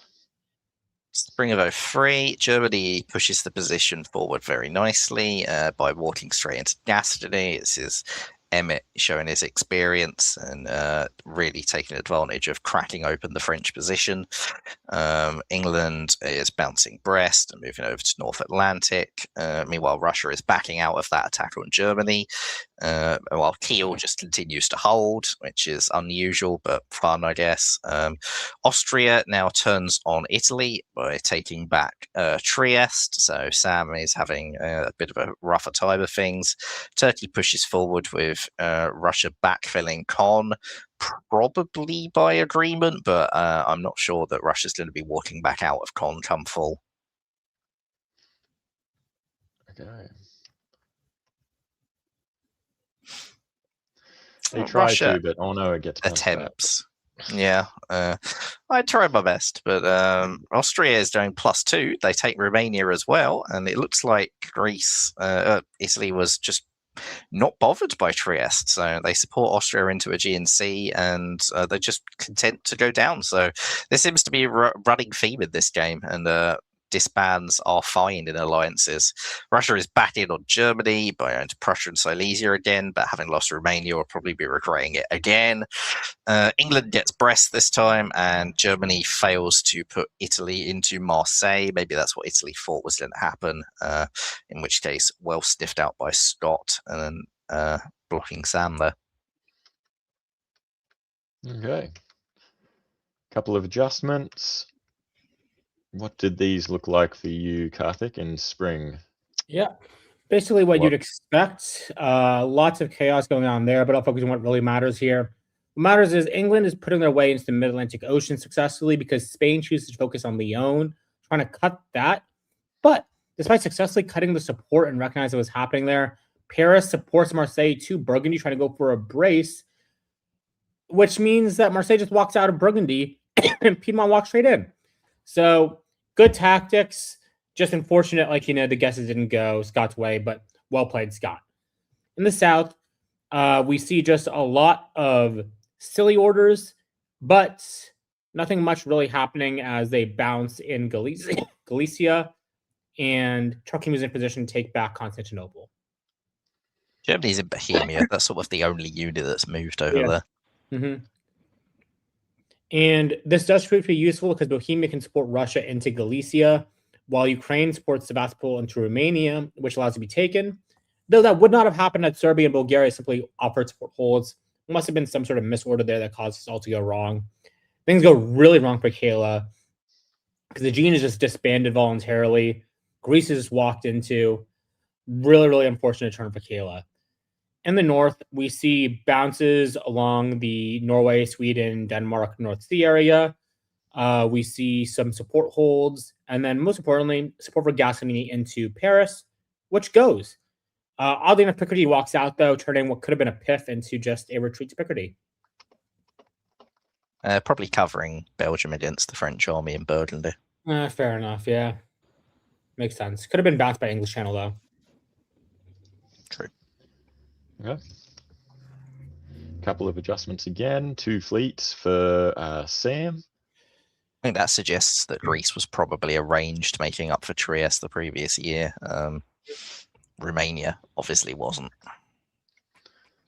Yeah. All right. Michaelis. All right, spring of 05, England is diving straight into the Med, using France as a janissary. Nice play, I like it. Italy has also got problems with EG lining up in Gascony and Burgundy, although Germany putting Belgium there rather than Paris might mean that Brest is slightly at risk. I don't think that there's a great stab on yet, and Channel can cover Brest easily enough. In the east, meanwhile, this is now very much everyone against Austria as... oh, wait, no, Greece was actually support holding Bulgaria, so it was still AI, but RT just take Bulgaria with the extra supports. Sev is also down to Armenia, so thank you for the help, Cameron, but I want your stuff as well. Cool. Fall of 05, Italy now decides, well, maybe I want Trieste. Maybe, in fact, given that Kayla walked out, that might even have been Kayla saying, hey, you can have it, Sam. I don't care. Russia takes Serbia. Russia fails to take Constantinople, Smyrna rather, as Con is cut by Aegean. Good tactics there from Cameron, who also gets to rebuild, having been blown up in Aegean Sea.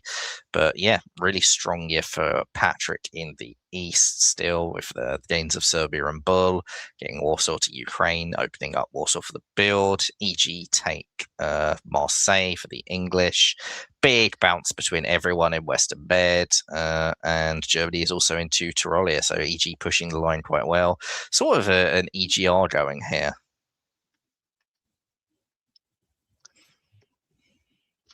Alrighty. Mm-hmm. This board's I think Seb is fun. It's always fun to watch a board when Siobhan says, "Oh, this board," in response to it. So here we see England convoy London to Brest while trying to make progress and successfully doing so along the seas, supporting themselves into Western Med.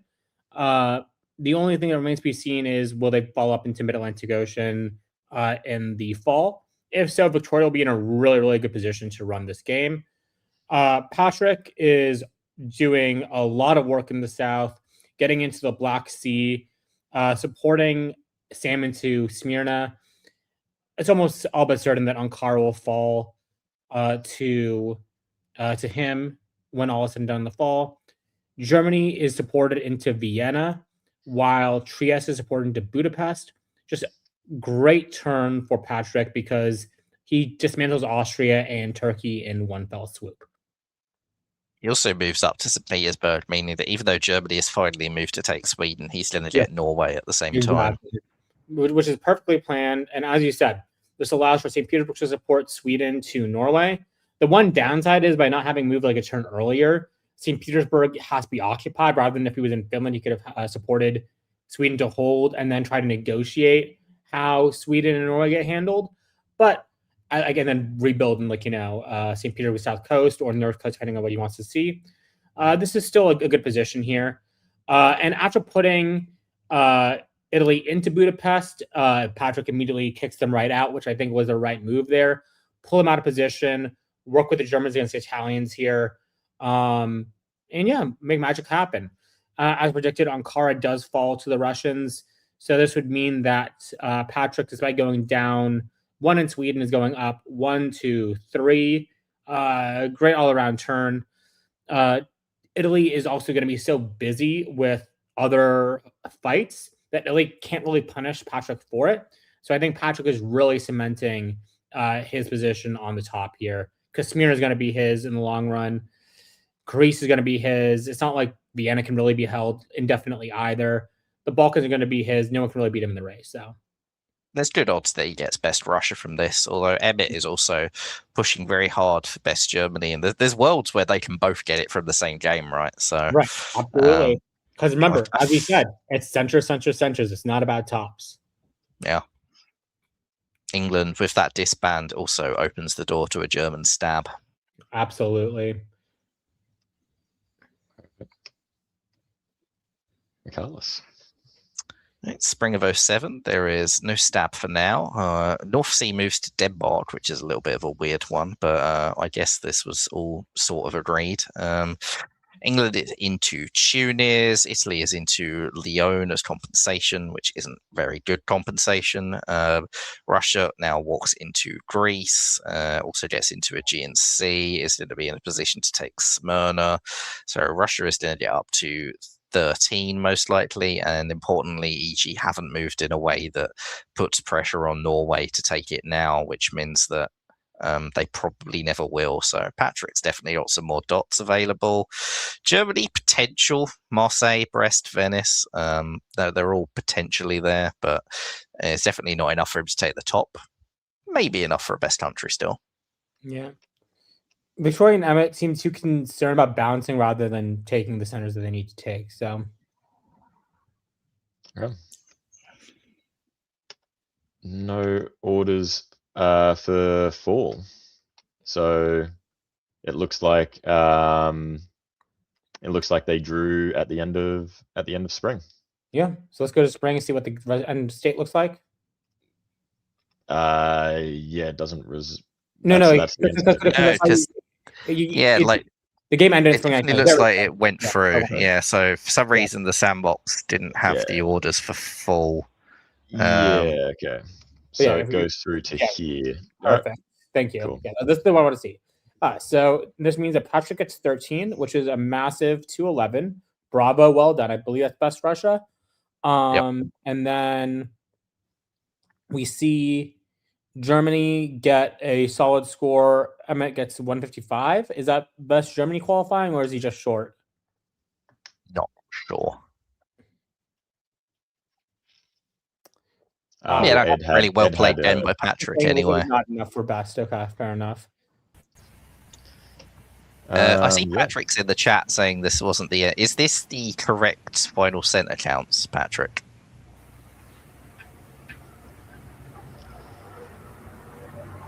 I think Ed had a good Germany game last round, didn't he? Yeah. Yeah, Ed had his big top as Germany, so I don't think Emmett would have beaten that. Yep. Okay, cool. So there must have just been a little bit of a backstabber thing there, but that's all right. We've got to the correct end state. Cool. All right. Excellent game by Patrick there. We have 2 more boards to go. I think, Michaelis, it's your turn for a break. I'll have a break and I will not be coming back because I need to sleep. So Okay. thanks, everyone. I'll see you all later. Thank See you you. later. See ya. See ya. Michaelis, Alrighty. the loyal trooper, staying up this late for us. So thank you to him so much. Definitely.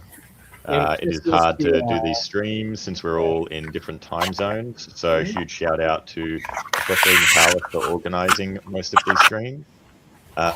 And everyone today for coming at times that are probably inconvenient for you. And I won't say that's good for me and Darcy because it's middle of the day for us, so we're having a good time.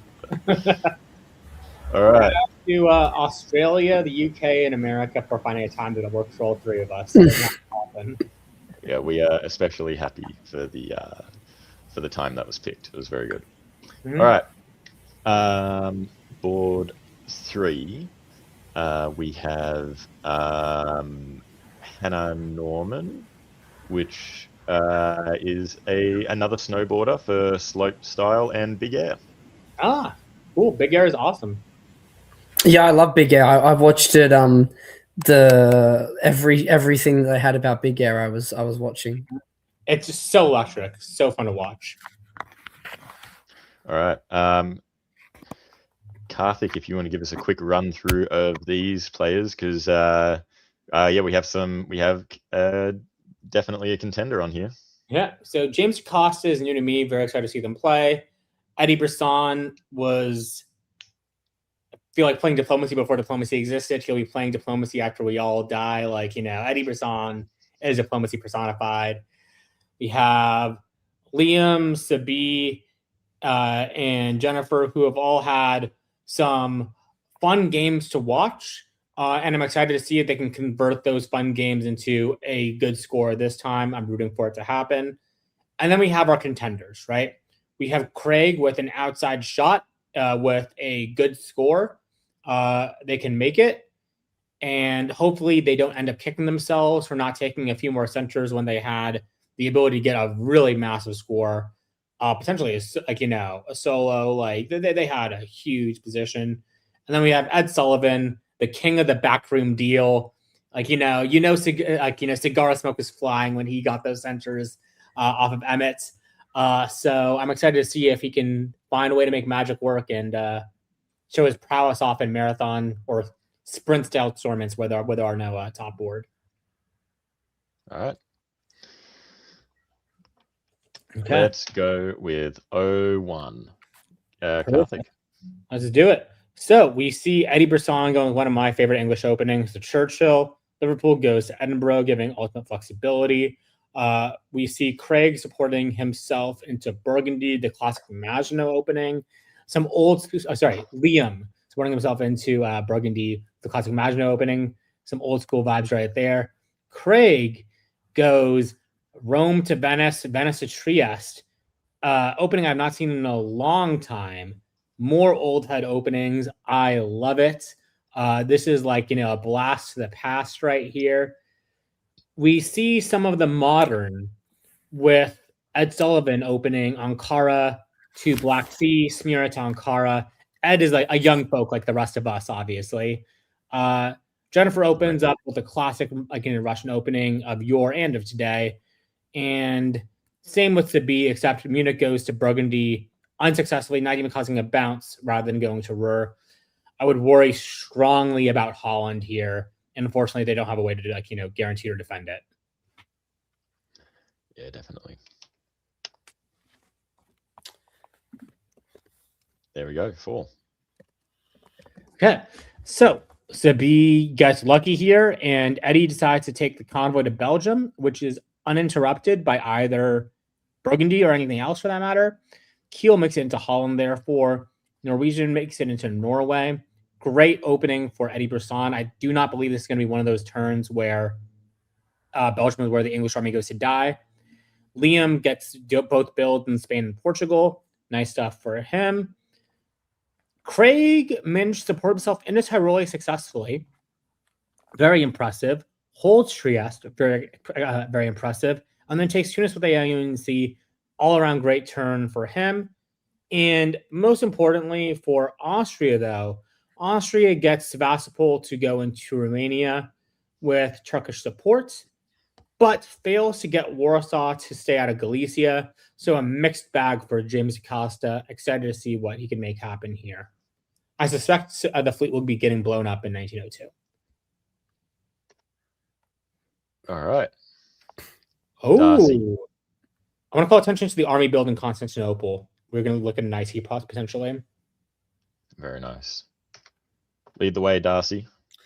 All right, in 4 we see Ed takes Romania, backfills Bulgaria, and Romania decides to not retreat to Sev, and Ukraine moves away from Sev as well. So if people like Peter wanted Ed to do badly, then it's not looking like that's going to be the case so far.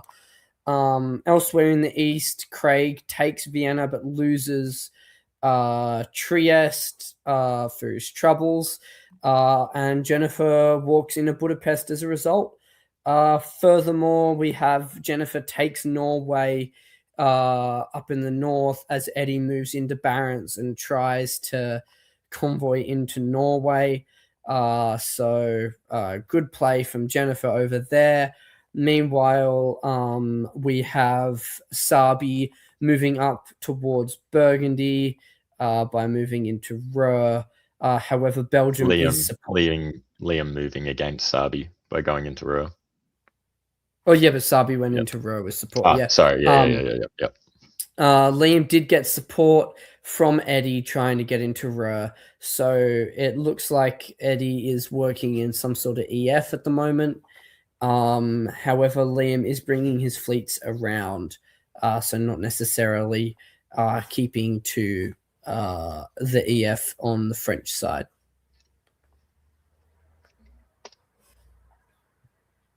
All right, in 4, we see Craig is helped back into Trieste by Jennifer as Ed leaves Rum in favor of Serbia.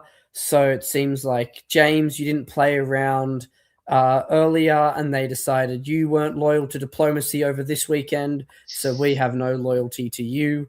Unlucky James. Meanwhile, Jennifer walks out of Norway, back into Sweden, allowing Eddie to backfill that. Meanwhile, the attack on Germany remains steadfast. But Liam moves into Channel, which I think is by agreement, but isn't necessarily the most pro-French thing I've ever seen. There is a double retreat into Munich, which saves Munich for Sabi. Always fun to see. Okay.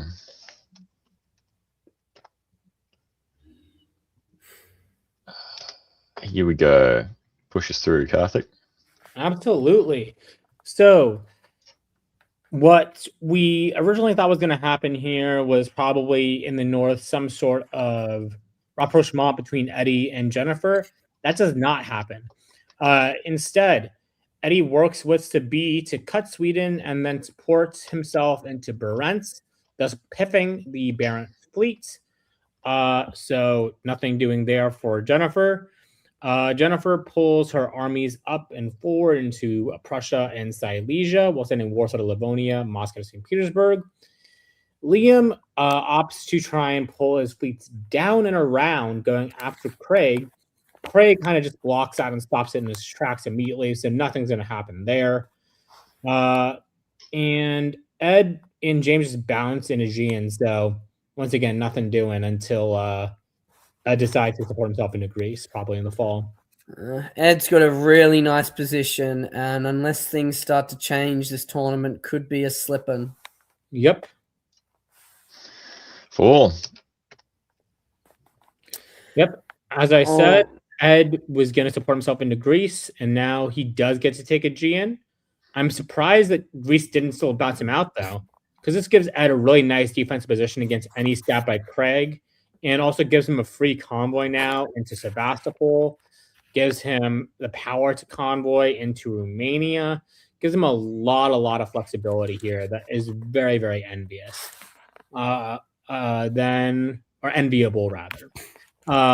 Craig supports Tuscany to Lyon, while Liam pulls his fleets forward once more. Once again, with Craig having 3 fleets to Liam's 2, this is a position that I bet on Craig to win every day of the week. And also, I want to give credit to Craig for giving Liam an unwanted support, locking any fleet build into Marseille. I am sure that Liam negotiated with Eddie so that this could become a fleet, and Craig sussed it out. So that means Eddie loses what could have been a build for him, gives it to Liam, only to probably have a fleet built in Brest. It'll eventually make it down south, but that's so slow. Major props to Craig. Eddie moves in position to take Sweden off of Jennifer, so at least that is his consolation prize. Okay. Very interesting. We have some winter adjustments. They get that fleet Brest because Marseille was occupied. Yep. All right, so this is the second last board of the round, but I think we change things up a little bit here, and we actually jump to the other board because we have Brandon, getting fancy. Yeah, and let's try and do it without me messing anything up. So we have Ed and we have Craig both in contention, both doing very well, and they have nice positions. Let's jump over to round 3, board 4. Just quickly, we have, do you know Hannah Percy, Karthik? I do not. Tell me more about Hannah Percy. Okay. Hannah is another snowboarder for Snowboard Cross. Woo! Hell yeah. I love that. Beautiful. All right. Here are the players we have on this board. Darcy, who is gone. I will give it back to you, Karthik. Go through our players. I think we have Justin, who's probably the notable one in contention, but who else have we got? We also got Andrew Zick in contention. Once again, very outside shot. Andrew probably need like 16 or something like that centers to be a realistic contender, especially given how well Ed is doing. May need actually a solo if Ed continues to get better and better. But still a contender nevertheless. Everyone else is a fun person to watch play, though. Elle, great online player, well known for their Imperial stuff. Alex, a longtime Bay Area player. CoTD, I believe, probably helping fill the board. Marcus, Diplo Strats, well-known player. Benek, younger player, very, very good. Been playing around the Bay Area for a while. And Jake Mannix, he's been playing for like decades. So very, very fun board to watch. Good board. That's it. Being at the tournament, seeing both of these boards go down at the same time, I'm sure there would have been a bit of tension. So we're trying to manifest a little bit of that here in this stream for our viewers who weren't there. All righty. Darcy, if you want to take the lead for us on this one. Yeah. All right. We have Benek decides that Marcus is strange and should be attacked. Moves into Wales and Channel. However, Justin doesn't completely commit against that as well, though, by moving into Burgundy. And Benek will be punished by not having a guarantee on Norway as Elle moves north and DMZ's Galicia with Jake, allowing Jake to move into Budapest. And other than that, the East is pretty standard. Okay. Yep. This is why as France, you always want Rush Open North, because if England does something silly like this, you have a good counter to it. All right. Benek goes for a stab on Denmark rather than trying for Norway, and moves Channel into Belgium, Wales into London, suggesting that they are no longer in on the attack on Marcus. Marcus had tried to support Roer into Belgium, which would have given Justin 3 builds, which would have been very interesting for the tournament. L has an amazing year, getting into Norway, Sweden, and gets supported into Romania, putting the fleet in as Andrew Zick moves Ankh into Con. So good start for L, good start for Justin, and yeah. Okay. 3 build Russia and pulls out a wave as well. Beautiful. I don't think you ever wave as Russia, but sure. Nah, it's fine. It's fine. If you're chill, you can do it. All right. Karthik, 0-2. Yeah. See, I'm in favor of it. Darcy isn't a chill guy like you and me, Brandon, so he wouldn't understand. But Yeah. Romania gets to slide into Black Sea while he puts his trust in his ally Jake to support him back into Romania. This gives Elle a great position for her to be able to potentially convoy into Armenia, because Ankara went to Constantinople, or do any other number of things. A very, very good position. Bouncing Galicia. Very, very good play by L here. Sweden goes to Norway, while St. Petersburg goes to Barents, setting up a strong attack potentially on Benek, which is exactly what Marcus in France wants to see. This is why FR is such an important relationship. And with Kiel going up to Denmark and Denmark going up to Skagerrak, I'm so curious to see how aggressively Justin wants to commit against either Benek or against L, or if he wants to just like have his cake and eat it too, because that is a way that Justin does like to play. So very, very curious.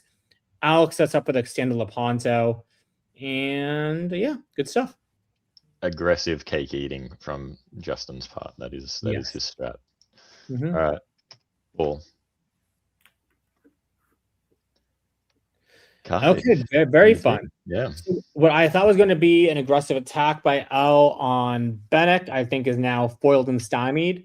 I think Justin's moves has L. They has them wanting to play very defensively and makes sense.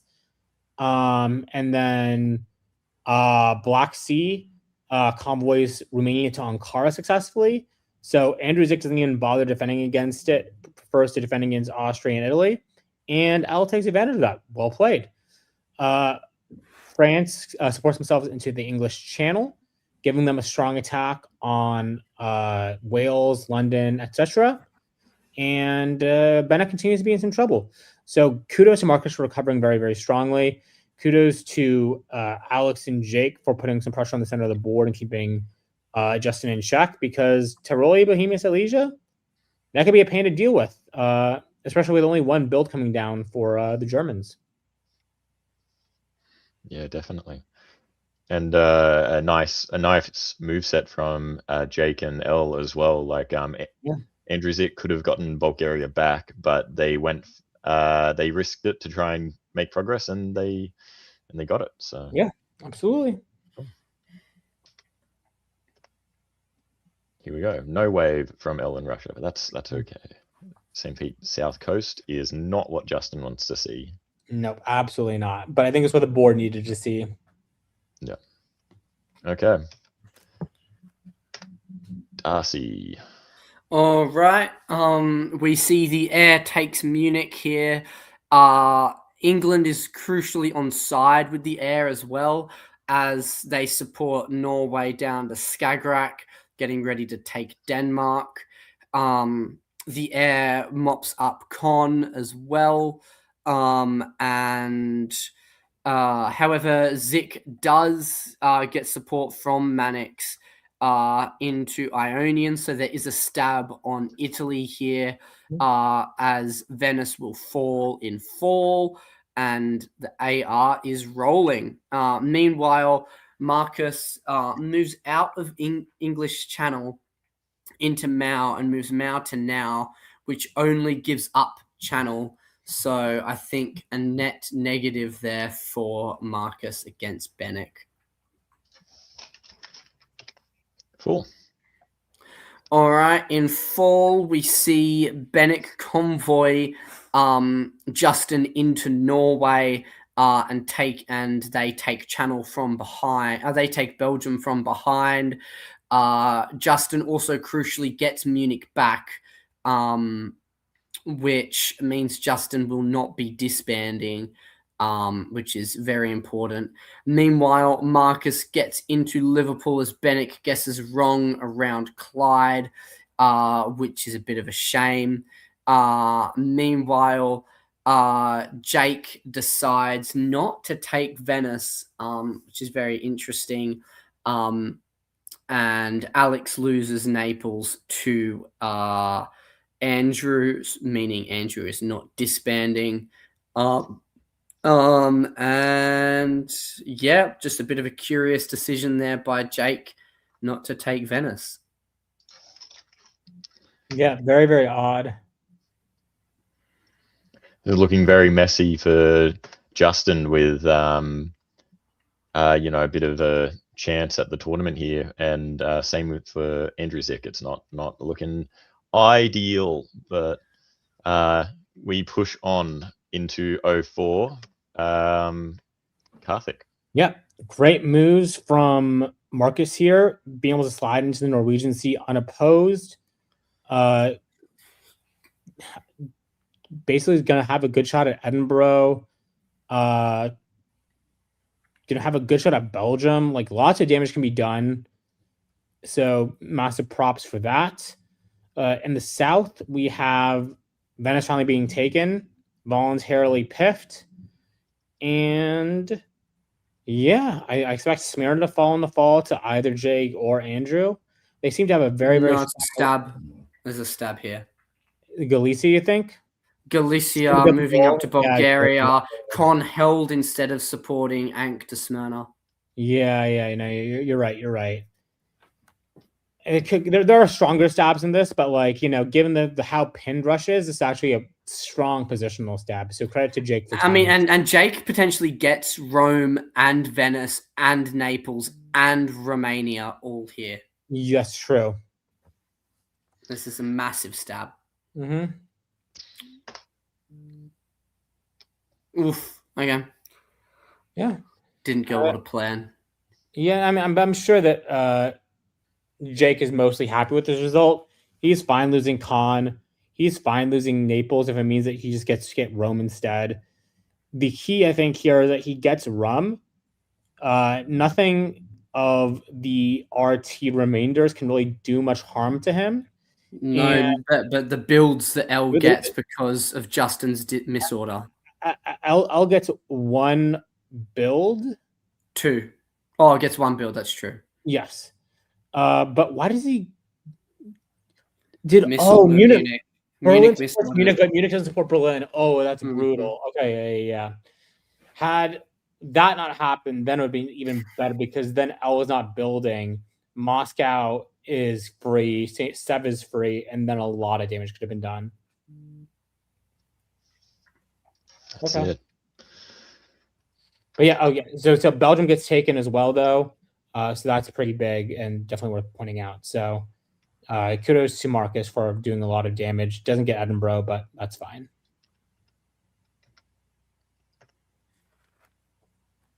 Fleet Trieste. Mm-hmm. Yep. Again. Had to be. All right. Darcy. All right. Jake takes Warsaw, which was the right guess to make over whether or not to go for Warsaw and over Sev in spring, as that means that they can take Moscow in fall. Oh, they can take Sev in fall, and then Moscow falls quickly after. Jake bounces Ank to Con, which is good news. However, I think the Bulgaria is still at risk in fall from Andrew.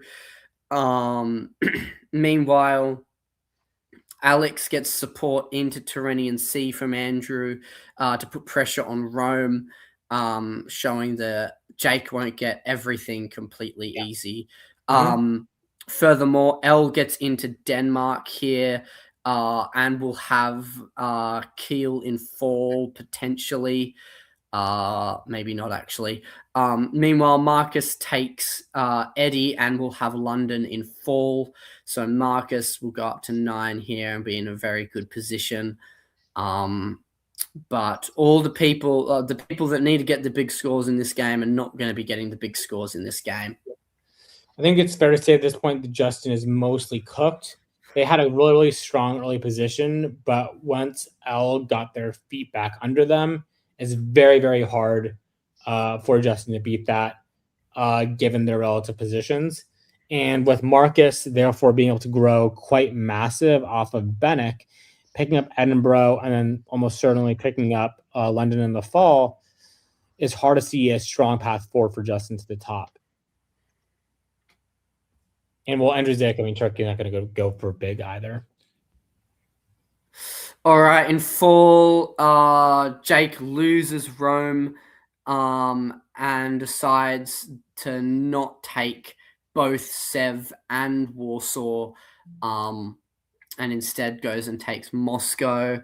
L gets into Con and Denmark and Kiel, going +3 but -2 because they lose Ankh and Moscow.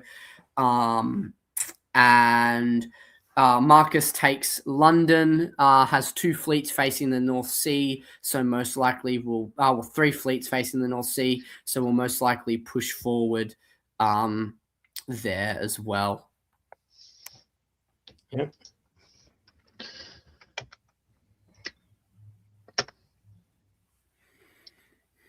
Here we go. Yep. Okay. On to 1906. Catholic. Yeah. This is why I think I was talking about Marcus being so strong, is they now are able to put their fleets into very, very capable positions. Why does this not go? What is the order for English Channel and Helgoland? I will that's pull true. that up. That should go unless something was misordered here. Oh, supports English to North. North. Okay, Yeah. Okay. So that was a misorder that could have been much more damaging to Russia had it been correctly ordered. And what I was kind of predicating my assumption that they were going to win was based on. But nevertheless, there are some things to note. Burgundy going to Ruhr, Paris going to Burgundy, puts both Holland and Munich at risk. But with Justin's support, could also be used as a potent weapon against Kiel. Like, you could easily have Justin supporting Ruhr to Kiel and then cutting Berlin, because why not? In the south, we see L successfully putting St. Petersburg into Moscow, retaking that. But at the same time, Jake puts Moscow in Sev, retaking it, creating very similar borders to earlier in the game. Andrew, to his credit, keeps fighting on, puts the fleet back in the Black Sea where it can do some real damage. But the rest of the theater is mostly static by sea, but aggressive by land as Jake's army sort of moved towards his opponent's territories, supply centers. Go. Okay. So now here, Andrew Zick manages to push Constantinople forward enough that Smyrna is able to walk in behind, thus giving Andrew, for the first time in a long time, full control over his own home peninsula. This will help clean up a lot of the defenses, both on the offensive side and on the defensive side. So this is going to be huge for Andrew there. Then we have France basically trying to move into position to take the North Sea, but Russia successfully turned them with promises of keeping Holland, which seems to be a red line for Justin. But with Justin losing Munich, I don't think their red lines matter too much anymore. This is just net positive for Turkey, and that's yes, it for the year. Absolutely correct. Well done. Well done. I'll leave it to you, Darcy. I'll be right back. Spring. All right. We see Jake retreat further back out of L, trying to just recover Bulgaria, most likely. Takes Naples, will have Rome in fall, I think. And L moves the fleet into North Sea finally, potentially trying to put pressure on France down there. Meanwhile, France most likely will get Tunis at the end of this year. L retakes Sev. However, Ankara does move to Armenia, so the likelihood of keeping Sev quite small. And yeah. All right. Fall. In fall, we see Andrew takes Greece instead of Romania. So it looks like there was a stab by L on Andrew, who was probably expecting support into Romania. Jake takes Bulgaria, takes Rome, keeps Naples, as Andrew decides to deny France, Tunis instead of moving on Naples again. Meanwhile, we see Jake gets support into Kiel, which is quite frustrating for L, who was making progress in the north through Norwegian and gets into North Sea again. And yeah, so this means that Jake is up 4, Kiel, Bulgaria, Rome, Naples, but loses Sev and Greece. So overall, +2, taking Jake up to 11. And L is up Sev and Con, but loses Bulgaria and Kiel, so stays the same on 9 again. So frustrating for L, as it's been up and down this whole time. Yeah, especially considering Jake's Oh, this is position. the end of the game. Oh, this is the end of the game, isn't it? Yeah. Is it Spring 02? Spring 08, they say, is the end. Yeah. So this is well played by Jake. A great dive, for the top here. Great top. And he was in 11th place. So this will give Jake a high finish in the tournament. Yeah, probably going to put him in the top 5. Maybe, I think there's a bit of a backstabber Boba. Maybe this wasn't time. Yeah, there was a So it looks like so there was another year. Looks like it's jumped 07. And can you just see if so we don't have orders for Spring 08? That's fine. So we can just backtrack and solve this. Okay. Cool. Figure again, yeah. Yeah. So what happens here is Russia kicks Austria out of Kiel. We see the Macon Sevastopol that want to hold it. We see Jake go up to 12. Gets Greece back. Loses Kiel. Loses Kiel. Yep. And then for France, we see them go up. They just go up to Tunis. They just take Tunis. And then everything else is mostly the same. Turkey gives up a little bit to Russia, I think, to even out what they lost in Sev.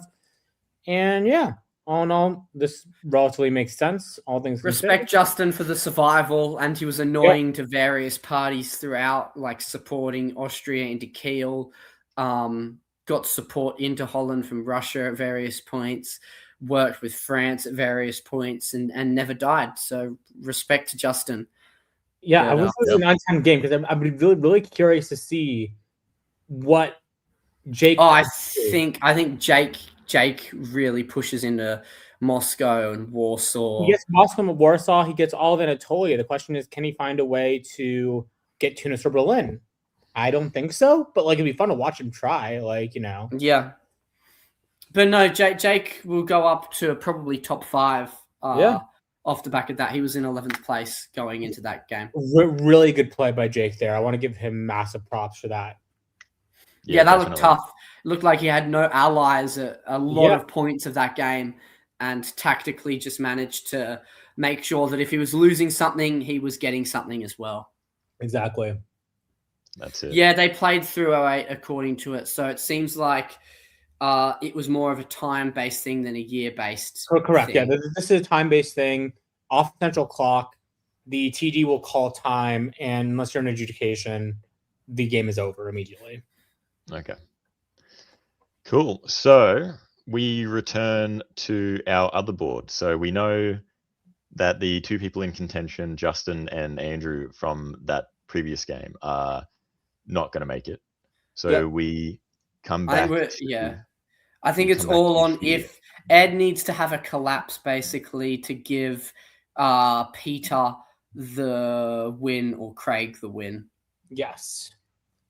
And I think Ed knows well enough how to play defense here. And this position is so defensible that it will be. I'll be shocked. I mean, there's a free combo to Sev here, but let's watch it play out. Yep. All right. I think we are back to Darcy for this game. Yep, I think so. Here we go. Yep. Ed takes Sev, takes Romania. Gets supported into Romania by Italy, showing that they're still good. Meanwhile, Craig trades Lyon for West Med, and Russia moves back to defend the Warsaw-Moscow line, as Eddie takes Sweden and most likely in 4 will take St. Petersburg. And Leon brings that fleet that was stuck being built in Brest into mid-Atlantic. So I think Craig's about to find a big stop in the West.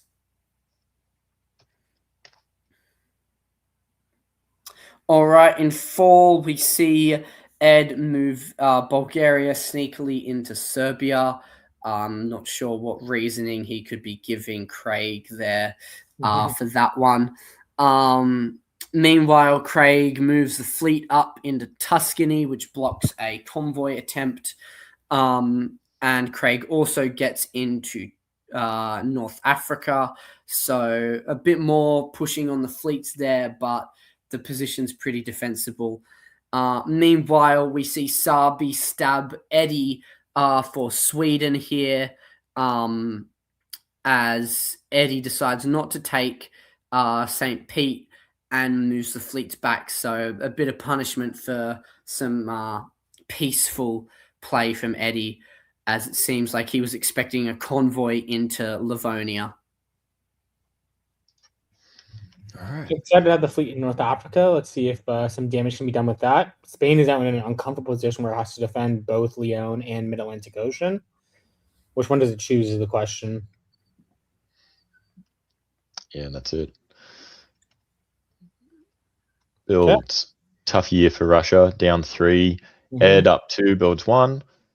And Sabi gets a nice fleet keel. Yep. No, good choices by Ed. I think Ed is basically telling Craig, hey, I'm going to maintain my defense position. Like, don't get cute. But I think I have what I need to win. So go do whatever you need to do. Feel free. Yeah. Cool. Catholic. Yeah.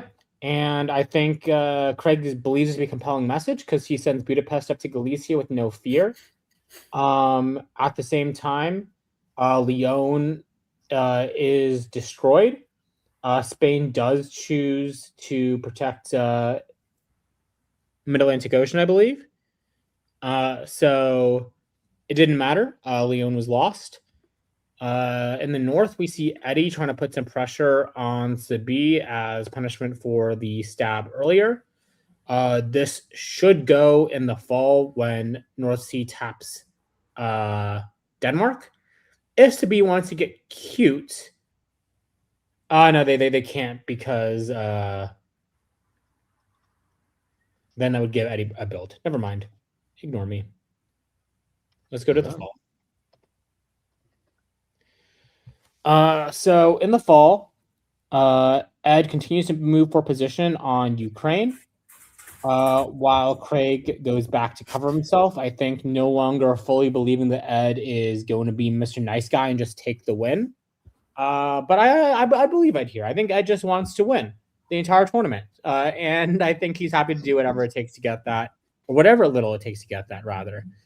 And Germany fights Eddie some more. Sweden does fall to Eddie as I predicted. But for now, Liam is able to hold off Craig, and I think that can continue for a while. So until West goes to North Africa and Train makes it into West, Liam is safe. Okay. 2 fleets and a wave from Ed again. Mm-hmm. Darcy.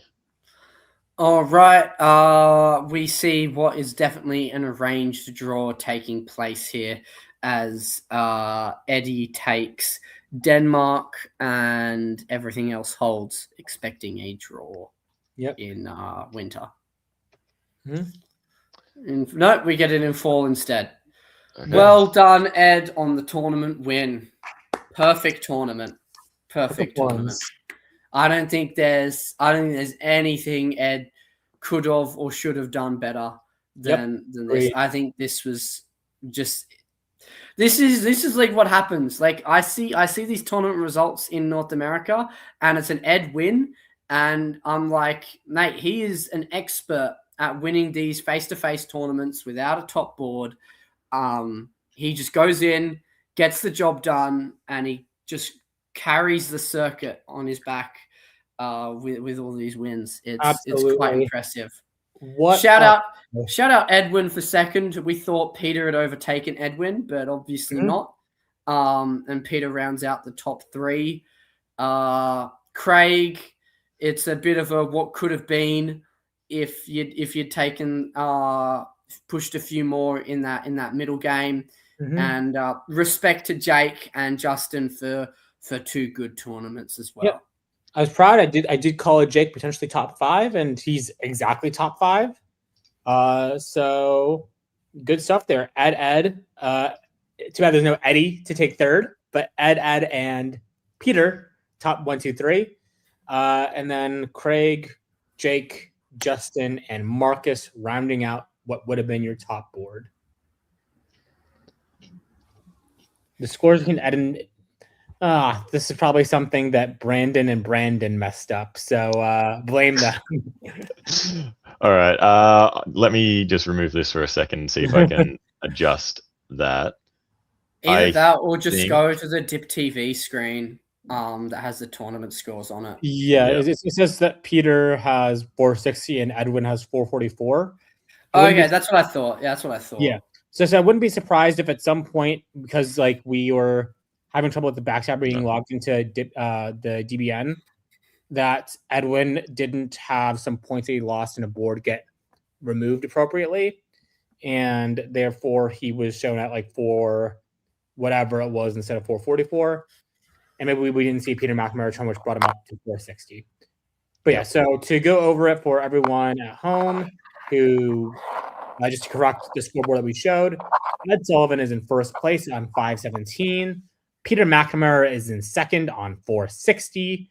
Edwin Lopez is on third at 444. Craig Mayer takes fourth on 413. Justin Lohr takes 373, tied with Jake Mannix on 373 for fifth. Patrick Jacobson takes seventh place, rounding out your top board. Marcus Edholm, Andrew Zick, and Emmett Wainwright round out your top 10. Would like to point out Peter got third at the Melbourne Open, which would have been, I think, 2 weekends previous to this tournament that we just covered. So it's been a close. It's been a close but no skipping around as well. Yep. Yeah, this is a close but no cigar for Peter in the month of March, because Ed is too busy with the cigar, and maybe another time, Peter. Yep. And then I also want to give credit to the top countries, because top countries is such a big deal of whipping with the Bears. For best countries, Austria, that'd be Jake Mannix, 12 centers in round 3, game D, Hannah Percy. Best England goes to Peter McNamara for his performance in round 3, game A. Bea Kim, 196 points on 12 centers. Best France is Justin Lohr. Round 1, game A. Alyssa Liu, Oakland legend, represent, 165 points on 11 centers. Germany is Ed Sullivan. Round 2, game D. Brandon Kim, 201 points, 12 centers. Best Italy goes to Peter McNamara. Round 1, game D. Kate Gray, not to be confused with our legend Katie Gray, on 171 points off of 10 centers. Best Russia goes to Patrick Jacobson. Round 3, game B. Maddie Maestro, 211 points on 13 centers. And then also taking Best Turkey is Victoria Terada. For round 1, game C, Nina O'Brien, 165 points. That would have been Victoria's first ever face-to-face tournament game. Wins a best country at whipping, getting the yellow bear. Major congratulations to her especially, but also to all the best country award winners. Yes. In saying that too, we do have an interview with the winner, Ed, but we also have an interview with a player named Sam. I believe it was their Sam O'Neill? first. Sam O'Neill. Yeah. Yeah, I believe it was their first tournament, if not first face-to-face games. We have a little promo interview with them and Ed. I will add that to the stage, and then we will watch the winners interview afterwards. Perfect. Let's watch and learn. All right, welcome to Back Channel. It's Ed Sullivan here. I've got Sam, the man. First time diplomacy tournament. Sam from Stanford. Yes. What are you Correct. studying? History, which checks out. History. All right. So you go to Stanford. You're a college student. Yes. Tell us quickly how you found out about diplomacy. Several years ago, I was living overseas. I lived off in Asia, and there's not a lot of diplomacy that happens in Asia. It's the game. And so I was randomly watching videos, and I come across this one video called Board Gaming in Extreme Weather. And it's this group of friends, and they're playing it, and one guy's in the middle of Hurricane Ian. It's just super chaotic. And I went, this game sounds really fun. So I tried to get my family to play it. They didn't want to play it, obviously. Tried to get my friends to play it. Sort of played it, but I kept at it, and now I'm here. Well, you're not just playing diplomacy. You actually got the courage, and I think it is a little courageous if you don't really know that many people to come to a tournament. So how did you even find out about this tournament, and how did you get here? So I was sitting in my computer science class, not paying attention to lecture.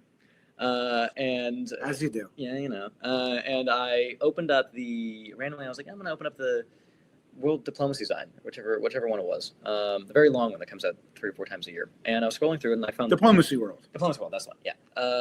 And I found the page with all the tournaments. And I went, okay, yeah.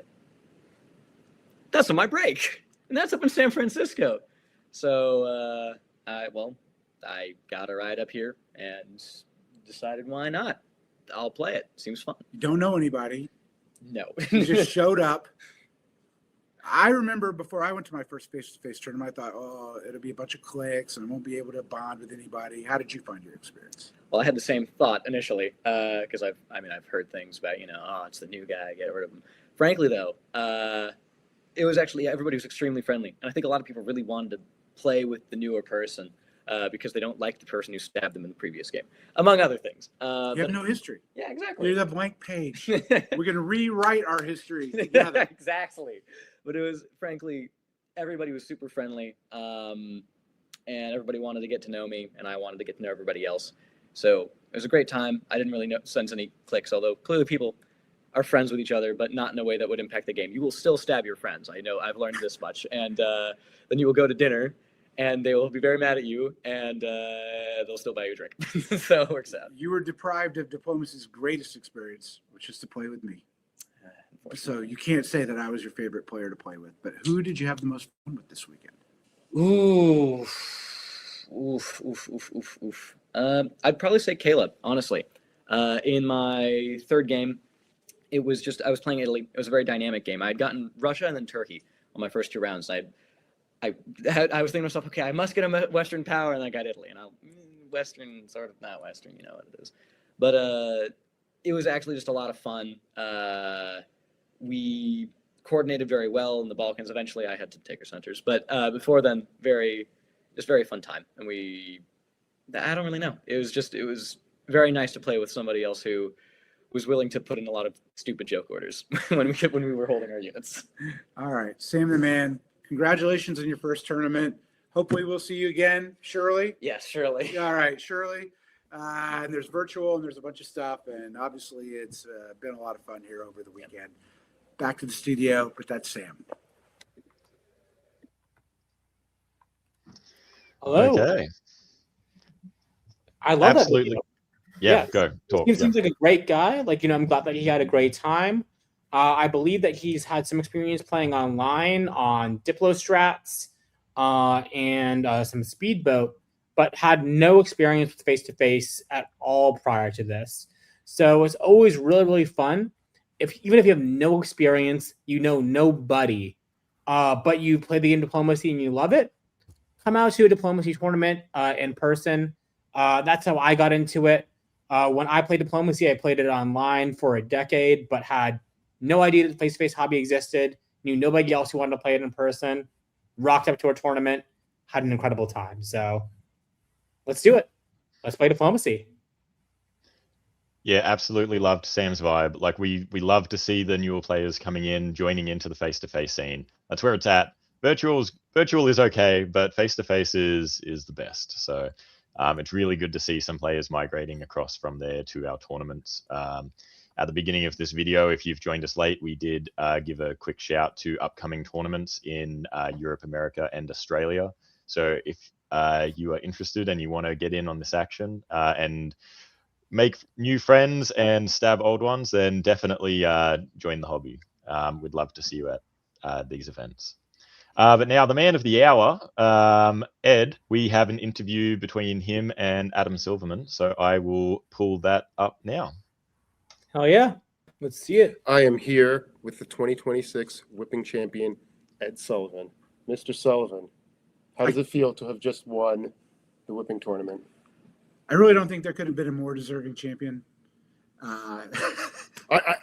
Well, I mean, come on. I kid. It Let me- was a lot of fun. I mean, it's a great tournament. I've come to whipping now 3 or 4 times. I've never had a good result. I've never won a best country, never won a bear. And I was lucky to be here, as you know, because of TSA in Houston. The lines are horrible. That's right. And That's right. I almost didn't make it, but I'm glad to be here and happy to. what were some highlights of the weekend for you? First of all, getting to know the people, that's always good, right? Which is to see you have this weird interest in diplomacy. So getting to know other people that you don't know that have learned about the game, that's fantastic.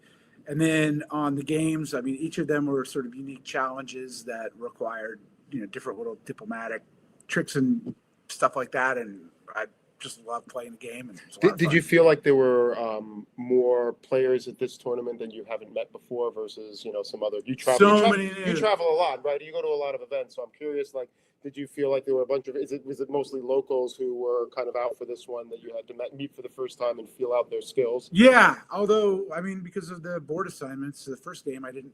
There weren't that many new people, and then having new people, and those new people know each other.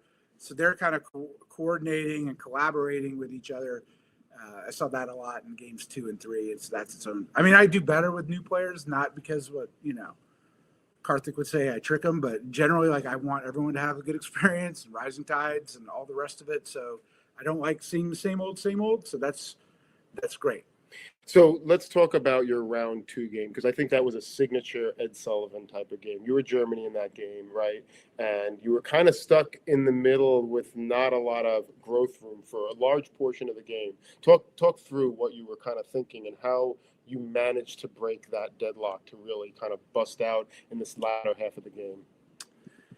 So the thing is, you got to think about tournament standings, as I do at all times. And I realized that Marcus had a shared board top. And Marcus He was Austria. I played Germany. And so my goal number 1 was to make sure Marcus got eliminated on score. Mm-hmm. So I'm going to dedicate a lot of my diplomacy to making sure that happens and give people a lot of room to do that. Andrew Zick had a shared board top. And then, of course, Emmett didn't have a result at all. And Emmett was France. And Andrew was Russia, right? Andrew Zick was Russia and Emmett was France. Yeah. So Emmett he needed the assurance that he just was going to get a good game, right? And I'm like, okay, I can do that. You can have a good game here. And then, our England was a bit of a wild card. And so, like, once I sort of bonded with Emmett to make him realize that, you're going to have a good game, your result is fine. Then it was just a matter of making sure that Russia and Austria fought. And I worked a lot on that. And because of that tension that existed between the two of them, that shifted the board dynamics in my favor. And when your brother and Marcus, your brother played Italy, and Marcus seemed to make some progress, that incentivized Emmett to go fight Italy, and that incentivized Andrew to continue to fight Austria and then Turkey for a while. And I sat there dominating over their centers for hours. I mean, hours. And so that was sort of a difficult game, but I'm a bit of a tournament hawk, and I knew that Justin Lohr had secured a board top in round 2 with 2 extra centers. I knew he was ahead of me. So I basically just went to the other 2 and was like, fellas, we can do this the easy way, or we can do this the hard way. Yeah, the easy way is I'm going to top by 3, so I'm ahead of Justin.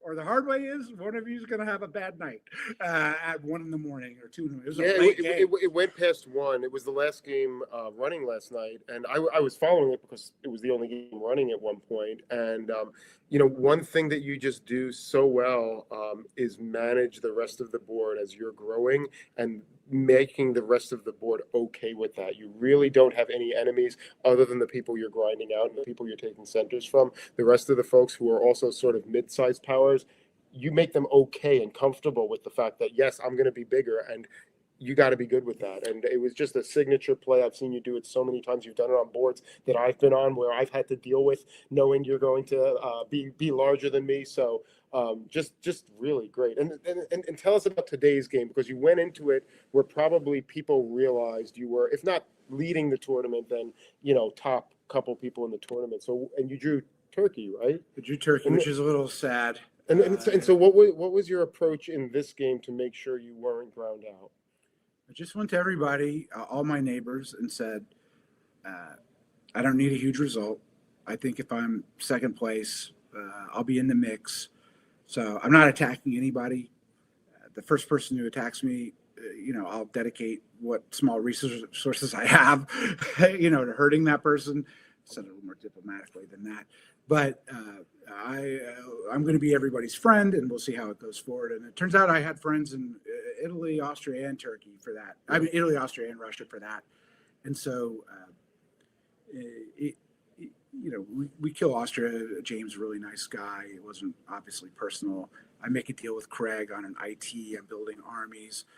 And the problem was, I think my position got really good because of the cooperation. Craig decides to launch a Western campaign, which totally locks him in.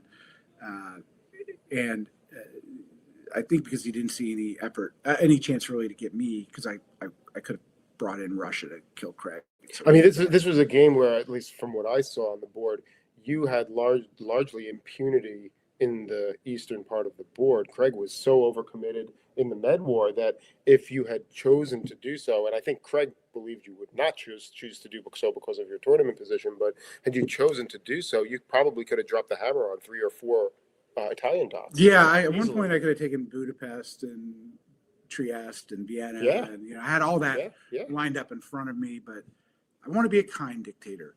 I realized that I thought a board top would work at some level. The only hitch in the swing was I really thought we'll just get Russia committed to fighting, Germany and England and all those powers. You had Eddie Brisson, and he sees what I'm doing, and he's helping, hurt Russia.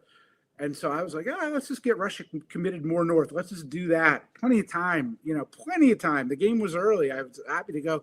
But Craig, because he was not stalemated, but needed an edge, he stabs Russia, which means that Russia's never going to work with him.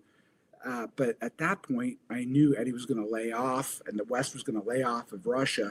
It puts me in this predicament. So I'm like, I'm just going to nab what I can from Russia, secure the board lead, which I thought was essentially impregnable. Almost everybody attacked me at that point. And it was only 8, but there is something about breaking the will of everybody else on the board. And like once they realized that they couldn't top the board, everyone just wanted a draw, and I was fine with that. I would put it in the hands of the diplomacy gods to see if somebody else would do it. But I said, I'm going to post my score. I'm going to live with the result, knowing that honestly, as you know, Adam, I'm maybe a good, I can employ deceptive tactics and get people to do things that they don't want to do. And I do that when necessary. I really try not to do that in this tournament. I think I lied one time to L in the first game. Other than that, I just sort of was, in another mode. And I'm feeling great where my diplomacy is right now. And the diplomacy gods were on your side because you won by a pretty substantial margin, as it turned out. So what's next for you, Ed? I'm going to go to Armada. Mm-hmm. I'm going to go to Greece. Mm-hmm. I have a hard time with these Europeans. They look at me like a used car salesman, which I kind of am. So at least they don't look at you like a lawyer. Yeah, that's good. Right, yeah. And, we'll see where it goes. I love playing diplomacy. I love coming to tournaments like Whipping. This was obviously a great event. Thank you to you and to Siobhan and, to Alex and Eddie and all the organizers. It was a great time. I'd encourage everyone to come to Whipping. San Francisco is a great city. The venue is great. So thanks to everybody, particularly all the other players. Well, thanks, Ed. Congratulations, and good luck to you in the next one. All right. Thank you.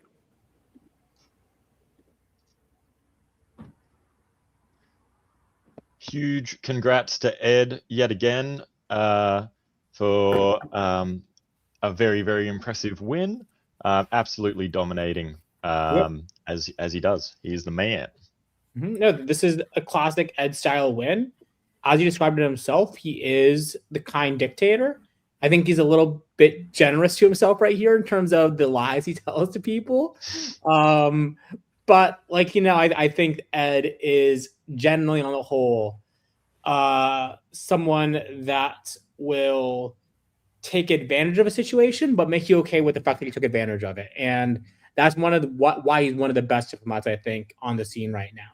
Like, plain and simple. Yeah, I mean, he won Carnage and Regatta last year, came 2nd or 3rd in DixieCon, and then wins this tournament. Like, outside of perhaps David Miller, those two are running the North American scene at the moment. The face-to-face North American scene at the moment, and it's kind of like, okay, who's going to step up and beat out those two in North America at the moment? Like, we gotta see some North American fight from some people. But no, Ed's one of the top players at the moment, and it just shows in the results he's been getting. Yeah, I think you're leaving out Katie Gray, who's been winning a bunch, and Brandon Fogel has been winning a bunch. And I'm talking over the last year and a half. Katie's won a lot over the past year and a half. What has she won over the last year and a half? What has Fogel won over the last year and a half? Katie won. I'm not sure. I'll have to Google it. But I'm pushing 120. Okay, I'm not saying they're bad players. I'm just saying at the moment someone needs to beat them at a tournament. You heard it here first. Darcy thinks they're bad players. So to be fair, he also thinks Peter McNamara is overrated. So what does that tell you about Darcy's rating abilities? How many podiums did you make at your last 2 tournaments, Darcy? Yeah. I won. Oh, damn. All right. That's true. Yeah. Snake doesn't count. Snake does not count. Hey, okay. I came second at Middlesbrough. All right, guys. Thank you for a wonderful stream. Michaelis too, who hopefully he is having a good nap in doing some self-care so he can look after real life as opposed to this game. Check out the fancy little banner I've put down the bottom if you want to check out our DBN schedule for upcoming tournaments around the world. We have a lot of virtual games going on. We have a lot of tournaments coming up. It's a lot of good stuff. And of course, we have our World Championship coming up in May in Greece. It is an open event, and everyone and anyone is welcome to attend. Please hit up the contacts on the DiploBN website or via WhatsApp or Discord, and we will help get you there. It's a lot of fun. I want to say a big thank you to you, Karthik, and to Darcy for joining me here today to cover this, what looked like a really fun tournament, especially that round 2. Yeah, absolutely. 100%. All right. Huge shout out to Ed once again. Big congrats. And we will catch everyone on the next stream. Oh, yeah. All right. Cool. All right. Have a Sounds good one. And congrats See ya. once again. Hook 'em horns. That's it. All right. See ya.